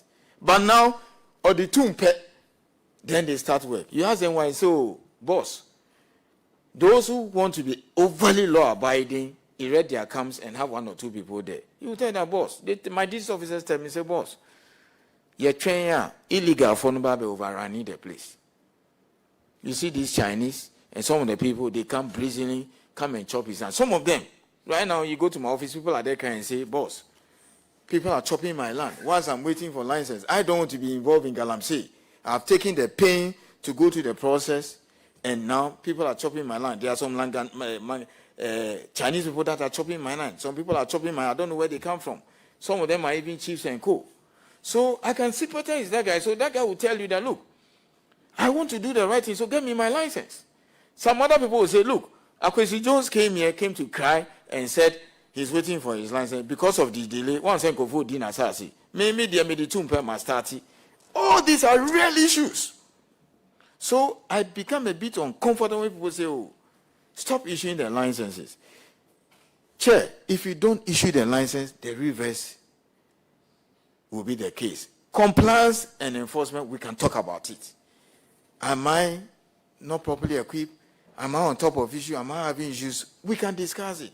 But I beg you, if we push the issue of not signing the license, because you see, there are more people who are doing the illegality and don't have licenses than people who have licenses.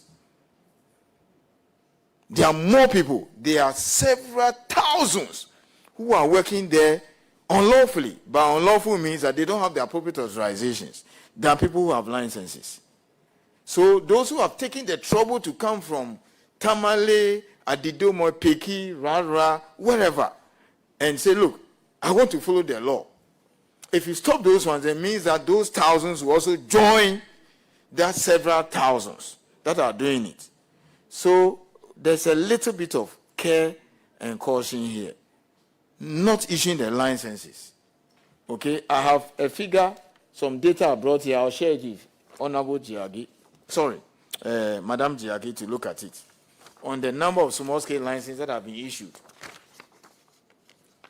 This is now public knowledge. 2017, somewhere around the first quarter, I think we stopped small-scale lawfully. What some people are pushing, let's go back to it. We stopped small-scale lawfully. In other words, I think Honorable Amewu was the Minister for Lands and Natural Resources then. 2020, what do you call it? 2017. I was then not the even deputy CEO. I think I was a board member. The ban was lifted in 2017 must be Honorable Chairman. No. Honorable Amewu was the first Minister for Lands and Natural Resources under President Akufo-Addo. Yes. Before he moved to energy. Then Yes, before he moved to energy. So the two completed the 4 years. And then my current minister came in 2001 March. So the ban came in around 2017, March, April, thereabout, and ended somewhere in November 2018. Honorable, the figure I have here, I have data on small-scale licenses issued from 2012 all the way to 2024. You can see that if you look at 2017, it was 7. Because in 2017, some were issued before the ban took effect. Because the ban didn't start in January. Then if you look at 2018, on the data I have here, which I'll share with you, I put the nil. In other words, no license was issued in 2018 because we had a ban. Then 2019 went to 103, 2020 621, 2021 11, 2022 148, 2023 38, 2024 93. Total 2423. These are licenses issued. Chair. That was the year we have the highest record of small-scale production in the history of Ghana. 48% of official receipts shows that 48% of official receipt of total gold produced in Ghana in 2018 came from small-scale. That was the year we toppled South Africa and we became the largest production. The records are there, PMMC. 48%, and that was about $2.2 billion when it was banned, Pony, because they were producing. And it was all illegal, nobody had license. They were producing. And for some reason, PMC was also processing the receipt, because those is when you produce, you take it to PMC, it is shipped to your clients, predominantly in Dubai. That's what happened in this country. You see it. In fact, that year, small scale will have toppled large scale, but for the ban, because a lot was smuggled. And small scale still goes on anyway. Small scale still goes on. As we speak, as of June, the total number, the amount of gold exported from small scale officially is 2.7. If you ask me from where I sit, based on my experience, 2-3 times that is smuggled because of the tax. It was reduced from 3 to 1.5. We're pushing for 1. My minister went to cabinet with 1, but he got 1.5. They still take a lot of gold to through Takwa and Co. to Ivory Coast, and then it's also going to Togo, even Benin, and then it used to go to Burkina too, and now Burkina Faso people are bringing. As to whether it's ending up here or we are using as a conduit, I don't know. Other than that, this is how it was working. You see, Burkina Faso, the tax was 1%. Our own used to be 3%.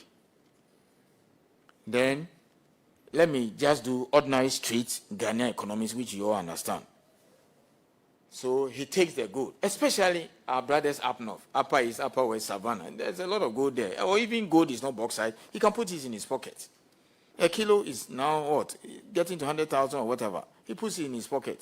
It's like this cocaine, Mexican, Colombia cartel. They know each other. These Indians, they are all over the place, buying, undercutting Ghanaians. So it crosses Burkina Faso. Okay, granted he bribes the officers at the border there, the security, 1%. He gets to Burkina Faso, he pays the Burkina Faso 1% tax. So it is treated as Burkina Faso what? Good. He still comes back 1% better off. Why will he pay the 3% here? And remember, after the 3%, he'll pay the income 0 point something, he'll pay the PMC processing charge, he has set up offices, he has to pay workers. So effectively, it is not there. So in that year, 2001 May, when the tax was introduced, we lost roughly 1 million ounces at the expense of our environment. That's what happened. Now the tax was brought to 1.5, but people are still smuggling. So I tell people, there's only one way by which you can end smuggling. You have to remove the incentive that allow people to take it across the border. Because the Indians is what they are doing. They go to Takwa, they're all over the place. If the gold today is 2,600 or whatever, they pay premium. You understand that? They will pay higher than what the ordinary Ghanaian dealers will buy it, because the Indian guy will take it across the border. You understand that? So if the Ghanaian will get a discount of 3%, which is quite common in the industry. The Indian will even pay higher than that. So whilst the Ghanaian is prepared to pay 2 cedis, the Indian is prepared to pay 4 cedis because he will evade tax and take it across the border. These things are happening. You saw that documentary when some gold left airport. If there's any place that is supposed to be more secure, it is that place. What happened? And it's very easy to smuggle gold. Very easy. So these are things that are happening on the ground.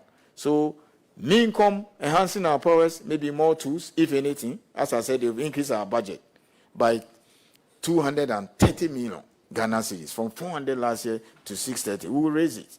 That's why we are able to start construction of 10 offices. Okay, we'll hire more engineers, etc. But this forestry thing, it is more than what people think. So respectfully, don't just look at the Mincom website and see the forest reserve forest and conclude that people are going to mine the forest. If that person engaged in any activity and has not got the other 3 or 4 EPA, forestry and permit, the offset arrangement is illegal.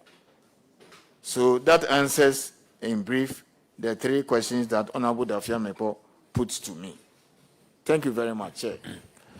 Mr. Isi, I need to do this. And before I do that, let me lay the foundation based on your submissions. Very respectfully, listening to you carefully, one gets the impression that you believe that the status quo should remain so that we find a way of resolving the crisis with the current conditions. Why do I say so? You have talked about 3 million people who are depending on small-scale mining. The economic benefits to these 3 million people. Then you have also painted a chaotic situation where if you don't issue the licenses at the rate at which you are issuing the licenses, then the illegal miners will take over. Listening to you carefully, one will have thought that the chaotic situation, the jungle system which we have now, where even people who decide to go through due process and to obtain all the licenses, and I have LI 2462 here. If you look at the first schedule of LI 2462, in terms of the conditions that these miners have to meet after obtaining the mineral right, before any mining can be done, they must obtain an environmental permit under the Environmental Protection Agency Act 1994, Act 490, and the Environmental Assessment Regulations 1999, LI 1652.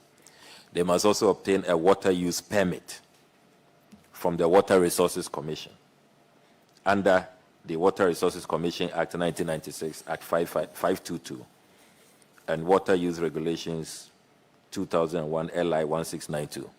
They must also secure a mining operating permit from the Inspectorate Division of the Minerals Commission under the Minerals and Mining Health, Safety and Technical Regulations LI 2182 of 2012.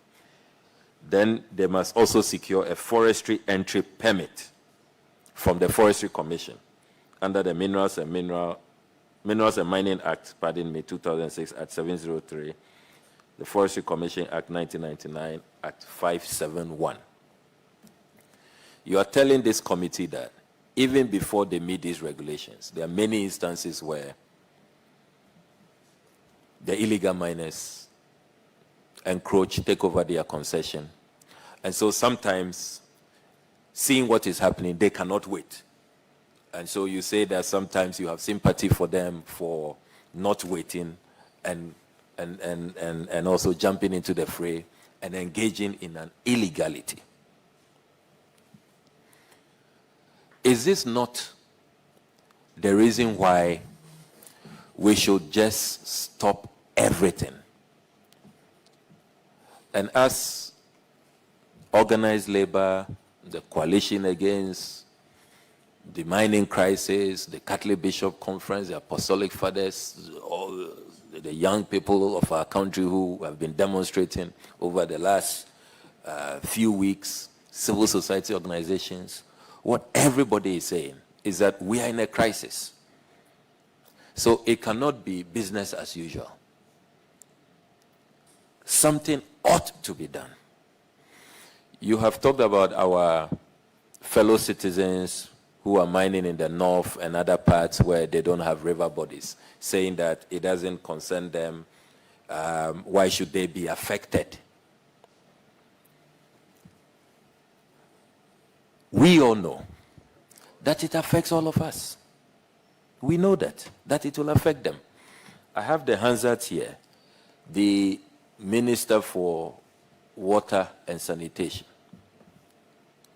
Countless occasions complaining about the turbidity levels and how cost of processing water keeps going through the roof. They want more money from Parliament. The money is not available in our country. And Ghana Water is saying very soon they'll import water.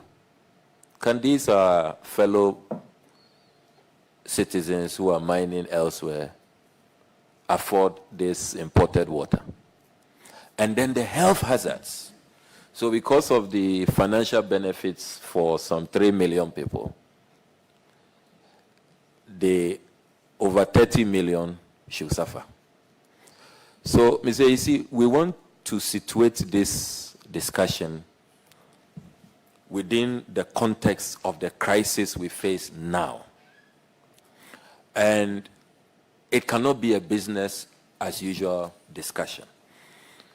We want a radical approach, a new way of addressing the menace. Because if not, if it's just business as usual, we'll finish today's proceedings. The recommendations we'll send to Parliament, to the plenary, will be the same old caboodle, and nothing will change.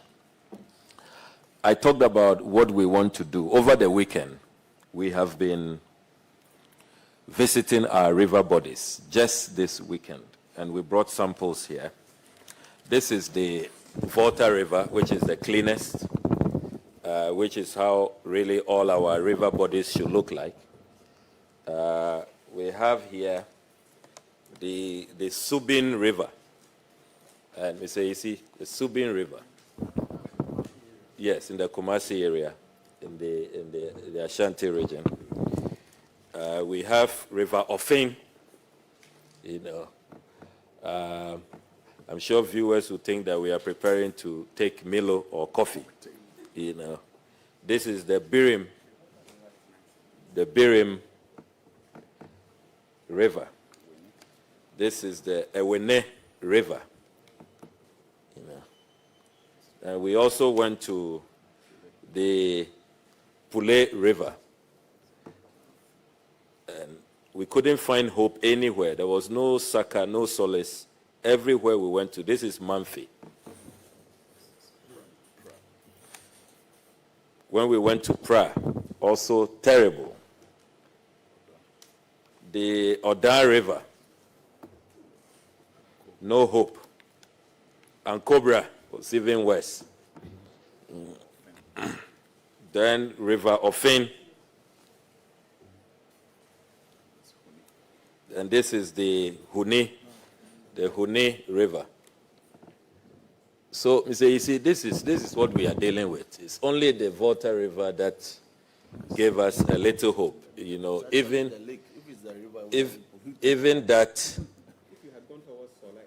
that we are hearing that it is just a matter of time, because the solar area, we are told that the white water is beginning to interface and defile the Volta River as well. So, Mr. Isi,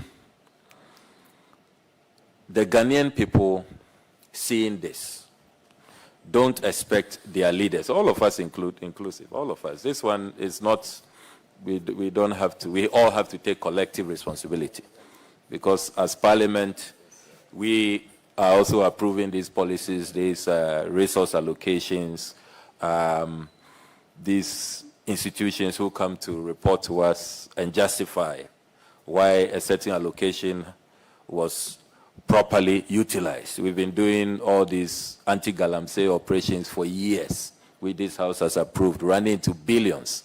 And every year, we appear to be complicit somehow when we approve judicious use of the previous year's resources and then give the institutions more resources to go and stop Galamsey. And yet, this is where we are as a country.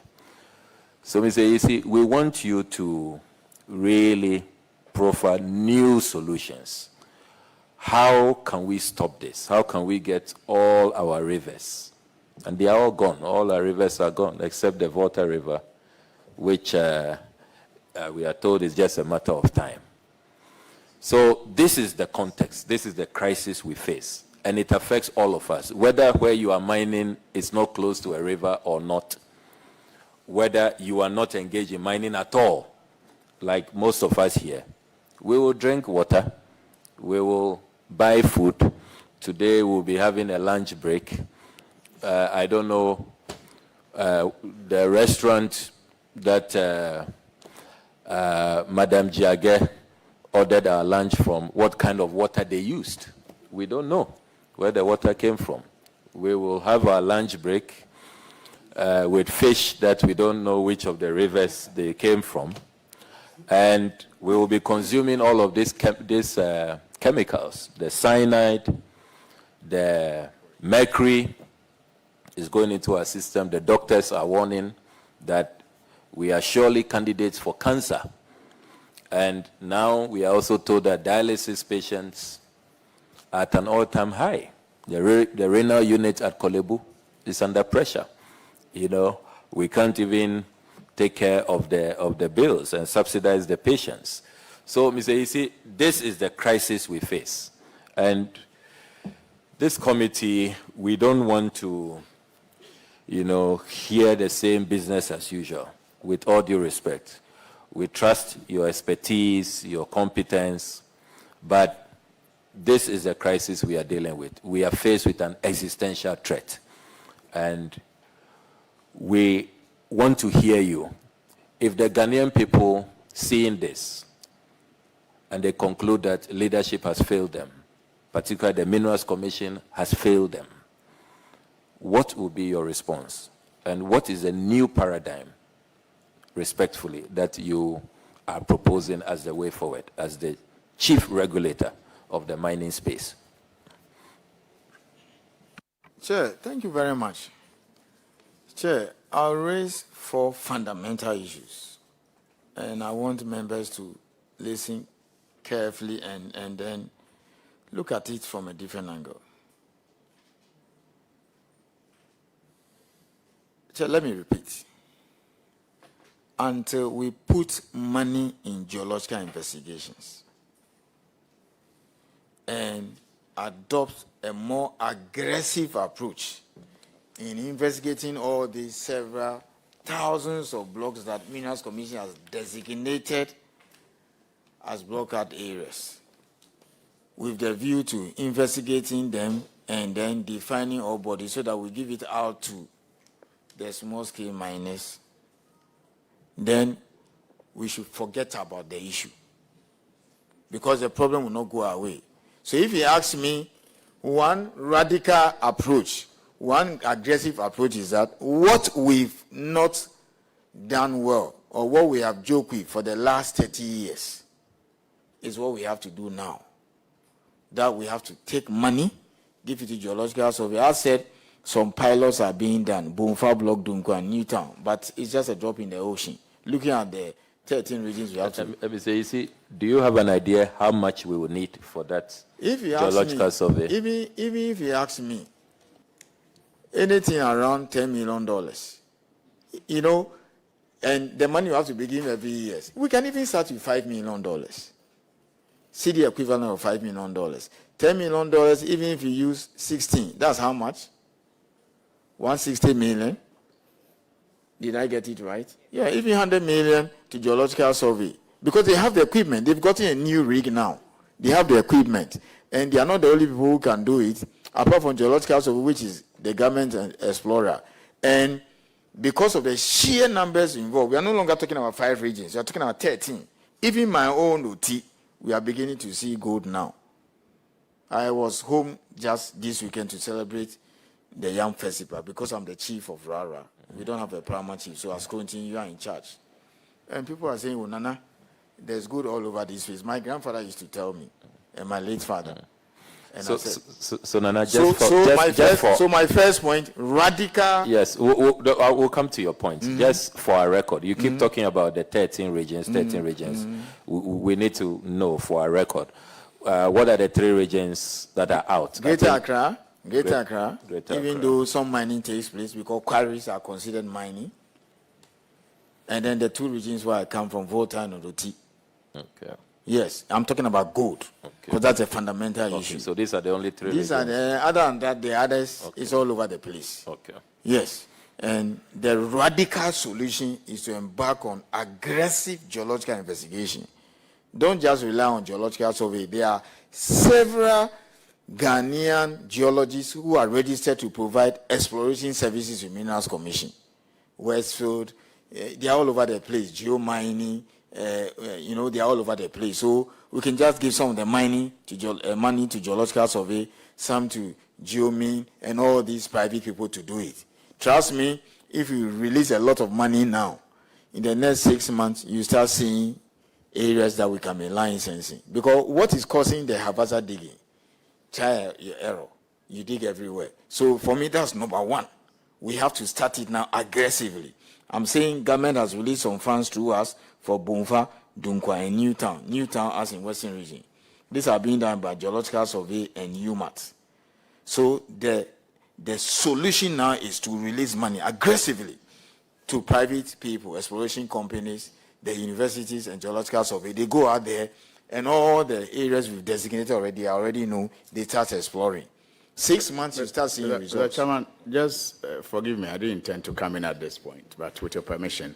Mr. Isis said earlier that the Geological Survey already has a rig, and that it will not cost that much because of the availability of the rig if we were to invest in the Geological Survey. But then in the subsequent submissions, you are suggesting private, geological surveyors. I don't get that, drift. If the state has capacity, why have you all of a sudden, in the same breath, bringing in private developers who, by the way, in some cases are even responsible for these troubles that we have? Let me explain. In his summary, and then the question he posed, basically speaking the minds of 35 million, he said, radical solution. Geological survey has expertise, but in the situation, Honorable Senior, that we find ourselves through the chair, they can't cover the whole country within this short time for us to start releasing the blocks to these millions of people who want to work lawfully. They cannot. They have the, let me explain, please, respectfully. They have the expertise, they have the rig, but I'm talking over several 20,000 plus square areas designated by Mincom. They cannot cover 13 regions within a short time for us to start releasing blocks for them. So I'm saying that whilst they may be investigating the place all over the areas, as a radical approach to free up more areas so that results can come out quickly, let's also bring in these seasoned Ghanaian geologists who have, registered with Mincom to also explore the other areas. Because geological survey cannot cover all the 16 regions within a short time. Unless you want to say 5, 10, 15 years. But we are saying radical solution. So they can say, okay, we're going to do part of Ashanti, we're going to do Eastern region, we're going to do this thing. Within 6 months to 1 year, we can come out with some deposit that we can give it out to these cooperatives and small-scale miners. But if we want it quickly, we need to bring in other people to come and help. That's what I'm saying. Because we need quick results. The miners will not wait for you. So engage the other explorers. We can start with the geological survey, the key mining areas. We know them. Ashanti, WASSCE, Savannah, etc. Let them start.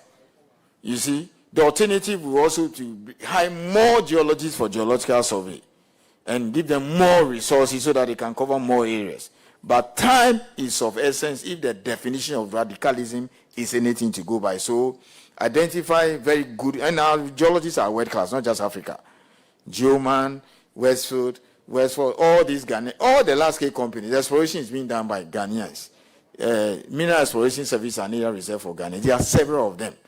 Then you can give them some of the resources. Let's do them. For now, geological survey and UMAT. UMAT is doing the Newtown block.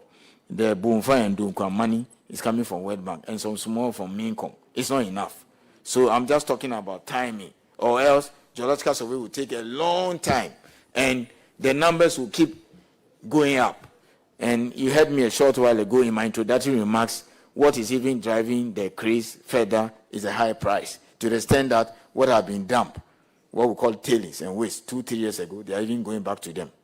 So, Honorable Suini, the private thing coming here is for us to quickly get more areas, deal with the huge numbers, since geological survey cannot cover more areas. Unless they come and tell us that, oh, maybe we have 40 geologists.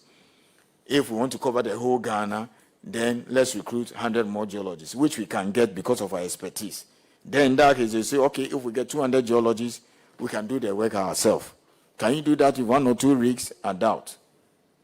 So that is my suggestion. Mr. Chairman, I'm actually eager to hear the other 3 solutions that you will give.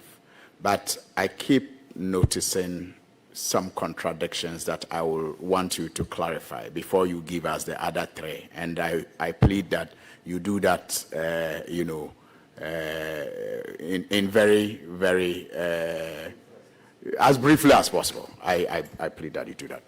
Now, it seems to me, listening to you, that you are more focused on us issuing licenses to people who apply speedily because you think that it is a solution. But even in your submissions, you admit, or you admitted, that some of the people with licenses also engage in irresponsible mining. And an example which you refer to without mentioning the name was Akonta mining with the Tano Nimrimi forest and others, who may have licenses but may engage in irresponsible mining or even go to places to mine that their licenses don't cover. So I'm wondering how licensing is automatically a problem. I mean, it is automatically a solution when the facts on the ground is actually that people with licenses have also been caught engaging in irresponsibility. So your push for, okay, let's get geological service to rapidly, map up the area so we quickly issue licenses to people as a solution makes me rather think that it is about licensing irresponsibility. Or just because people engage in irresponsibility, give them licenses to continue engaging in it, and that makes it right. I don't think it does. Honorable Chair, I love this question and I'll explain. I'll be very blunt and honest. The example you use may not be right for this one. Because I heard you mention Akonta mining. I think you saw our press release, which even Martin, people always keep mentioning my name. I've not met him in person, but never mind. I think you also raised it. I mean, it was clear from minister's response and Minerals Commission information that all the authorization and approvals, as I have been explaining repeatedly, were not obtained. So that one, it is settled. 2, Honorable Chair, and everybody seated here, I will not deceive you. Licensing is one of the causes of illegal mining. At least I know that for 22 and a half years. One of the causes. One of the causes. But as I said, I can give you 100 causes of illegal mining, but out of the 100, the one that is a headache which I keep driving on that if we don't solve is the one that I've just discussed. The geological survey investigation. And trust me, Honorable Kujeto, if we don't deal with that problem, forget it. Deploy the entire Ghanaian battalion. Let's also give arms and everything to some of us as vigilante. The problem will not go away. And by far, it's not everybody who is honest. Why are you having mining behind a police station? How is good getting out of this country? Is it everybody that you put there? But we are in this country, cocoa gets smuggled. We used to put soldiers across the border. What is happening? I'm not saying I'm a saint, but I'm being honest with you and telling you what is on the ground. So for me, geological survey is a solution. And it may not solve the problem overnight because we refuse to do it over 30 years. It will take some time. But if you want to do it aggressively, to use the word radical, let's start now. Quickly, let's start now. Unless you want to say that we don't want to mine mining. We don't want to do mining. We want to ban mining. We don't want it again as a government policy. So apart from geological investigation, which are ranked 9 over 10, the other one too is that we are also saying that if you don't license people, they'll go ahead and do it illegally. That is a fact. If you don't license people. And I've said it before, in my introductory remarks that there are more people doing it illegally than those who are licensed. And the illegal people, there are serious categories. Those who don't have licenses, that's the bulk of them who are doing it without permits. They are there on land. They are there. And then there are people who are mining areas that ordinarily compare rules will not allow. Will not allow you to go into the water body. Will not give you license for you to go and do mining in forest reserve small scale. If the place is hilly, will not allow. The Konongo thing, which is an embarrassment to all of us, we didn't sanction it, will not allow. The officer, in his wisdom, will not process that area. The officer will not give licenses in between alleys. Because if you take Konongo, Honorable Suyini, they dig their houses. That's how you can have the 2018 phenomenon. They dig their houses. The place is walled up. Oh, they are there digging their houses. Alleyway. You saw that report that UTV carried in the Seshi area there where a chief is involved. Do you understand that? Or down that area there. People are digging their houses and all that. I mean, these are places that people are not licensed. But what I'm trying to say is that at least the areas that we find suitable, let's license them. Or else, for example, this kind of mine, frequency thing. If you don't do it, what is the alternative? Then let's go and remove them. But my officer has convinced me that based on his mine engineering knowledge, what he has seen, let's quickly give them gold catcher, move them in, and let them start working. I believe in that strongly. What will be the alternative? Get security to go and evict them because they don't have permits. And I'm also supporting that because it's underground.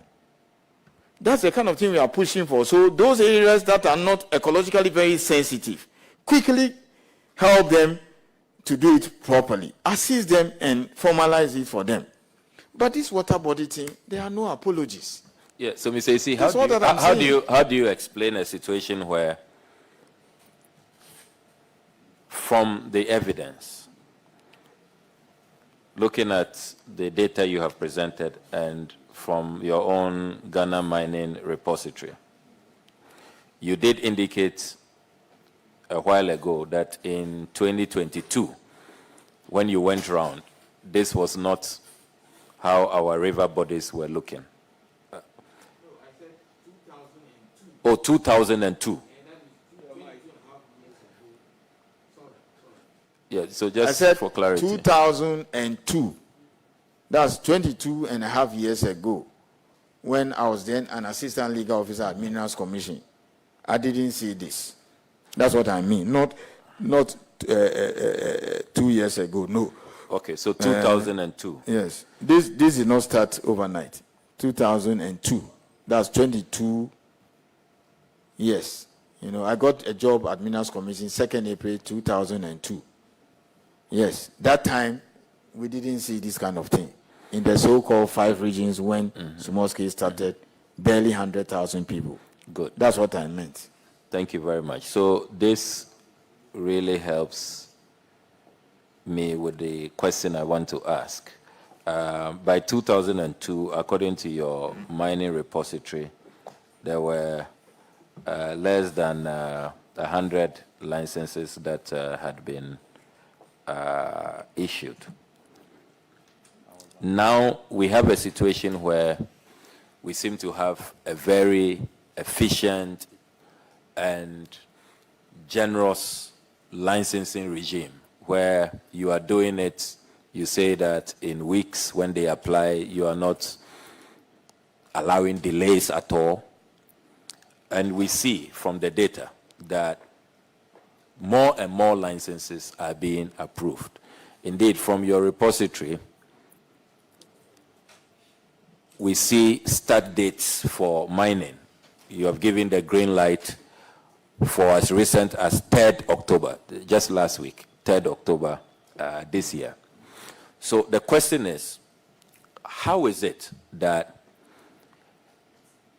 if the argument is that the more licenses you give, the better the situation in terms of responsible mining, you are bringing everybody into the net so that you can supervise them, and then we can have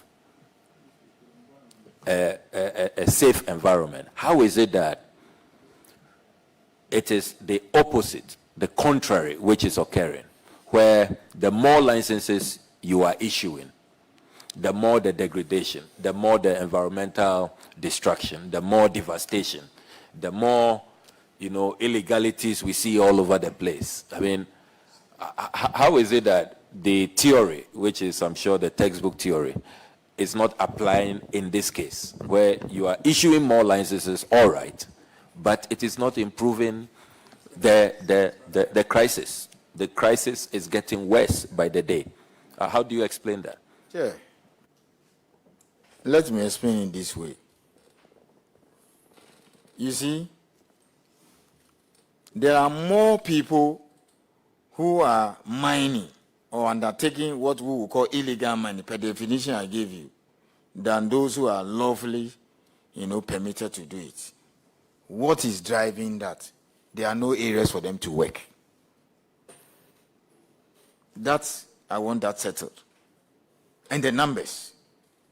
At first, as I said, within 5 regions, technology has made all body that hitherto you couldn't mine, mineable. So all of a sudden, 13 regions, you find this thing going on. So sheer numbers, and people are doing it. So my point is that the few that want to do it lawfully,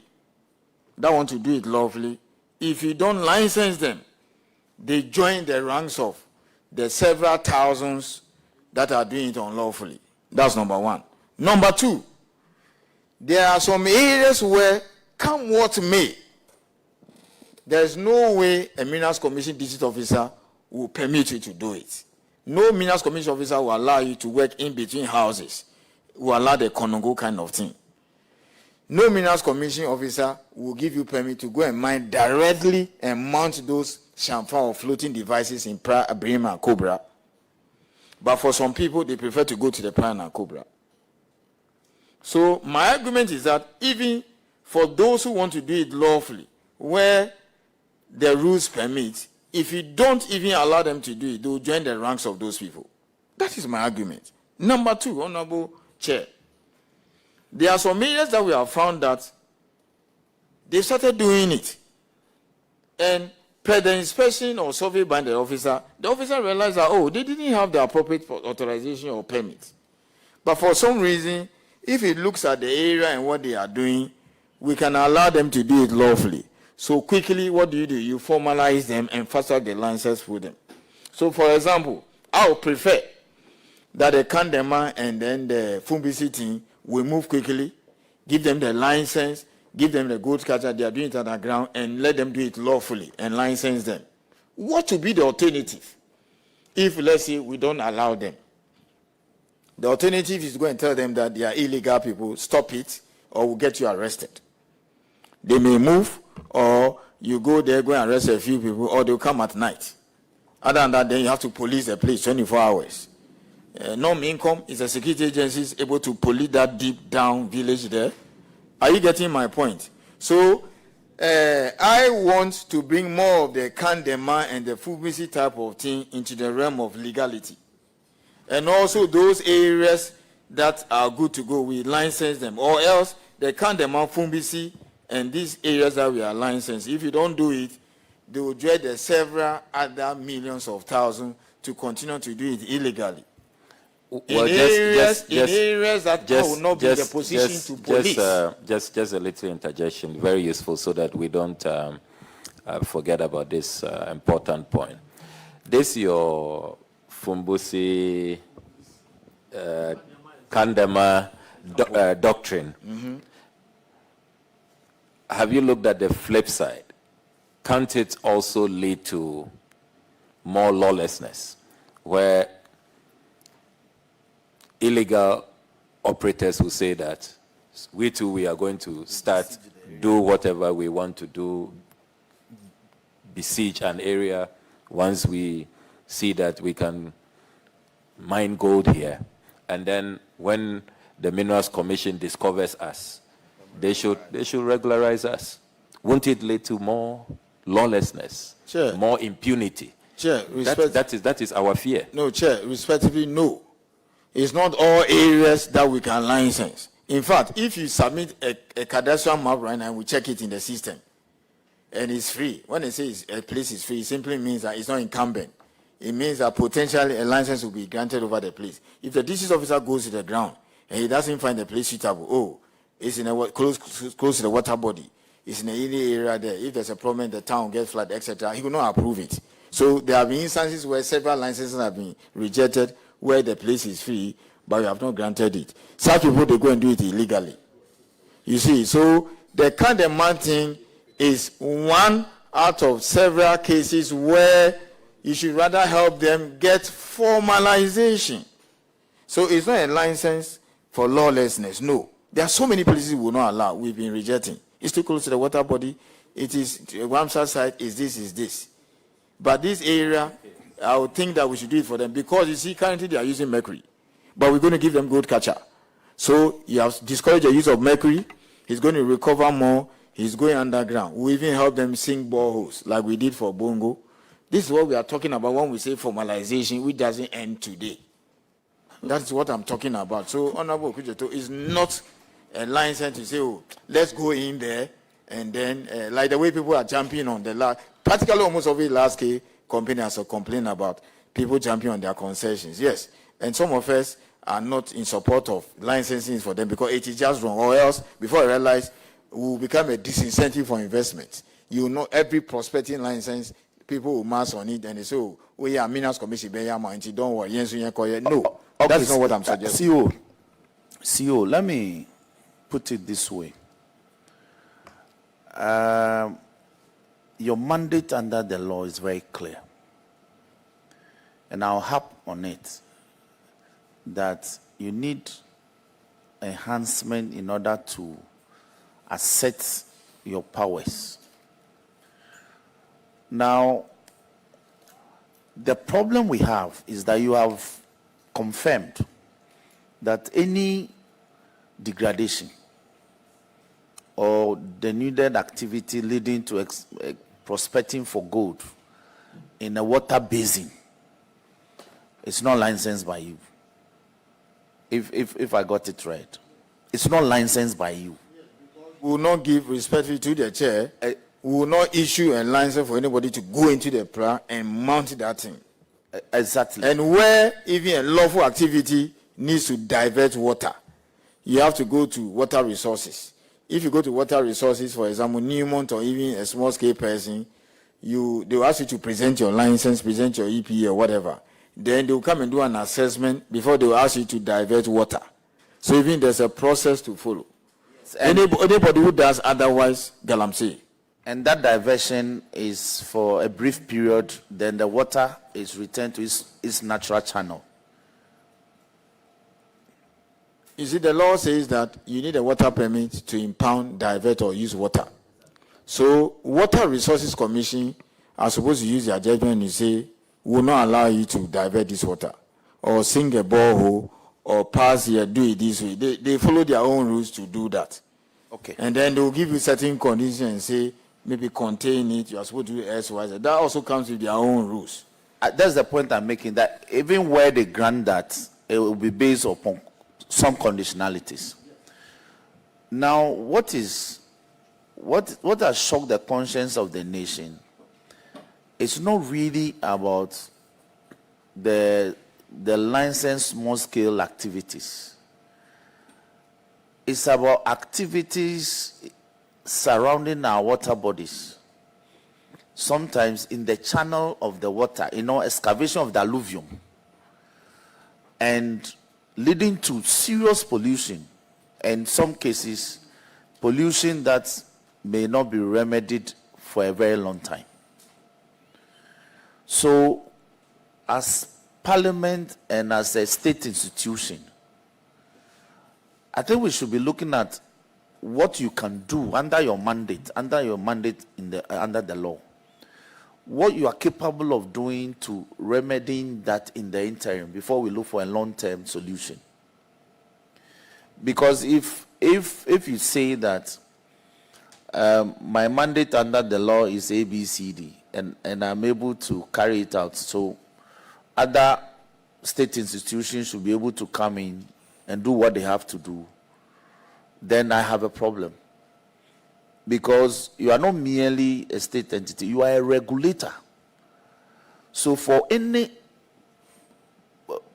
prospection for gold from any environmental area or any physical area in this country, it has to come under your mandate.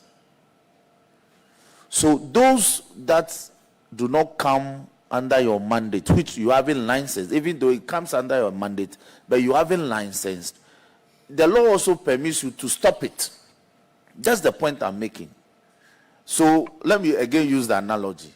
If I'm supposed to be a driver on the highways of this country, I am supposed to be a licensed driver. So where I am not a licensed driver, but I find myself behind a steering wheel and I'm transporting goods up and down, the DVLA is supposed to look out for me. The road safety institution is supposed to look out for me. The Ghana Police Service is supposed to look out for me and prevent me from conducting that illicit activity on the road, or caution me to go and get the license and so that I can be a licensed driver on the road. So the law allows you to regulate those who have been licensed by you to operate, and also prevent those who are not supposed to engage in the activity. Sure, you are right. The law allows me to regulate those who are supposed to to do it properly, and also prevent. Prevention is two ways. Depending on the circumstances, moving from the realm of what? Illegality to legality. There are several bounds. Again, let me repeat what have become a cliche now, Busa North and Busa South situation. It is clear from the report that we can help them do it well. That's a typical example. I wish all over that will be the place. We will have our peace of mind. So that is one part, to prevent it. So I can prevent it by helping them do it well. Some other prevention, the only way I can prevent it is to bring it to attention of somebody to go and stop it. So for example, somebody gets up and mounts a floating device in the middle of Brim and Pra. The Minerals Commission officer cannot swim. He has not got boats, he has not got all those things. If they are asking us for resources to help, we do. We have a budget line to support. So for example, once the officer in Dunkwa reports to me and I bring it to the attention of the security agencies, RECSEC and CODA, oh, there are some people who are inside there, or there are some people who are on the black water who are doing it. It is wrong. They need to be evicted. That is where the security agencies, even this one, if you talk, they say, oh, get a Navy, because they have the boats and all those things, to go and arrest those people and clamp down, then remove them, and somebody also take prosecution, etc. So the prevention depends on the circumstance. Some of the preventions, we say, no, Charlie, these guys, let's help them. Let's do it for them. This area, no, let's stop them. Sometimes you stop them, they come back, we bring in the security when necessary.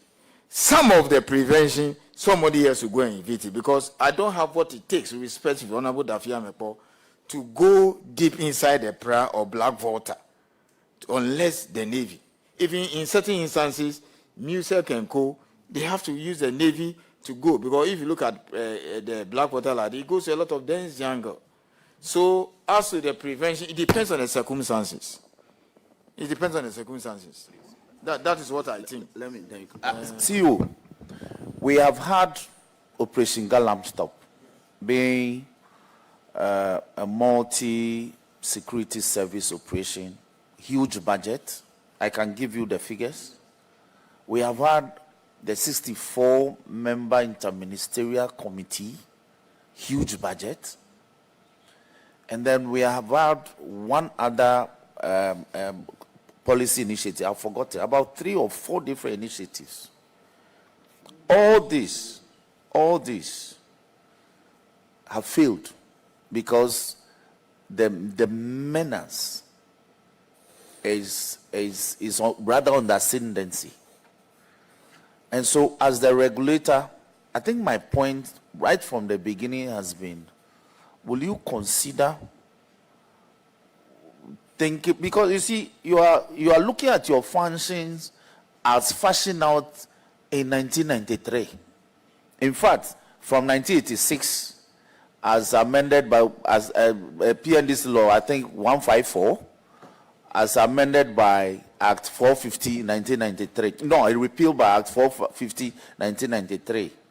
You are still looking at your functions in those nascent, innocent era, where you have officers, engineers who go quietly into the neighborhoods, look around, conduct their inspectorate activities, and come back and prepare a report. We have moved from those era to an era where people now call them environmental terrorists. People are actually moving with excavators into farmlands. I've seen videos where women and men are crying that don't bulldoze my plantain, my plantain cultivation down, and yet the bulldozer is raising them down. I've seen cocoa farms being raised to the ground just so people can excavate the laterites and carry them away and go and process. Okay. I have also witnessed the Auditor General, like I said, flagged situations including school grounds being degraded to the extent that existing school buildings are being threatened by Galamsey activities, and it's captured in the Auditor General's report. So, Sir Martin, my brother, I want to see a situation where you think that the institution must be metamorphosed into maybe a paramilitary service. You have to begin to think that way. Look, look, 2 years ago, when the first deputy speaker commented on the floor that we are, regarding this Galamsey menace, we've got into a stage where there should be a shoot and kill order. We all thought that he had gone beyond the bounds. We all first scandalized and criticized him. But I think that where we've got it, look at the bottles of... I still do, respectfully, Honourable Member, if I could just... I think that Mr. IC has made his point very succinctly. He doesn't think that his responsibility goes beyond certain boundaries. I Depending on the situation. Exactly. And maybe before I ask my question, I'm going to state categorically too that I completely disagree with you. I think that you can do far more than you are doing today. Because, I mean, the law is clear on what the Minerals Commission is supposed to do. The minister is responsible for mining and policy in this country. But the MINCOM is supposed to be the day-to-day administrator of everything mining in this country. And I liken you to another agency under the same ministry, the Forestry Commission. I do not see the Chief Executive Officer of the Forestry Commission, for example, saying that it is not their responsibility to apprehend people who engage in illegal logging of timber, and that it is the police service that should do that. I do not see the Chief Executive Officer saying that, people are encroaching on our forests, and all we have to do is to alert the security services to come and chase them away. And if the security services fail to do that, then we have done our part. I do not see the Forestry Commission saying that, look, yes, the Wildlife Department of the Forest Commission is the only, unit that is armed. But the point I'm making is that even that, they are a commission. You are a commission. And so I do not think that it is okay to just report. And I don't expect you to comment on it. You have made your point. I'm making my point that I disagree with you. I think that you can still do much more because the Minerals Commission is responsible for the day-to-day administration and is authorized, actually, to perform a range of specific duties and functions, including granting of licenses. But it looks as if the focus more is on granting of licenses. But I want to go to some specific questions now. Now, you mentioned to us that since 2017, you have issued about 243 licenses. The Constitution, under Article 2681 and 2, are very clear on what should happen to licenses that are issued to agencies for the purposes, to companies for the purposes of mining. I'll quote for the avoidance of doubt. 2681, any transaction, contract, or undertaking involving the grant of a right or concession by or on behalf of any person, including the government of Ghana, to any other person, or body of persons, howsoever described, for the exploitation of any mineral, water, or other natural resource of Ghana, made or entered into after the coming into force of this Constitution, shall be subject to ratification by Parliament. And 2 says, Parliament may, by resolution, supported by the votes of not less than 2/3 of all members of Parliament, exempt from the provisions of clause 1 of this article any particular class of transaction, contract, or undertakings. This is also almost reproduced in Act 703 of the Minerals and Mining Act. How many of these 243 licenses have been submitted to Parliament for ratification? Or at which point did Parliament give an exempt, if there was any such exempt given? Chair, 2 things. 1, so that we don't lose focus, I'll answer your question. Chair, respectfully, one other radical approach following the persistent probing of Honorable Dafamepo and then how Honorable Suni Capital is to this river guard thing that we talked about. River guards. So that when the security people go and clear them, we can have people who stay there and make sure they don't come in. I think the ministry started. I don't know what has happened, but that's a radical approach rather than Birmingham, so that you see you can have the military people all over the place. So you send less than 100 military people to go and flash. You can have vantage points where you can have river guards all over the place. Then you can just have 1 or 2 security people who may be patrolling. Because I want you to come to my control room and see. And then we will link all those things to the control room. So that's also another radical approach. We pursue the river guard thing rather than let our people bear arms like Forestry Commission. Honorable Suini, let's come back to your question now. What I said was that I read from 2012 to 2022. The figure I gave was for small scale. I have it here, I'll distribute it. These are licenses that were issued. So in 2012, 332. I'll be fast about that, Chair. 2013, 283. 2014, 105. 2015, 321. 2016, 361. 2017, 7. 2018, nil, because of the ban. 2019, 103. 2021, 11. 2022, 148. 2023, 38. 2024, 93. Total from 2012 to 2024, September 30th, 2423. So I'm sure the 2423 is what you heard as 243. This is for small scale.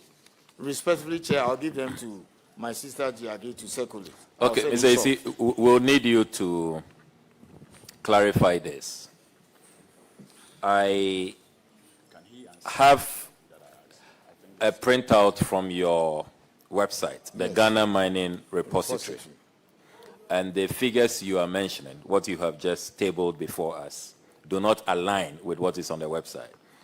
What I have from your website between 2008 and 2016, 56 small-scale mining licenses.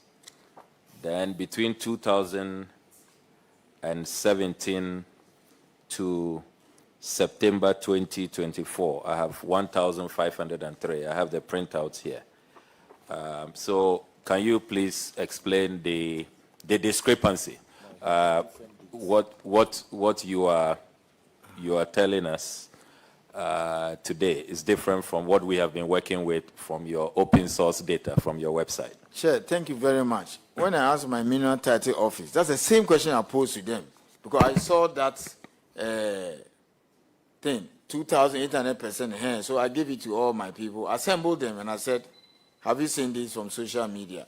Let's go to the documents. Chair, respectfully, what I'm reading now are licenses that were issued. It is different from renewals, so the figures may not be the same.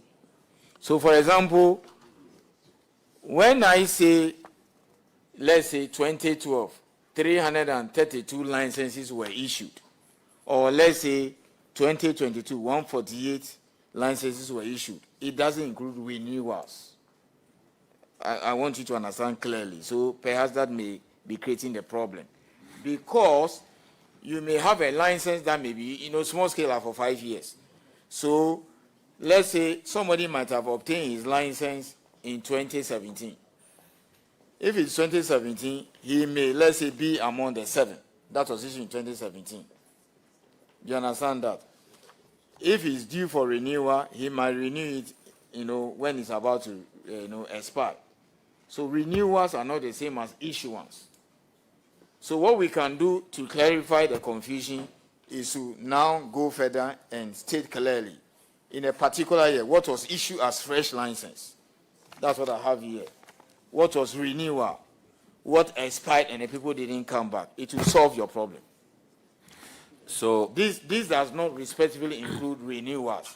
The figures you are talking about, they may include renewals. So when I put here, let's say 2022, 148 was issued, it may be, these are new licenses that were issued in that particular year. If you add renewals that were renewed in that particular year, the figure may be higher than that. That's what I'm trying to say. So that is why it is not tallying. These are just fresh applications per year. I can add the renewals. Well, you may have to take a second look at the data, because for each and every one of these licenses, we have the application date. When you click and delve into the details, and I must commend you, I think that of all public institutions, it's probably the most detailed. A lot of effort and industry has gone into the work you have done. And that is why I'm surprised that suddenly it appears not to be credible and comprehensive, because the date is provided for application, and then we are also given the start date and then the license code. So, and the duration, the period is given. We are told that this is from, for example, if you take this one with the code PL8/34, a small-scale license to Emmaland Resources Limited. The duration is provided from 2012 to 2017 is provided. So, and we are told active license. Where they are under review, we are also told this is under review, all on the website. And that's what we have been working with as a committee. So suddenly you are springing this surprise on us, data that, you know, it's not on your website. What do we go with? Because, yeah. The one you just read, can you give me the code, please? The code is PL8/34. So that is last scale. PL, prospecting. Anytime you see PL, yeah, it's prospecting. Yeah. You see ML, mining lease. Small scale is a different code. So what I'm giving you here is small scale. So the figure you are mentioning is a combination of mineral rights as I defined in my introductory remarks. Yeah. So what I'll do is that, I can take your questions. So in that case, ours should then be even more than what, but your figures are more than.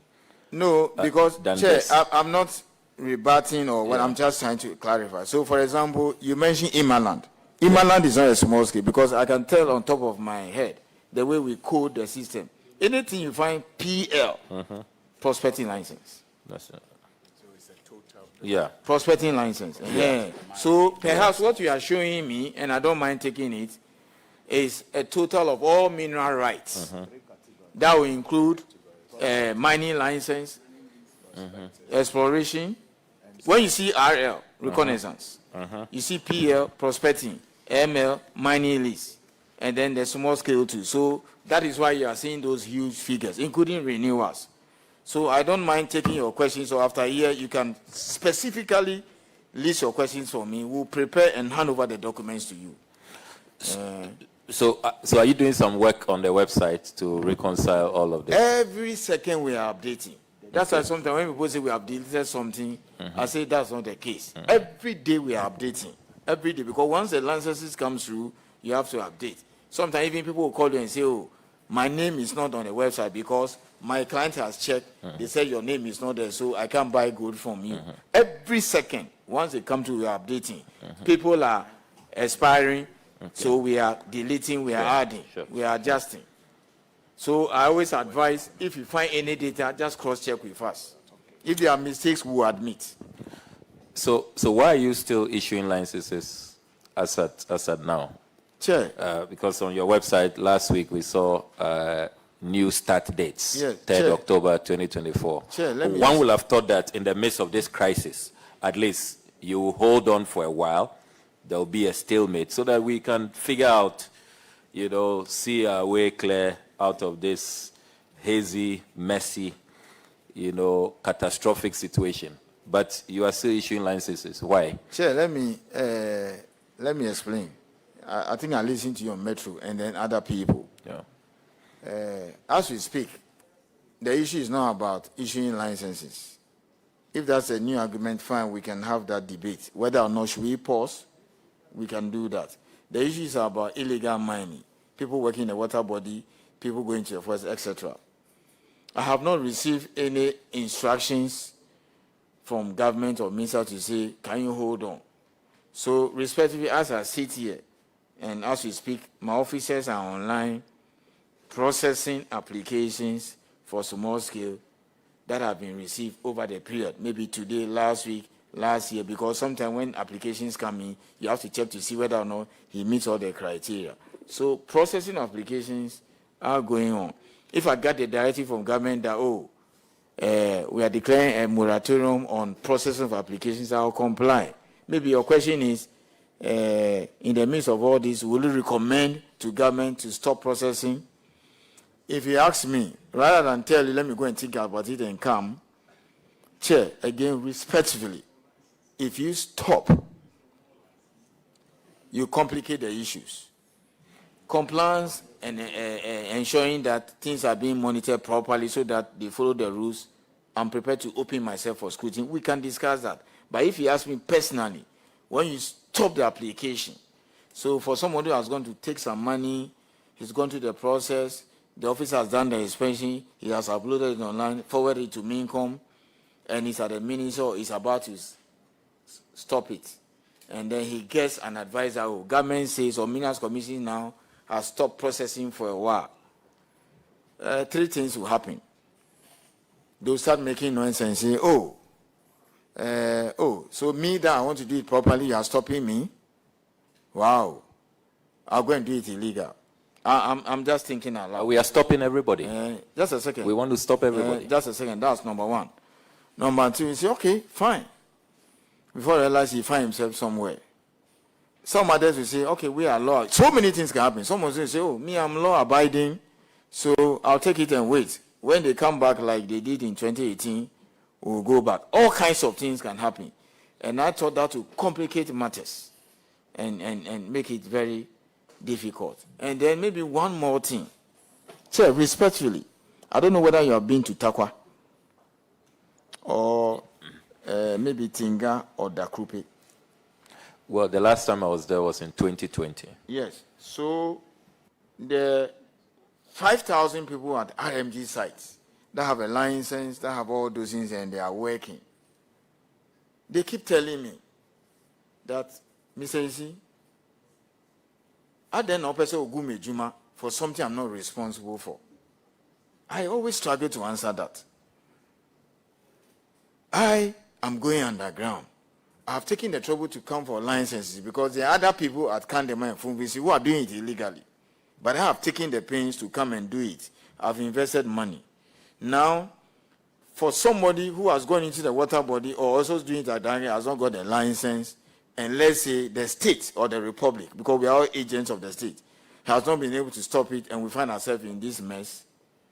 You want to stop me? You are not being fair to me. Hear me out. That is the kind of message I get from folks in Tinga, Dakupe, and Takwa, who are working underground and they have the papers. So he says, you also listen to me. I've spent money. I'm not responsible for that mess. Why don't you go and deal with those who are polluting? And that Obiako and Abekami. Are you being fair to me? They tell me this. And I'm saying, okay, can we... Shaman, respectfully, Mr. Isi, I have lived in areas where curfews have been declared. State of emergency. State of emergency, when it's declared and curfews are declared, it's not done because everyone in the locality is a warrior or engaged in the fight. It is declared, and people who are not even part of the warring factions will have to obey because there is an emergency to be dealt with. But my question hasn't been answered yet, and I am very particular about it because it is a responsibility of Parliament that many out there are questioning today. What are we doing as parliamentarians? So I want to know how many of those licenses have been presented before this August House for ratification as required by the Constitution and the Act. Honorable Suini, I will not, in all respect and honesty, be able to tell me on top of my head that this is it. I didn't expect a question of ratification. what I can guarantee you that because of our aggressive digitization process, I can send the data to you. I remember your sheet very well. That even led to the rush of that over 100 as much as being ratified.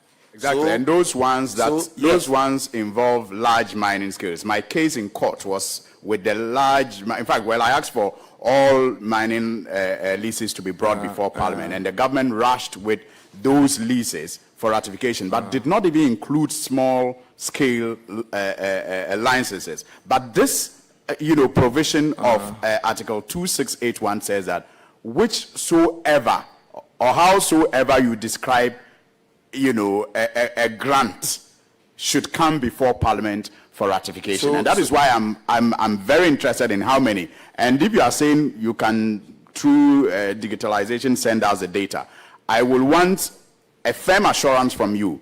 If you check and none have been presented, because I have been on the Lands and Forestry Committee for a while now. I don't remember us, even though, yes, mining has only come under that committee only recently. I don't remember us considering any of these licenses. Will you commit before this committee to ensure, as required by law, that your minister, because you are supposed to advise your minister, submit these licenses before Parliament as soon as possible for Parliament to consider and either ratify or reject? Yes, Chair. Two things. As I said, I want to go back, gather the data, and submit to Madam Jiage. I have a relationship with you. Most of you, I am on WhatsApp with you. I'll tell you that this is what our records say. The ones that have not been ratified will do the necessary, recommendations to our minister to bring it to the House. It's as simple as that. We'll do that. And I'll even reference this assurance committee that I appear before the assurance committee as part of the grilling. They are saying that all the licenses that have not been ratified, please let's bring, and we'll work on it and bring it. I'll do that. Chairman, it's not as part of the grilling, but as part of the requirement of law. Senior, as part of the constitutional requirement. If it's not been done, it has to be done. But to my small advice, you see, under Act 703 as amended by 995, the 4 categories of licenses which you spoke about, the reconnaissance license, prospecting, mining, and small scale. Let me suggest to you that you organize the data according to these categories, so that the number of reconnaissance licenses that you issued, you indicate it, renewed, so that the data will be under reconnaissance. When it comes to prospecting, the same structure. Mining lease, the same structure. Small scale, the same structure. So tomorrow, when you are submitting this data or you are speaking to it, you are able to categorize the discussions.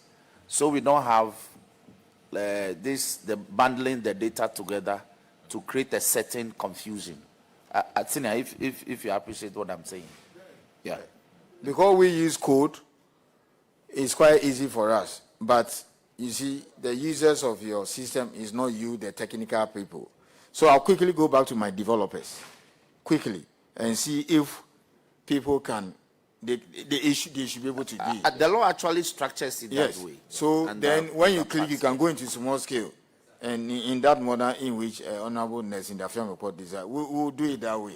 It is only through this exercise that life can be easy for all of us. Thank you very much. Yeah, so Mr. Isi, back to the issue of licensing. You admitted a while ago that you will wish you had more staff, more resources. No, let me clarify. Let me clarify. Okay. Respectfully. Okay. It No problem. is rude to interrupt you. No problem. No, I'm it's saying fine. that It's a house of records, so. I'm saying that we have recruited enough people. So for now, what we have is fine. We can do the work with it. That's what I said. So, even though you are still putting up offices. You've told us about the new offices you are building, about 10 of them coming up, some to be open next year. Why are you putting up new offices? Why are you spending taxpayer resources expanding if you are okay? Chair, we are expanding for several reasons. So, for instance, you remember I said in my introductory remarks that there's only one lab for the Minerals Commission in Ghana, Takrady, which dealt with mining operations in 5 regions. Now you are talking about mining, if you like, exploration and mining in all the 16 regions in Ghana. Because there's mining in Greater Accra, Quarry, the Shire Hills area there. So we will become inefficient. The very reason why you have brought me here, to make sure that I become efficient and accountable, will become inefficient if the likes of Cardinal, Azuma have to come to Takoradi for testing. In fact, the lab is even planned for Tamale, so that Cardinal, those new mines that are coming up in Zebila, Sapeliga, and Azuma will come to Tamale. Because for now, Obuasi people, Ahafo North, Ahafo South, Asanko and go to Takoradi for rope tests, those underground. But once we complete the lab this year, they will handle that. We are also putting up. So for the labs like this, we are expanding. So you clearly have constraints, don't you? You clearly have constraints. Well, when you say constraint, I'm just giving one example like lab. That's a typical example. We are expanding. But if it is men, it's a matter of salary. Respectfully, do I get the impression that you don't want to admit to your constraints, to your staffing and resource challenges, because that would then clearly show that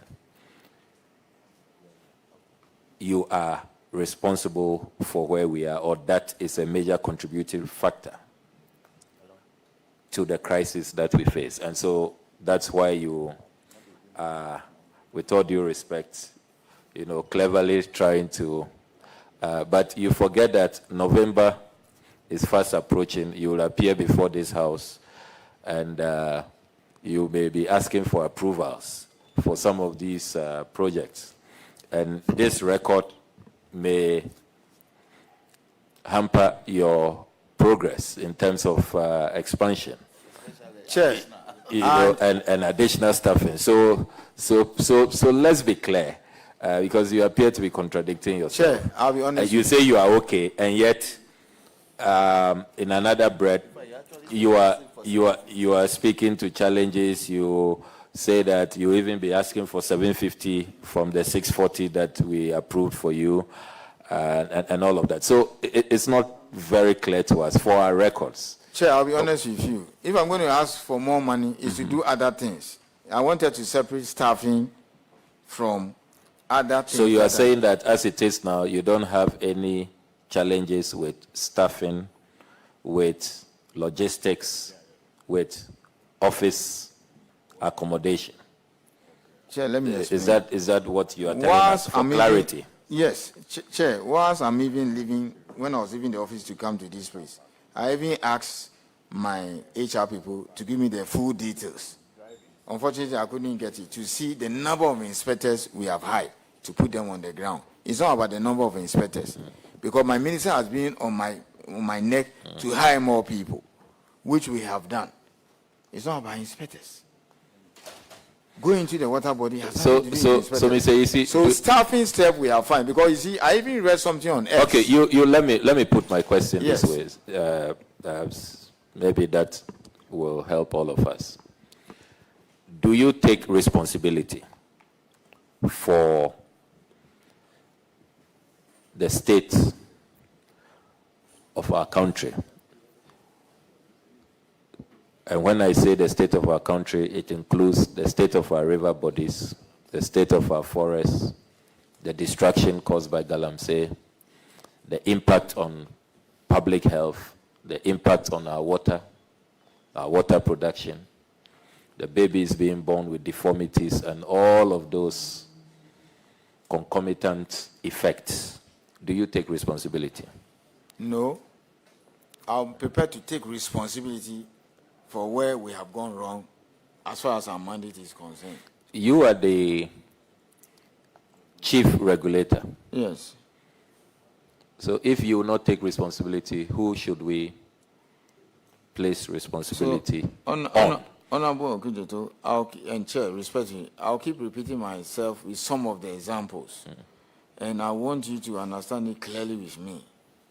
For example, where my officer has a mandate to go around and monitor, like Honorable Nelson, the firm of God have been saying, to make sure that people do it properly, and also his second point, which he asked me to explain, stop it. And I gave 2 scenarios in which you can stop it. Those who are doing it, we can help them do it properly. And those who are doing it, if for whatever reason, where we saw them doing it, there's nothing we can do than to make sure they are cleared. And we take the necessary, appropriate steps per our mandate, and they are not cleared, I will struggle to take responsibility. The best example, the Konongo roadside thing. We did everything under the sun to make sure that we stop it, like Honorable Dafemopo is saying. We took the steps, we brought it to the appropriate authority who must go and make sure that it is stopped. It didn't happen, and we saw that shameful thing that embarrassed all of us to the extent that the Kumasi Road, perhaps the business in Ghana, could have been wiped into 2. How else will I take responsibility? But then if it turns out that when the thing was going on, the officer even didn't pick it or didn't even do that, then he has failed the second test you put strongly before me. So I want us to put the responsibility. CEO, let me put this in perspective. Because Honorable Susu wants to come in quickly, then he leaves. If you read section 1310 of Act 703 as amended by 995, it has this to say, Chairman, if with your leave, sure. It says the holder of a mineral right shall not remove or destroy a mineral obtained by the holder in the course of a mineral operations without the permission in writing of the head of the inspectorate division of the commission. Now, senior, you are senior to me in the law by far, so you know what this means. It means, arguably, your inspectorate division should be your bulwark against the issues that are germane to today's hearing. So, again, I will urge you that maybe after today's hearing, take a second look at your structure and see where you can strengthen in terms of manpower and to make you a bit more effective, like we expect from you. Because the law mandates you to do exactly that. Then again, if you look at our standing orders, the hearing that we conduct, we are supposed to go back to plenary with a report. Yeah. We are not doing this in vacuum. We are supposed to go back with recommendations. And listening to you, we should be able to go back and recommend to plenary that no, given what's happening, you need A, B, C, D enhancement in terms of the performance of your functions under the law. We should be able to do that for you. But you must come across as willing to assume those new responsibilities if we make the recommendation. So asking for additional budget is okay, but we should be able to also tell us as a nation that given the scenario, you want to do more to be able to deal with the issues. For example, I would like you to carry along that geological investigation is key. And that's why I'm asking more money for ourselves. So, Chairman, with your leave, if you can take note of this, just to help you the process. Yeah. Our geological investigation goes to the DNA of resolving the issue. So, Minko, we need more money, and you need to pump more into geological survey. That's one thing I want you to take away from this.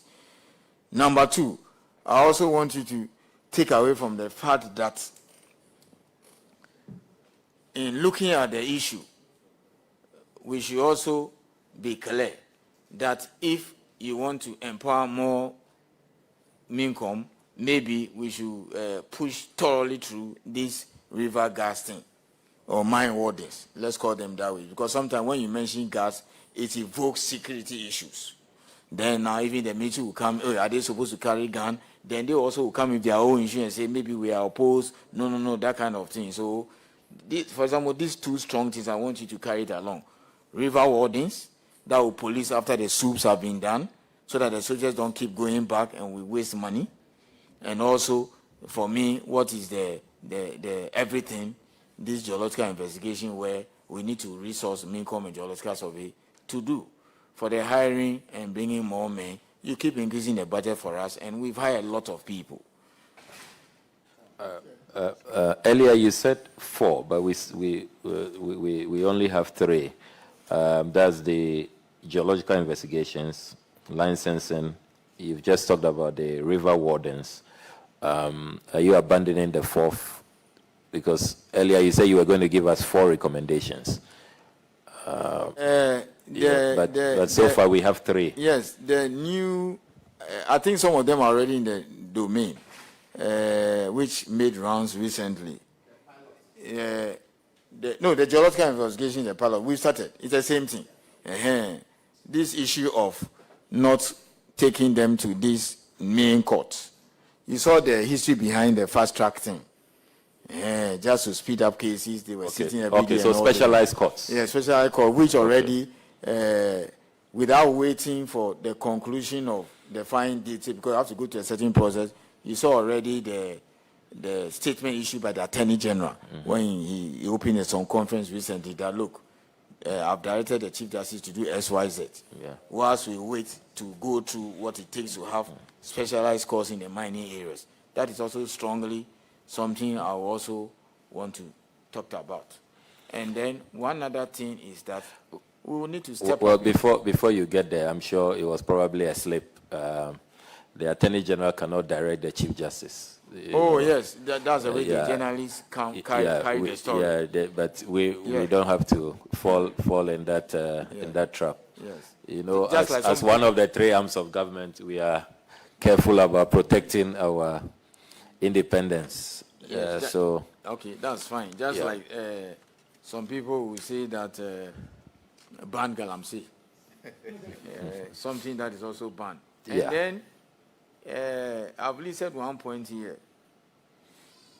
lack of commitment on the part of some, not all,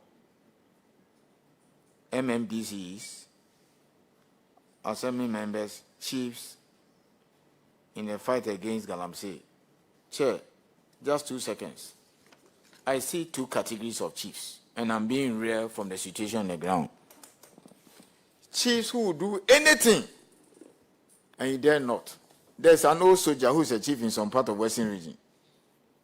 You dare not. You dare not. Then there are DCs who do everything to stop Galamsey. For example, I know there are Chimansa DC, Paul is my darling, and a host of others. You understand that? But some of the chiefs have been involved in Galamsey, and it's not just one-off incident. Several. I mean, the destillment by the Asantini, the overlord of Ashanti Kingdom, is just the one that are being reported. There are a lot of chiefs. In fact, what my district officers tell me that when the Galamsey people come like that, they will tell them they will slaughter cow. I'm sure you have heard. Perform some ritual and say Muni Nyamenko. So that is also a factor. And one other thing we have to look at is that I think Cocoa Board is beginning to look at the issue. This cocoa illegal mining thing is something we will need to change the narrative and do the education very well. They've cataloged a lot of reasons. If you listen to the Cocoa Board CEO, I was on Ecosystem with him some time ago. He mentioned climate change, solar shoots, and a whole sort of thing, and also mentioned Galamsey. But I get up and I see a cocoa farmer. I'm not making apologies, but sometimes you need to understand people. Because I heard an Asante chief got up and said, during one of the dialogues, that people are cutting cocoa and doing seasonal crops. And the people got up, they were clapping for him. I want to believe that his point is that perhaps cocoa, they need to do more in terms of paying them. Then I also hear somebody saying that, I've been a cocoa farmer all my life, and I've never even seen 10,000 before. It is not an excuse for Galamsey, Because sometimes when you know the real situation on the ground, you know how to rearrange your tactics.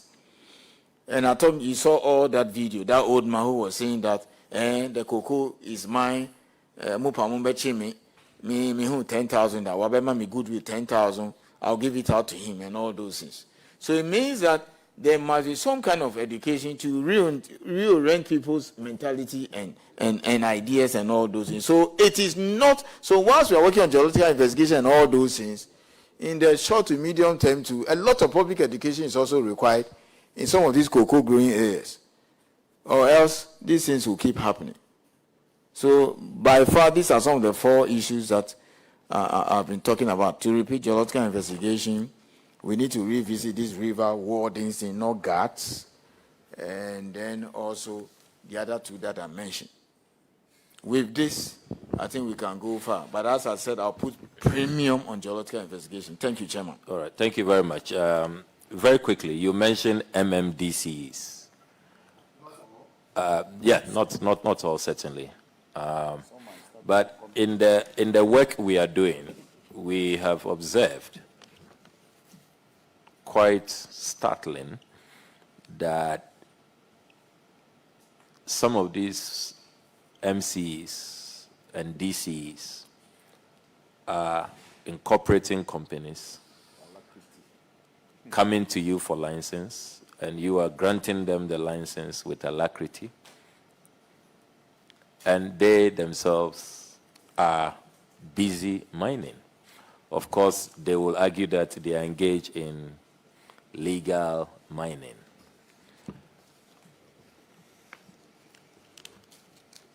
From where you sit, do you think that it is right for heads of DISECs who must work with you, collaborate with you? You have been talking about the lack of support from some of the security agencies. Do you think that this is a healthy development where MMDCs are themselves obtaining licenses and mining in the very jurisdictions that they preside over? You raised this on Metro Thursday. I think I listened to you. I want to speak to facts and also speak my mind. What you can do for me is that if I can get those information, I'm promising you, I'll go and look at it and give you a written, proper response. I don't want to say anything that will commit myself. Okay, that is fair. That is fair. Some of the things, the only thing we can do is to tell you that we'll go back, prepare, and then get you more information. Like the ratification Honorable Suni asked. Some of them I can also tell you what I think, and also tell you government policy. And sometimes I even make my own views, which is different from government. Yes. So this one like this, if you respectfully give me the data. I'll submit the incorporation documents to you. The companies are JK Sam Mining, the DC for Mpoho, Honorable Ignatius Asa is the sole proprietor for this one. Then we have the Covreza Construction and Engineering Limited, the MCE for Memphis East, the Honorable Frederick Crunchy. He is the director for this company. So we'll give them to you. We'll make these documents available to you. But do you care to share your general principle? Do you think that this is a healthy situation? Does it help in addressing the menace where you have MMDCs obtaining licenses? Those who are supposed to maintain security are themselves, engaged in active mining. Will you recommend that as a house we probably consider legislation to directly outlaw this, because it raises potential conflict of interest, scenarios here? Sure, why not? If in the light of what we are going through, why not? For example, it's the same light in which people are saying that, looking at what is happening, why don't you stop licensing altogether? Why don't you even stop lawful small scale? So in the light of that, why not? Why not? Because it is issues that bring, things to the fore, and then we take appropriate steps. Why not? Okay, Honorable Sosu. Thank you very much, Honorable Chair. I want to find out from the CEO whether, in all honesty, he considers the current situation that we are faced with as a crisis. Do you consider what is happening now as a crisis?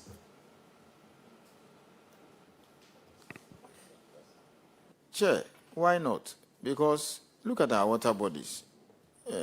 I can see several bottles line up before you. It's not something we should tolerate, and we have to deal with it.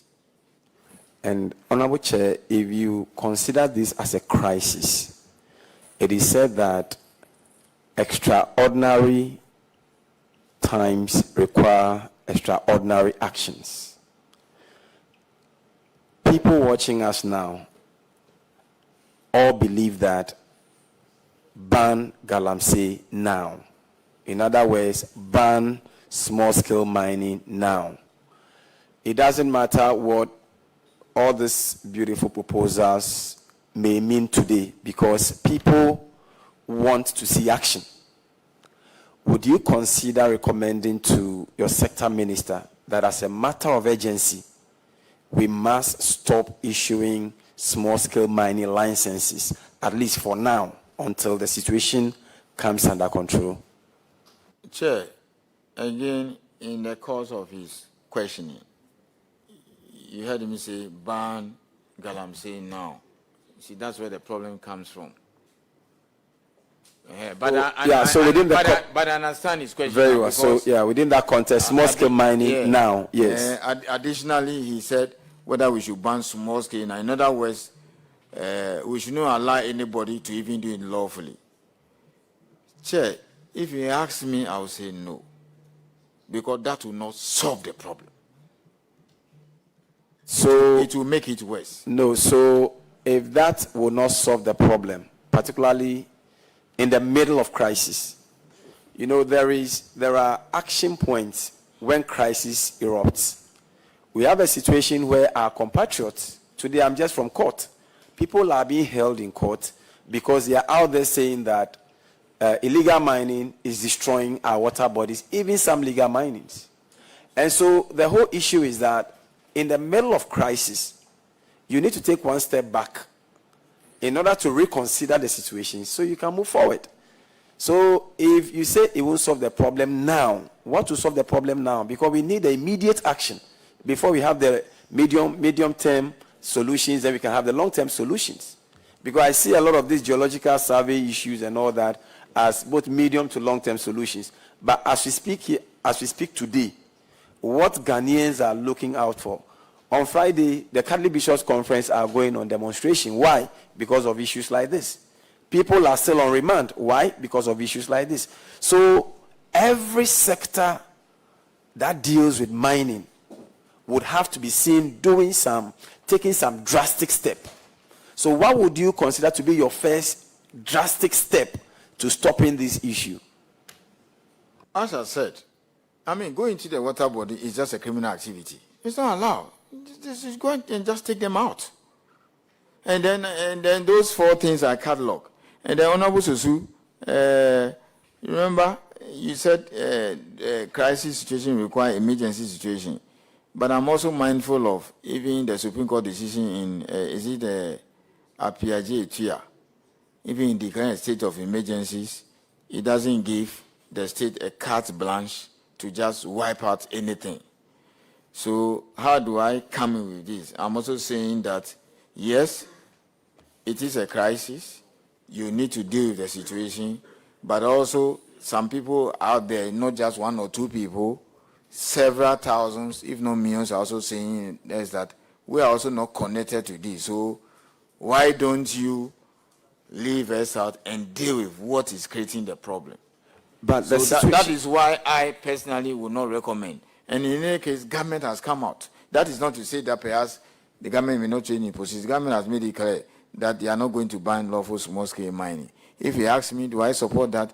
I'll say yes, for reasons that I have catalogued severally before this committee, that there are other several thousands who are not involved in the kind of thing that has led to all this. And so we should also be careful not to what do you call it, throw the baby with the bathwater. And then we've been here before. It didn't work. It didn't work.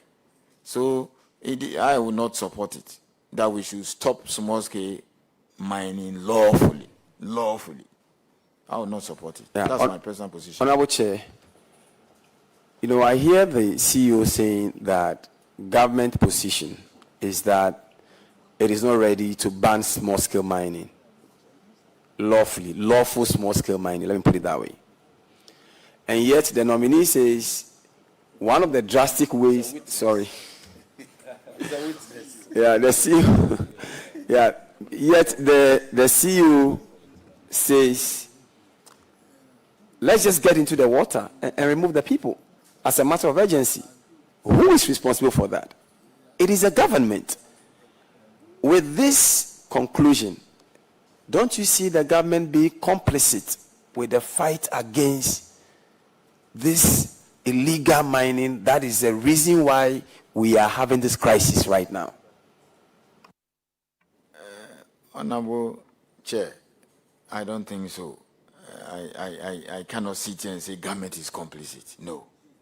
Who is supposed to remove the people from the water bodies? Who is supposed to remove them from the forest reserves? Who is supposed to monitor those people? It's government and government agencies. So what it means is that in this fight, from the government to its agencies, they've all failed the people of Ghana. And that's why we are where we are.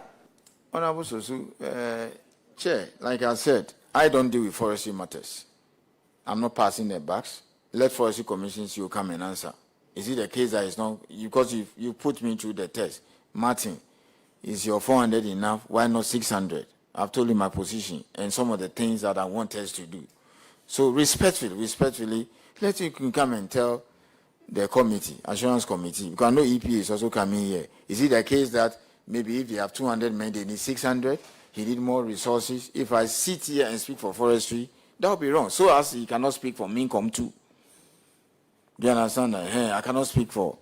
So I'm not in a position to speak to things that are outside my remit or domain. That would be wrong. I can't speak for forestry commission. That is very fair. I can't speak for forestry commission. That's very fair. But with respect to your commission, right, your mandate, it is quite shocking that you don't see the immediate seizure of granting of those small-scale licenses as part of the immediate actions needed to at least reassure the people of Ghana that we are all concerned and we are doing something about it. And as a matter of a first step, this is what we are doing, at least for some time. Chair, I am not saying that because I believe sincerely 22 years in Minerals Commission and all that we have done, governments upon government, because I work with practically all governments, NDC 1, NDC 2, MPP 1, MPP 2, whatever. This is not the solution. 2, we've been there before. And 3, and most importantly, that is not the fundamental issue. That is not a fundamental issue. What is the fundamental issue? And why have we not addressed it in 22 years? Honorable Sosu, I spent a lot of time, respectively, and catalog the reason why we are here. 30 years of inaction. Akilakpa, Kofi Ansah, they are alive. They said we should do geological investigation. Governments after government said no. Even when they hear that it's 5% sunset charges, they say, there are schools under trees, getting women, etc. And then we realize how technology has made all of us to use the word small. So I took pains to explain a lot of those things. I took time to explain it. Chairman, let me ask this very interesting one. CEO, how much do we make from issuing licenses? My answer is very simple. It is not the money that it's not the revenue. It's not the revenue because small scale licenses don't cost so much like large scale. I mean, see the equivalent of $100. You know, that can be done. And then the maps they will get surveyors to do and all those things. I mean, basically 10,000 or so or less, he can get all those things done. So it's for small scale, it's not about the revenue. It's not about the revenue. The reverse of not doing is the tray he will leave. You see, that 2018, we banned lawful small-scale mining, yet 2.2 billion was recorded as small-scale, receipts from small-scale. It's not so much about the revenue than the distraction it will cause. The distraction will be more than the barely 20,000 Ghana cedis or less that will cost to process it. If anything, rather at all, we should rather be enhancing, strengthening, and deepening enforcement and compliance. That's the crux of the matter. Still on the vexed matter of licenses, have you heard media reports that seem to suggest that there is a cartel out there where some middlemen facilitate these processes and make some money out of it? Like you have with the Goro Boy situation with licensing, DVLA, passports, and all of that, that there seemed to be a similar cartel emerging. And indeed, linked to that is an arrest that was made on the 14th of September, 2022. I'm reading from my John Online. Lands Ministry staff arrested for extorting money. He was described as an aide to the Deputy Minister, the Honorable Mreku Duka, and he had apparently extorted about 200,000 Ghana cedis from people who needed services in your space, the ministry and at the Minerals Commission. His name is Gabriel Sapon. Nothing has been reported since this arrest. I don't know if you are conversant with the facts. And what do you say about these reports? Because some people are beginning to link this, connect the dots, and they are saying that perhaps because of that cartel operating, that is why we are seeing a boom in the issuance of licenses. So how do you respond to those media reports and the arrest of Gabriel Sapon related to this matter? I don't know if he has, I mean, was he prosecuted? Do you know? Yes, Chair. I think he was swiftly arrested, prosecuted, and jailed. He was jailed. Okay. And that is it. Mm-hmm. There are bad people everywhere, no apologies. So if my secretary now start collecting money from people and say, oh, I'll talk to CEO to do this and something, I mean, we'll take her through due process and just get her out and dismiss her. So that particular case was prosecuted. I remember it was swiftly done. And then the other one too is that, you see, under the law, support services, there are persons who can apply and get registered by the Minerals Commission to undertake mineral exploration services and work as consultants. So, I mean, there are people there. For example, if you want a license, you don't even need to show up. It's just to get in touch with one of those consultants who are properly registered to do everything on your behalf. Whatever information he needs, he comes to you, provide, and then he does it for you. It's permitted. Yes, if there are infractions or people do the wrong thing, the law will deal with them. That is it. So if that's what is being interpreted as cartel, then I don't think so. I think I did explain this in another forum. There are a lot of them, consultants who are registered, properly registered. You see, mineral exploration services, provision of licenses, assisting clients to do web program. So you may find maybe Martinez Company Limited. He doesn't hold a mineral right, he hasn't got a license, and he's consulting for so many companies. Even he may be renewing Newmont, Goldfields, and Co licenses for them. And they are very experienced who do that. Some of them even used to work in the mines. He's retired, he's into consultancy. So that is allowed. We certainly know about the legal operations, those activities that are allowed, but my focus is on the illegal, activities, those who are operating, under the radar, who are engaged in racketeering, influence peddling, those miscreants, if I'll use that word. Have you heard these reports? Have you conducted any investigations into these reports? Because recently, one of the media houses was even putting a figure of $30,000 based on their own investigations that people are paying. Small-scale mining license applicants, those who are interested in these licenses. And they claim that when they go through those middlemen, I'm not referring to the legal ones, some way, somehow, things are faster, and they get their licenses in very good time. I don't know if these reports are meritorious, but we will not know until you assure us that you have conducted some investigations and you have determined that there is no basis or there are basis for the reports. We hear these things. In fact, the one that made rounds, I explained like the example I gave you. So I always tell people, if somebody has any evidence that, somebody took 20,000 from him to say he'll go and get him license and bribe his way, let us know. We will investigate it. We'll investigate it and we'll make these things known to us. That should be distinguished from a consultant who has lawfully charged and say, for me, I'm a consultant, I can write a web program, I can do the application, everything for your behalf. Like these visa people, do everything and submit it for you and charge you appropriately. Those ones are lawful. But if anybody says somebody has taken money to bribe his way through the system, please give me the information. I'll deal with it. Well, thank you very much for the assurance. Honorable Chiwete. Thank you, Honorable Chair. Mr. You see, I feel that there's no strong collaboration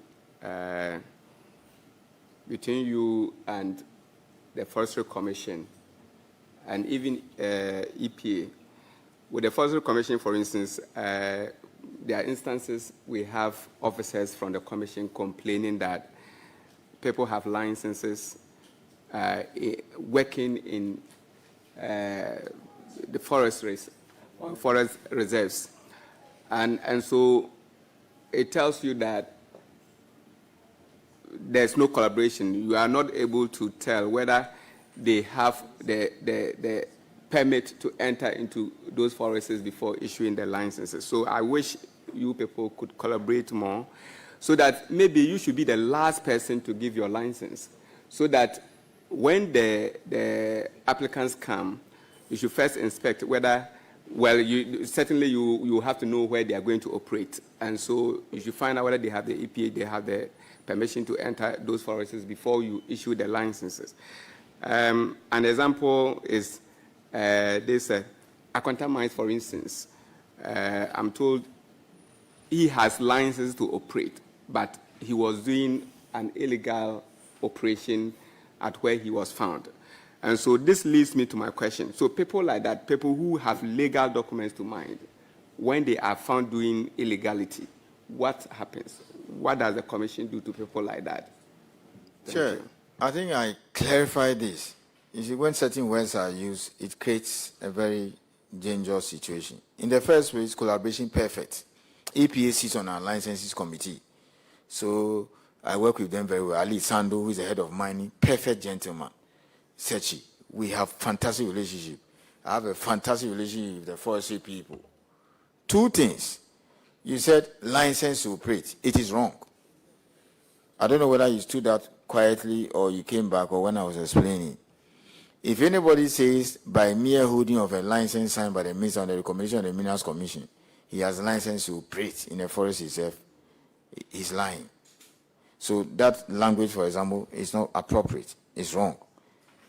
He needs forestry. License, they have the license. He has a license, but it is not sufficient for him to operate. He needed other licensing permits and approvals. So he needs to complete all the forestry arrangements, including forestry entry permit and the offset arrangement and all those things, and the area he will mine and how to go about that. He will need EPA. He need all these things. So when a forestry commission officer tells you that somebody has shown him a license, and it is Minerals Commission for they are giving license to come and operate, then he's not doing his work very well. Just as if you come to a site that is lawfully permitted and there are infractions, I'll be the first to admit that we are not doing our work very well, because he should know better that the person should have been holding a forestry entry permit, the person should have had EPA, and the person should have other approvals, and if it's a lease, even perhaps ratified, before he can operate. and work lawfully. So I want us to separate documentation from all the requisite documentations and approvals for you to be able to operate lawfully. Don't mix the two. So that statement cannot be right. If the person came on and said, "Me, your license, a man required to operate," he's lying. If he does anything, it's illegal mining. Yes. So the Forestry Commission to say that he has Minerals Commission license, so that's why he's working, is wrong. He should have known better. Where is his forestry entry permit? Is it valid? Where is his office arrangement? Where is his EPA? You know, that's wrong. So people hold genuine documents and go into areas that they are not allowed to. If you get such reports, what do you do to them? We have to withdraw their license or punish them, depending on what it is. Yes, and this is settled. I remember very well when Honorable Suyini and other people came out. We said, don't mix having one particular document with operation or carrying out the activities lawfully. And I was very categorical. And you remember once in a while, Martin, people keeps quoting me that according to the Minerals Commission, according to my minister, he says for you to be able to mine, you need A, B, C, D. So if the person was having A and he didn't have B, C, and D, it amounts to illegal mining. And that was settled. So when you say, Forestry Commission says the person has license, so it allows him to operate lawfully, that is wrong in the eyes of the law. The Forestry Commission should know better. And I explained it two ways. The person is either doing Galamsey, or there have been instances where the person may have a license over this area, he's not completed all the other authorizations, and other people have entered. That is also there. Or he could be doing it himself, like the various scenarios that we had to come out and clarify. And we're very categorical. So operation here means conducting the activity properly now and undertaking mining and following the rules. And I'm saying you need a set of documentation to be able to do that. Even if you are 10, you have 9 without the last one. If you have forest entry permit, you have the license, it is ratified, you have offset, all those arrangements, you don't have EPA. If you do anything, it is illegal. That's what I'm saying. So, Chief, do you have an instance where you've withdrawn somebody's or a company's license like that? I have suspended people's license and withdrawn something. There are quite a few. We can just check the records and advise. Yes. Depending on the gravity, it's either a fine, withdrawal, or whatever. Yes. Some you have to even send a recommendation. Some even can end at our level. Some is just stop it of operation. Some heavy fine. It depends on the state of infraction. Like police. Some minor officers, he just want you go away. Some he'll take you to court. And some he'll even leave you and say, Master, man, yeah, there will be. So it depends. So I'm following up on that. Can you tell this committee the last time you sanctioned any mining company? Chair, I can't think on top of my head. I can check and as usual, finish. I can easily go. I didn't anticipate questions to be asked on. Do you have lists of companies that have committed infractions and what has been their punishment? That I can easily get it from the Chief Inspector of Mines. If I say something, I will lie to you. Okay, so respectfully, we will ask that you add that to the list of documents you will have to submit, because I'm sure it will come up at plenary. They will ask us if we sought that information from you. So please, let's have the list of sanctions. If you have sanctioned any companies in recent times and what were their offenses or the various breaches for which they were sanctioned. Then I want to come to your inspectorate directorate. Have you had instances where there has been collusion? Because what is going on, and with the impunity with which these mining companies are operating, I mean, the bad ones out there, and we have all agreed here that not all of them are doing the right thing. Has there been any instance where your inspectorate, directorate officials are complicit or are colluding with them to create the crisis that we have on our hands?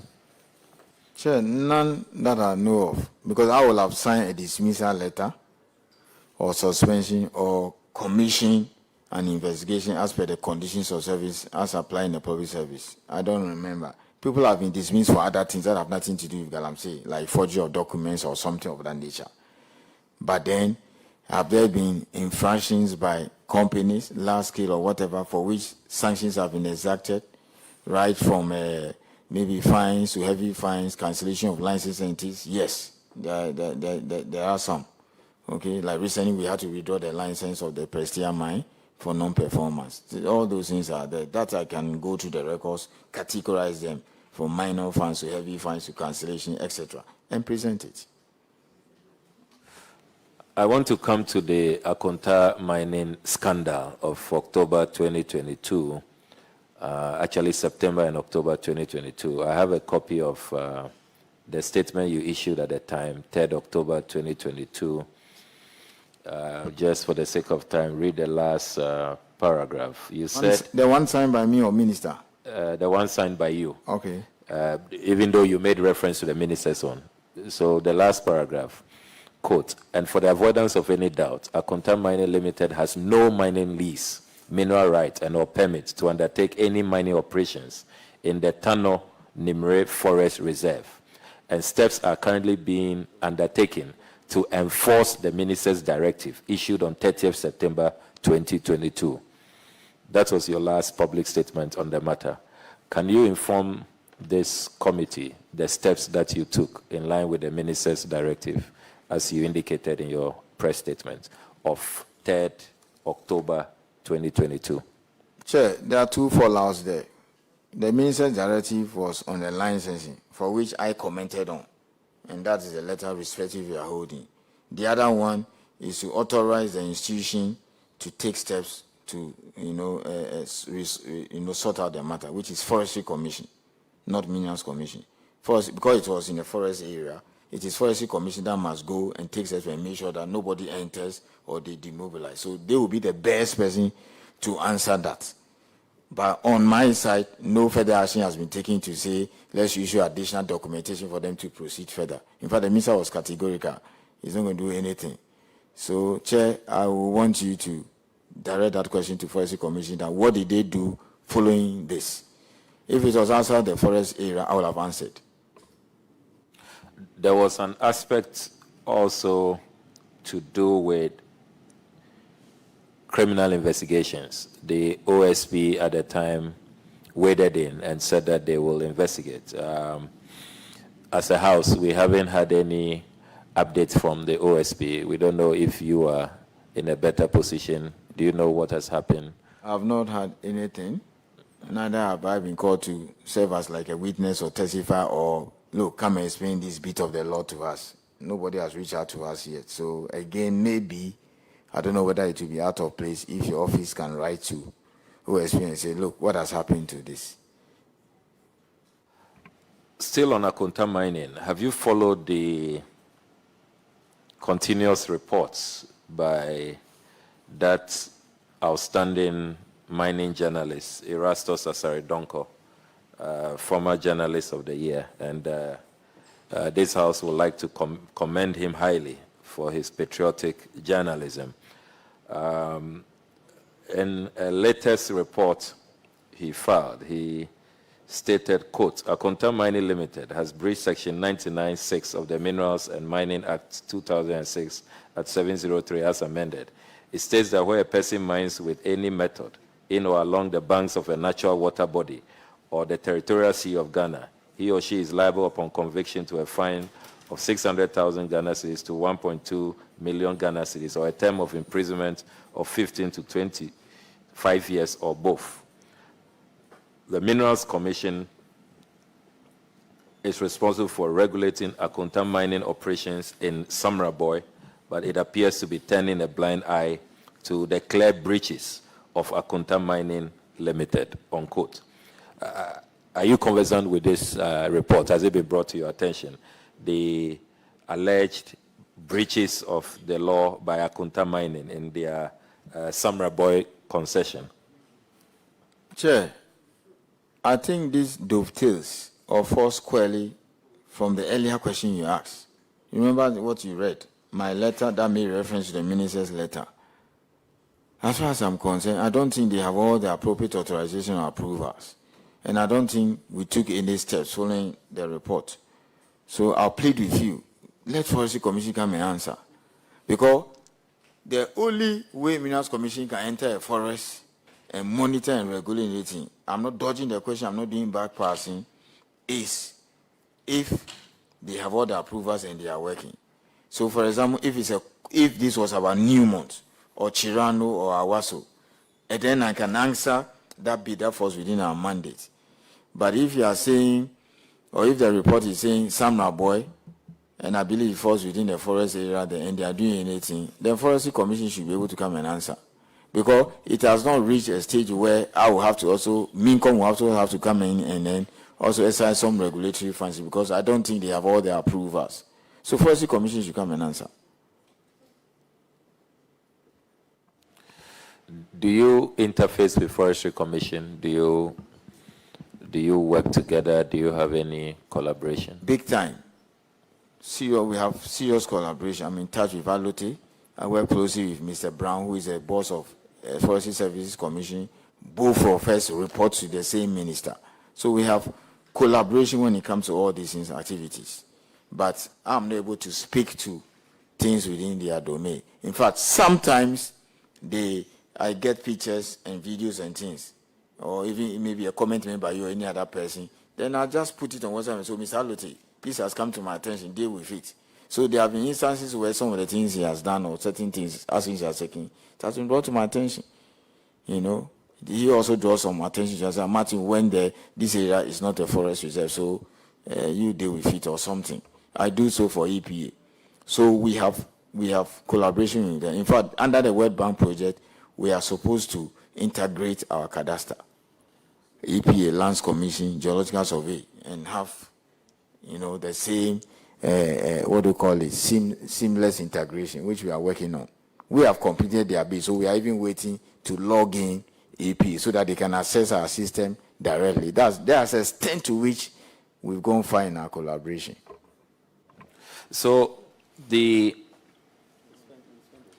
situation we have with these notorious mining companies not complying with our laws and all of that, do you have a list that if you had your own way you would blacklist and withdraw their licenses, revoke their licenses, and impose sanctions in the course of your work? But perhaps you have not done that yet. Do you have that list?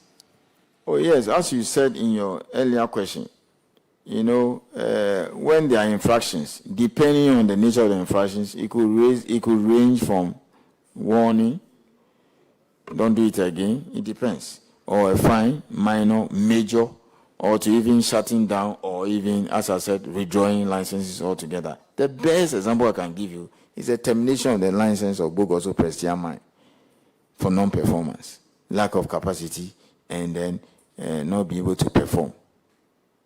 That's one of the best examples I can give, which I'm just putting before, because that one, it's barely 2 or so weeks. The license has been terminated. With your 22 years experience at the Minerals Commission, has there been any instance where the commission wants to clamp down on the mining company, but political interference and other interferences have gotten in your way and prevented you from doing what you have to do if you were left freely to operate? I don't think so. I have never been called to say, stop this operation. Or the inspectors are going, then they will say, don't go here, or whatever. I have not been told that. Because the aftermath will be catastrophic. If you don't go and stop it, we will end up the way we are, discussing now. Nobody has called me. And neither has anybody also called me and say, oh, go after this person because he's on the other side, or he's our opponent. No, I've never received such instructions. If people go and do other things, then they are on the frolic of their own.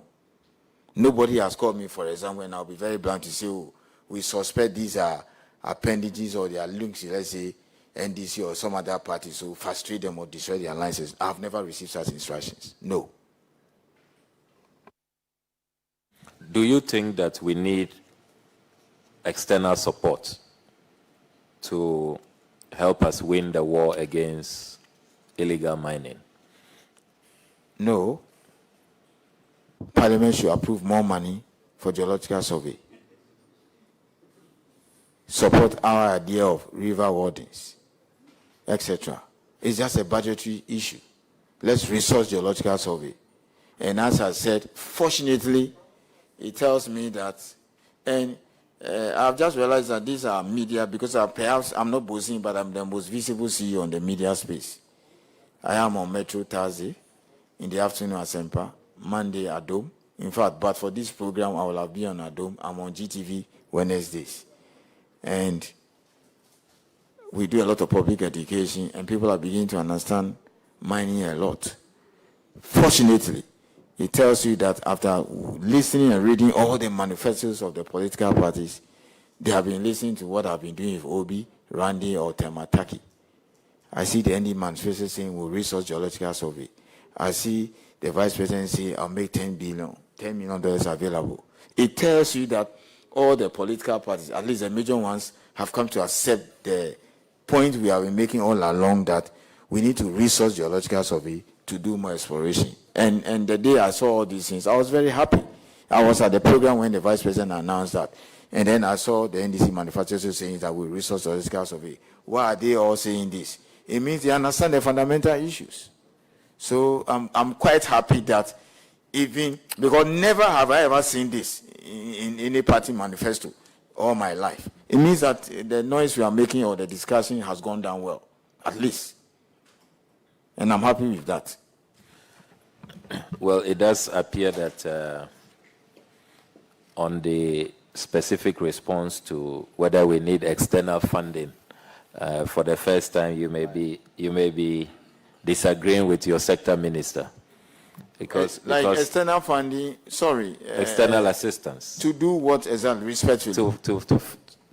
To fight the menace, to fight Galamsey. Oh, so for example, because let me just quickly, so that your minister was in the UK. The UK promised £3.9 million to support Ghana's fight against illegal gold mining and smuggling, and he's pictured here in a picture with James Spencer Cleverly, UK Secretary of State for Foreign Commonwealth Development Affairs. Then there's World Bank to support Ghana with $50 million to fight Galamsey. Then there's the latest one, UAE pledges $30 million for forest conservation. So it appears that there's a lot of international assistance being sought by government. But you are saying that you don't think that it's a matter of external assistance. Then I didn't understand your question. Because if you are laying foundation with this, I'll have been fine. So for example, I've told you that under the World Bank project, which was approved by this House, that 5-year project, many of the reforms that are taking place under EPA, Minerals Commission, Forestry Commission, and Geological Survey, a huge chunk of it is to address the illegal mining money. So, for example, a chunk of the budget is going to EPA. We're also getting some to reform the licensing regime. The Geological Survey is getting some money to buy drones to do geological investigation. So some of the areas they are going to investigate is under the World Bank project, apart from the one coming from Minkom. So it is already happening. I didn't understand it that way. I actually understood it to me. Do you have to external forces to put them in the water body or something? Oh, no. So that's okay. No, if somebody wants to give us money to do reclamation, why not? It's welcomed. Okay. Thanks for the clarification. So you have told us that the most defining, consequential intervention, in your expert opinion, your recommendation, is for this geological investigation to be done. Number one. And you say we need about $10 million. No. For that. I said the vice president has said when we commissioned the gold refining, in a Betty is elected, you make that kind of money available. The NDC also says we will resource. Yeah. But I'm saying that even... I did ask you, I wrote it here, I did ask you how much we will need, and you said $10 million, and you said we can even start with $5 million. Yes, I have your response and the here. $10 million is not a one-off thing. At least every year. Every year, And okay. the more money, the better. Okay, And I so- even went ahead and said, so- expand it to include even private sector exploration service providers. Great. So my question is, we are having all of these inflows, World Bank $50 million, UAE $30 million, UK 3.9 million pounds. You put all of this together, is these three alone, we're talking about let's say roughly $85 million. Way in excess of the $10 million we need to start this consequential defining intervention that you are telling this committee today. Is it that we are misapplying these funds? We don't have our priorities right because all these monies are coming in, we're getting external support, but we don't seem to be applying it to the matter that to you is the most important. What is accounting for this? Is it Sure. that you, the experts, are not advising the politicians, or the politicians are not taking your advice? I mean, because there is a clear dichotomy between what really we should be spending money on, in your opinion, and what we are actually spending money on. Sure, two things. One, the funds are for some number of years. Like the World Bank one is for 5 years. So it's not, it's for a period of time. So that's number one. Yeah, but Two, couldn't we be doing geological investigations with that? I'm coming to that. Two, the funds have various components, and they are doing different things. As I said, there's a lot being pumped into EPA to do a lot of reclamation, environmental issues and stuff. That's one aspect of it, because we can also not leave the things there like that. It's so disgusting when you fly across. Three, a huge component is going into geological investigation, but it's not enough. So some are doing geological investigation, some reclamation, some are even improving, the skills and then the technical capacity. Some are even giving other tools, equipment, resources. Procurement of drones for geological survey and all those things. So there are a lot of measures being put together. So geological investigation is one aspect of it. Because eventually all these pits, gullies, or whatever has been left there will have to be reclaimed. So they are doing different things at the same time. Then can I take your expert view on LI 2462? There's been a lot of agitation out there that it has to be repealed, particularly the provision relating to the president in exceptional circumstances allowing for mining in forests and other conservationists' treasure troves. I have the LI here. There's a tall list of the areas that we cannot mine.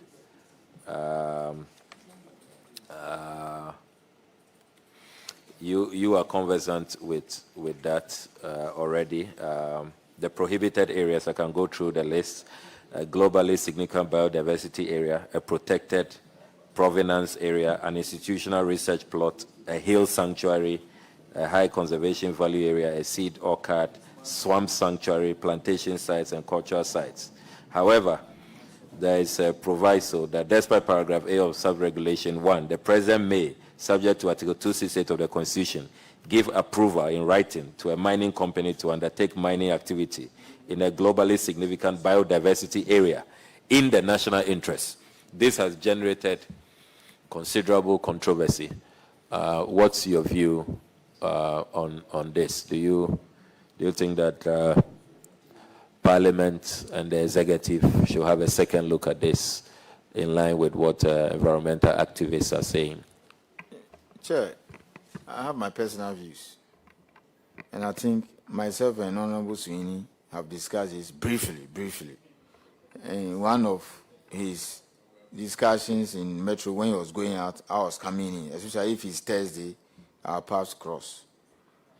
I had a whole clip which I did for like an hour on whether we shall allow mining forest reserves. I'll share it with Honorable Jiage, and then I will want you to listen to it.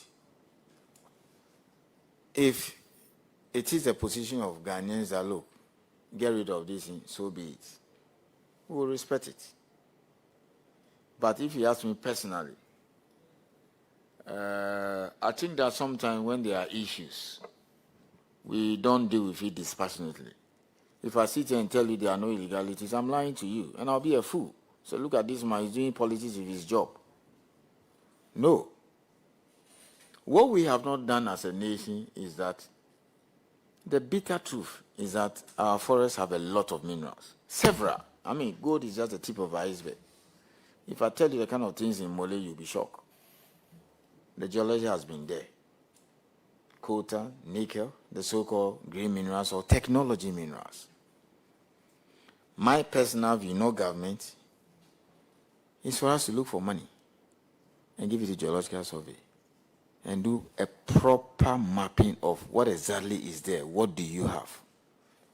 And then sit back as a nation and say, so this is a state of play.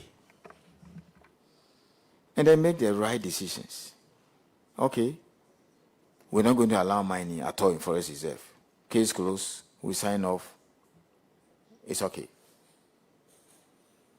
My view would be, why don't you prioritize and have 3 or 4 categories? And it's all in that video. 1, I, for example, support underground mining in forest reserves. My personal view. The kind of thing that is happening in Chirano. So when you do the mapping, you realize that, oh, this one, the whole body is deep-seated. It's not the headwaters of water bodies. It's not in a globally sensitive area and all those things. They are going to sink a shaft, not even the size of this room. Why don't you permit it? Sink a shaft, take the ore outside the forest reserve, and go and process. Because processes too can harm the flora and fauna. That's number 1. You say, in this scenario, we allow. And do it properly. Newmont, Achim, they're about to go underground. Number 2, this one, headwaters of water bodies. We should allow them. You can't go there, no matter what is there. Number 3, maybe globally sensitive area. So, for example, Forestry Commission told me there's a place called Kojai. Even when the leaf draws by, pass by. They use it for scientific research and other things. So, we should be doing that. And when we finish all these things, and then the general mood or debate is that whether it is globally sensitive, Kojai, even underground, because the deepest mine in Ghana is 1 kilometer of WASSCE. Even if it is 2 kilometers deep and you can go, the shaft is just the size of this place, you can take it outside to all the way like police headquarters outside and go and process. We shouldn't even allow it. That is the decision of Ghanaians. Like the way we go to the post and decide who should lead us. 50+1. That's my position. That's what I think. Do you understand that? Yeah, that's my personal view, and I say it everywhere. These days, I've because of what the issue is, I say, hey, hold on, this is what I think. It's not government view. But for me, I think we should allow some form of mining in forest reserve under certain circumstances. Underground, I support it. If you ask me, as to whether government will take it or not, it's up to the final decisions makers. As to whether we want a blanket ban on all forms of mining in forest reserve, the ones that have been issued already are grandfathered. Like Ghana Oversight 1941, Chirano, underground, whatever, it's okay. I'm seeing that deal, for example, and say, look, whatever has been done, leave it. No more going forward. That's fine. But that's my personal view. I'll share that clip with you and take your time and listen.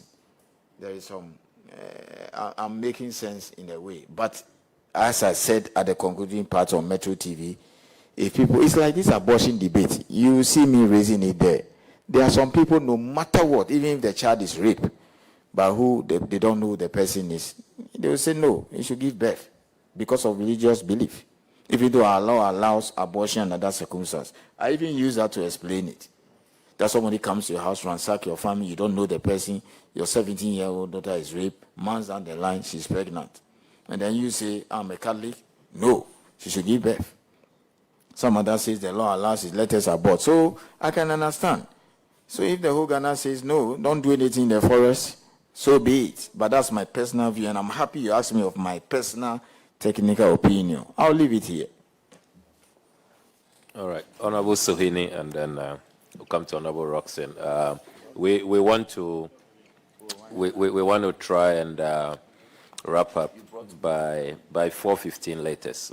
So, Mr. Isi, we know that we've kept you for a long time, but it's because the issues are so germane, and it's the most important matter in our country today. So Mr. please Isi bear is with a strong us. man, so I know he can endure. A very strong man with strong convictions, like he just did by sharing his technical view, a view that I continue to disagree with. I have always maintained that at our level of indiscipline, it's very risky to open our forest reserves up for mining. And so not until we sanitize the system, it is a no-go area for me. There must be a total ban. But Chairman. well, yeah, I'm sure that you can. I've said that severally. He has made an offer to the Lands and Natural Resources Committee, and we are working on it. I know my chairman is working on it, so we can even do a joint visit. Yes, but Ms. Isi, I want to find out from you first of all what your position on community mining is. Is it legal? And under which law? And how has it helped in the, fight against irresponsible and illegal mining, community mining? Is it legal? Yes, Chair. Community mining is perfectly legal. And let me explain that there's no authorization, approval, or license called community mining. I believe that's what people have been saying, and our bank said it. So there's no community mining license. Community mining is nothing but small-scale license. It's the same small scale they give them. Why the entire community, that as much as possible, we encourage people from the community to also do it, so that you also say, oh, at least they benefit from their resources. It's the same small-scale license we give them. So when I believe people and other people... So are they taken through the same process? Your mic. Same process. Same licensing regime. So there's no license like community mining license. It's the same small And how scale. has it helped in this fight against especially irresponsible mining? It has helped a lot. In fact, many of the areas were once illegal areas which we formalized. I'll share videos. Some of the areas were areas that were given by the large-scale people. And then, let me say this. There are persons who, for some reason, took advantage, mount signboard, because I heard a lot of that. And they'll put there maybe IC community mining, or Peki community mining, where my mother comes from, or Rara community mining, my father's place, and they are there working. So when journalists pass by, or the media pass, they say, oh, look at them. Glorify Galamsey. We ask the officers to check, we realize that they don't have any authorizations. We clamp down on them. They clear them. Those were the areas where they were burning all those stuff. Some occasionally, depending on the nature of the report, like Achiniba reported in this Busa area, we say, okay, let's take steps and formalize them. That's why, as far back as 2001, ministers made us do this. Come out with a manual so you can see small scale and community mining scheme, because nothing stops an individual. Let's say your brother, Honorable Chair, Honorable Suini, your brother today approaching Minerals Commission and say, I want to do small scale mining. That's not community mining. You understand that? And he can apply like anybody else. They can give me a license, because small scale license, it could be an individual, an enterprise, or a cooperative, if he so wish, or a group of 5 people or 10. You understand that? So it is perfectly lawful. It falls under the small scale provision. So from your assessment, your observation, how many types of mining are most prevalent in Ghana, and which ones are easy to deal with? Galamsey, I mean, the types of Galamsey that you commonly see around, and which one is easier to deal with? I know there are different means, different types through which they extract the gold, many of them across the world. But in Ghana, which ones are most common, and which ones are easy to deal with? For example, one of the commonest is people going into the forest reserves to go and mine without appropriate authorizations. That's Galamsey. That's one. People go into the water body, which we don't license anyway. And then on land, people starting something that they don't have license to do. The easiest for me are two areas. Areas that are underground or areas that are open pit, provided they are free. In other words, to that extent, they don't fall within the concessions of other people. Then it is very easy for me, I can sleep over it. So for example, if you tell me now that some people are doing some koli somewhere, and I send the officer there, he does the investigations, and then the officer says that yes, they don't have a license, but looking at the nature of the activities, it's something we can formalize for them, I will sleep. It will be very easy for me. If the place is free and it doesn't fall within some of the things that ordinarily will not permit. Because there have been so many areas that are free that will not grant license over.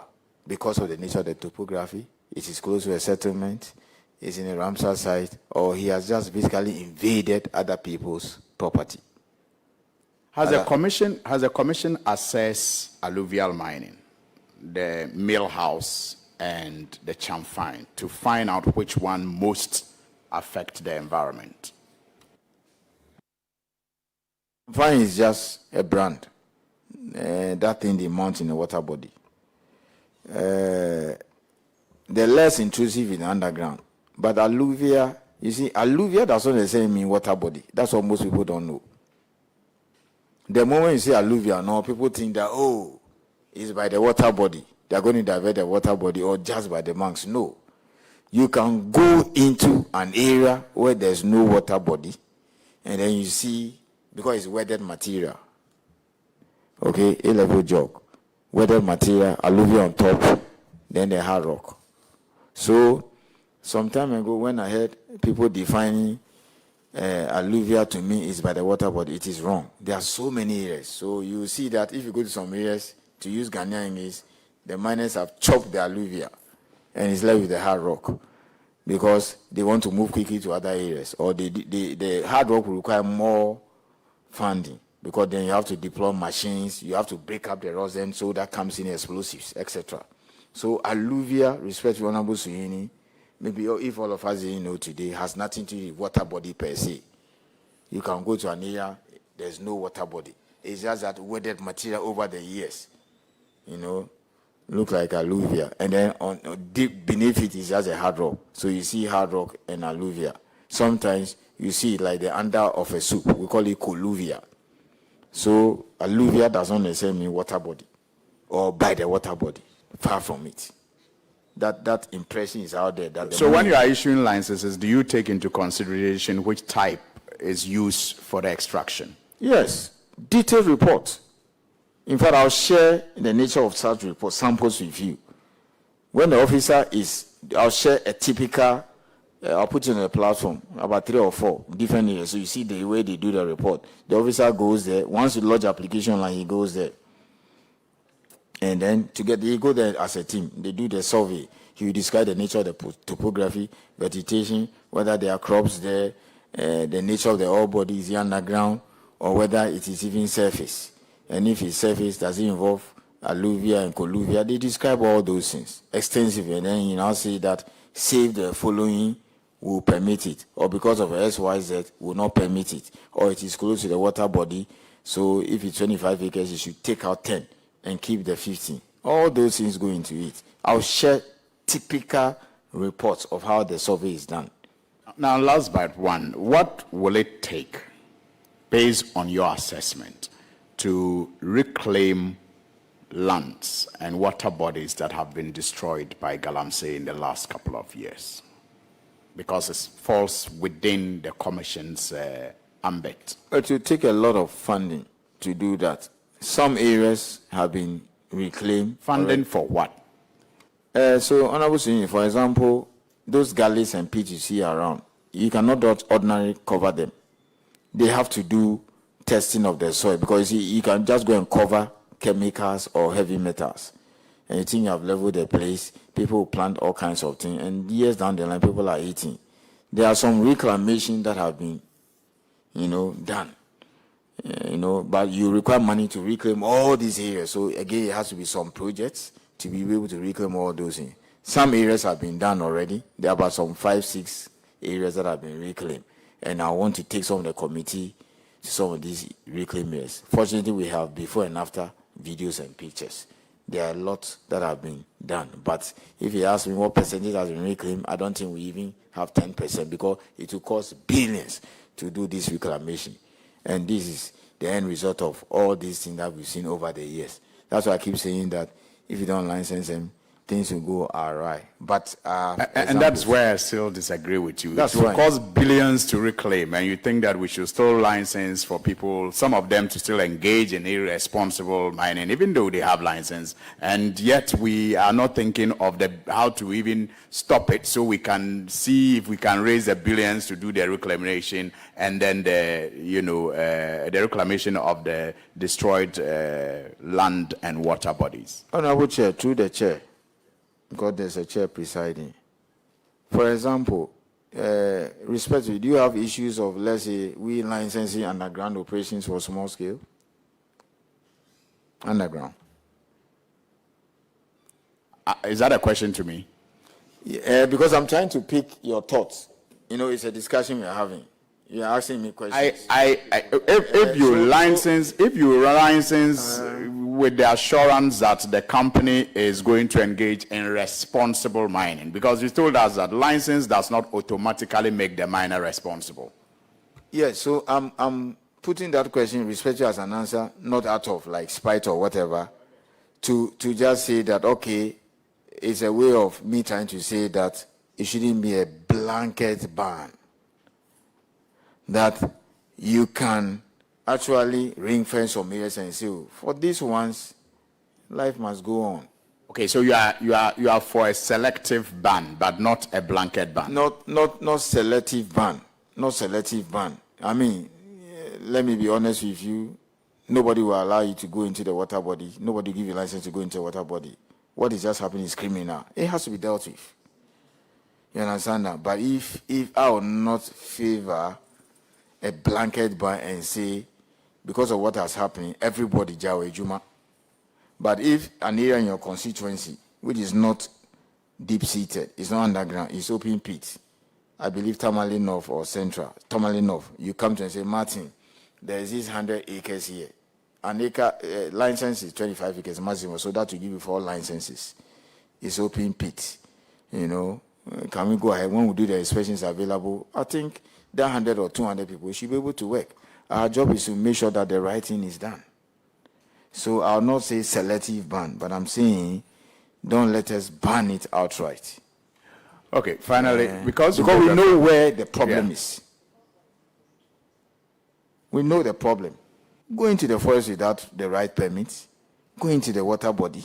That's where the problem is. That's what is making everybody angry. Okay, so you made reference to the Nimon Achim mine. This may not be related to Galamsey, but I just want to pick your thought on it. The information, even though, yes, if you extend it, it's also related to Galamsey, because if we get that sector well done, we can, streamline and sanitize the small-scale mining. There has been reports that the Newmont Achim mine at Abirim is going to be sold, and there was the expectation that it will get some Ghanaian patronage. The news report suggests that it isn't the case, and very soon a successful bidder may be announced, but from all indications it may not be a Ghanaian. people are worried, and they're asking the question whether Ghana or the government of Ghana has the right of consent in this whole arrangement, so that it can be leveraged to make Ghanaians actually own the benefits of these natural resources and possibly even absorb some of these small-scale miners that are creating problems. What is your take on that? Sure, I believe it's a Imani story. I think somebody sent it to me. I've seen Imani, something written by Imani on it also. I've read it. Has a sale been concluded? No. Has any announcement been made? No. So I don't have any information to that yet. But I knew that, there were bidders from Ghana, China, and all those places. So, Honorable Senior, respect to the chair, I think I would advise that we wait to see what announcement may come through. And then... but the question is, based on your experience, does the government of Ghana have a right of consent that they can exercise? Nothing can happen in the mining sector without the approval of the government. And by that I mean without the approval of the minister acting on advice on the Minerals Commission. So if the announcement is made, it will come true. Will you expect the government of Ghana to exercise that leverage, in such a way that the country or the Ghanaian investor there are several ways is favorably considered? There are several ways of cleaning a cat. You can go under Section 14 or 703 or 52, depending on whether you're doing a share transfer or an assignment.